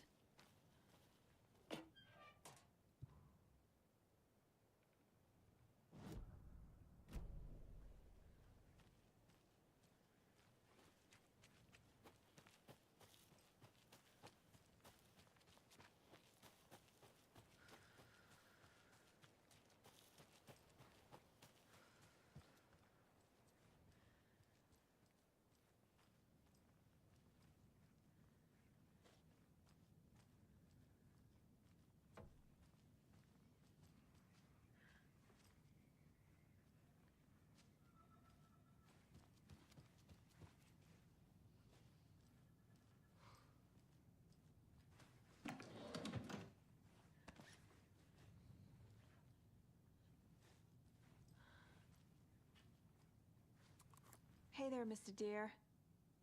You remind me of a dream I had. What the fuck?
Jesus.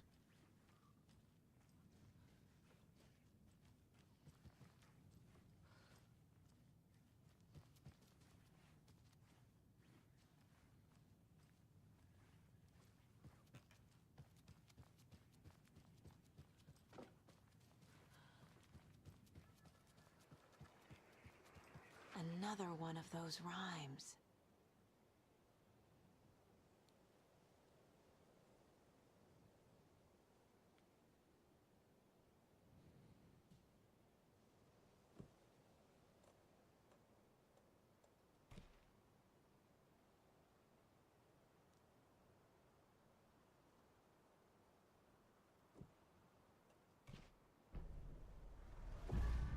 I have a weird feeling something's changed.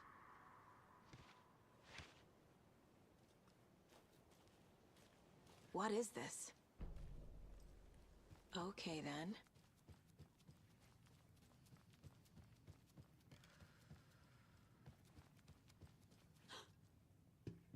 Another charm for my bracelet.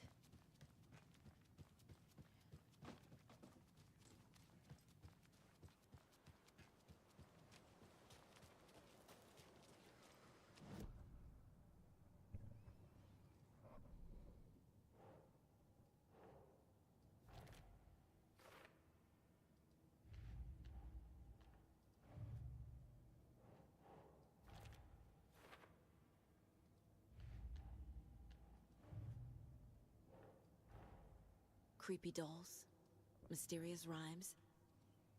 No weirder than anything else going on, I guess.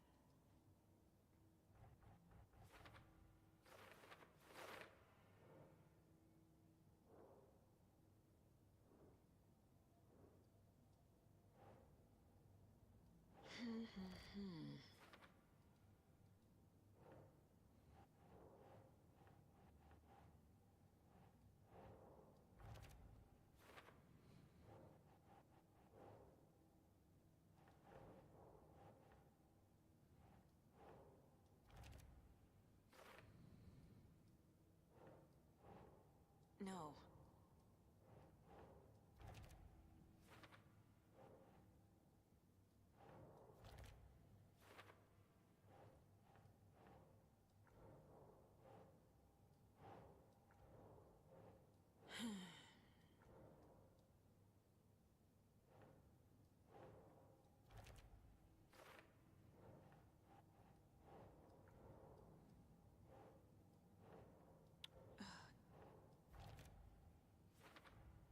The FBC is definitely playing with things they don't fully understand. And that always goes well.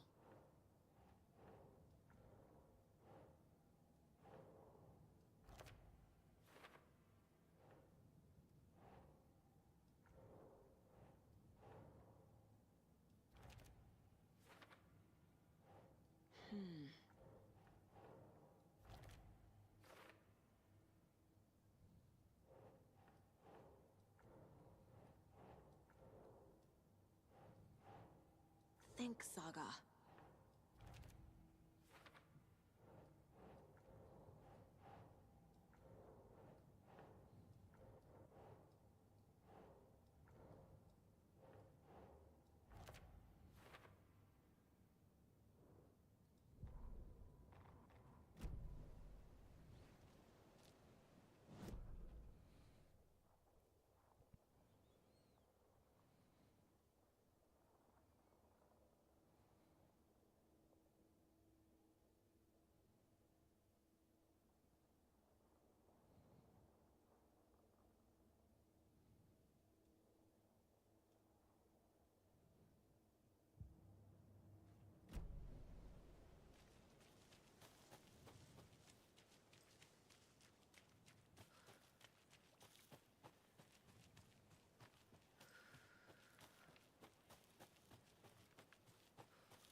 Another locked box.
Another Alex Casey lunchbox?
there's another cult stash.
Rest easy, buddy.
Warning. Activity detected. AWE. Event in progress. Cauldron Lake. What's an AWE? Casey, what exactly does the FBC do? After New York, when I started looking for our friend here, their name came up. I pushed them for any files they had on him, but got stonewalled. They have a reputation of showing up for weird shit.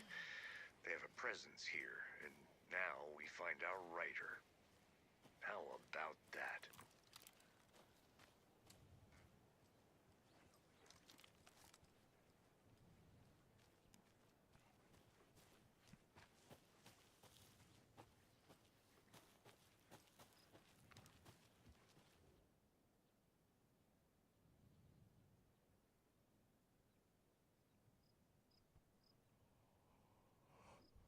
You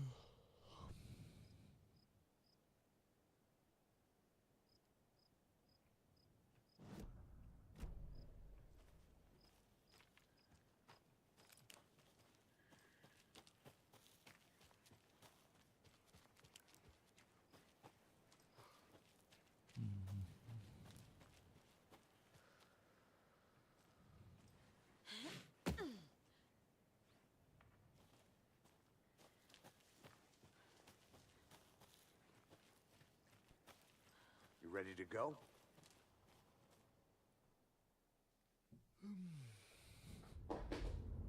Mr. Wake, we're taking you back to our field office in Bright Falls.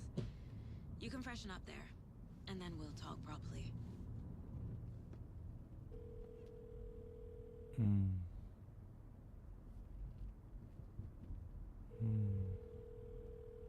Hey, Mom. Before you say anything, I'm totally fine. Don't freak out. Dad shouldn't have even texted you. Logan? No one texted me. What's going on? I'm totally fine. I slipped, that's all. God, it's not the end of the world. Put your father on the phone. Okay. Dad, it's Mom. Don't worry, hun. Logan slipped in the shower and bumped her head. She has a slight concussion, but I'm keeping an eye on her. Lucky I heard her fall. She could have drowned. Jesus, David. Why didn't you call? I tried. It didn't go through. She's fine, really. But what about you? You sound stressed. No, it's, just weird case, that's all. Well, if you need a hint, my years of board game victories tell me Colonel Mustard did it. I'll keep an eye out for him. Love you, Dave. Love you too, honey. Want to say bye to Logan? Just tell her I love her. Bye for now.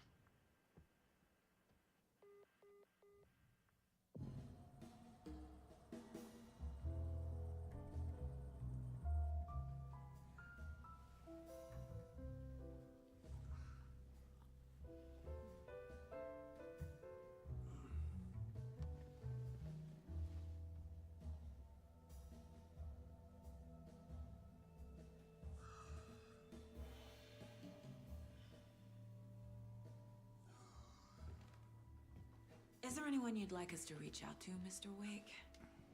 You've been gone a long time. No. No. They'd be in danger. It'll come for me. Okay, let's talk about something else. Robert Nightingale. Do you know him? You were both here in 2010. The Dark Presence got him back then. That's the last time I saw him. 13 years. Tell us about the pages. You had what looks like a title page with you. Return. Is this the name of the story on these pages? The writer's name has been scratched out pretty violently, but your name can still be made out underneath. Scratched out. Yeah. Scratch.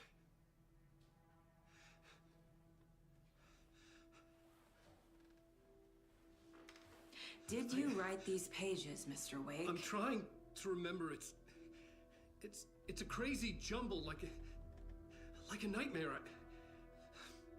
It doesn't make sense.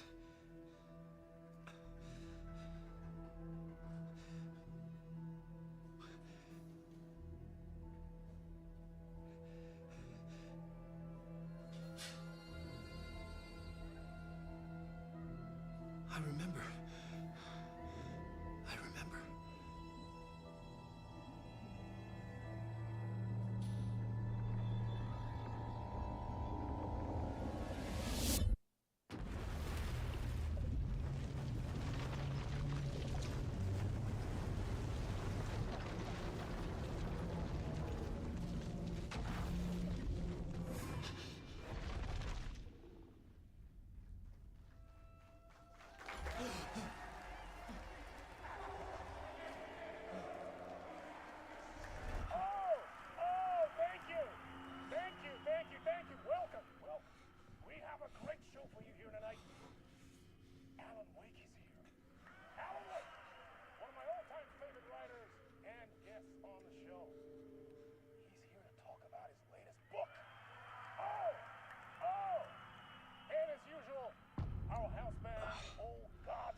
show tonight? Waking up in places with no memory of how I'd gotten there. It was out of control. I didn't need another mugshot in the fucking tabloids. Had I already done the show? Was that a recording?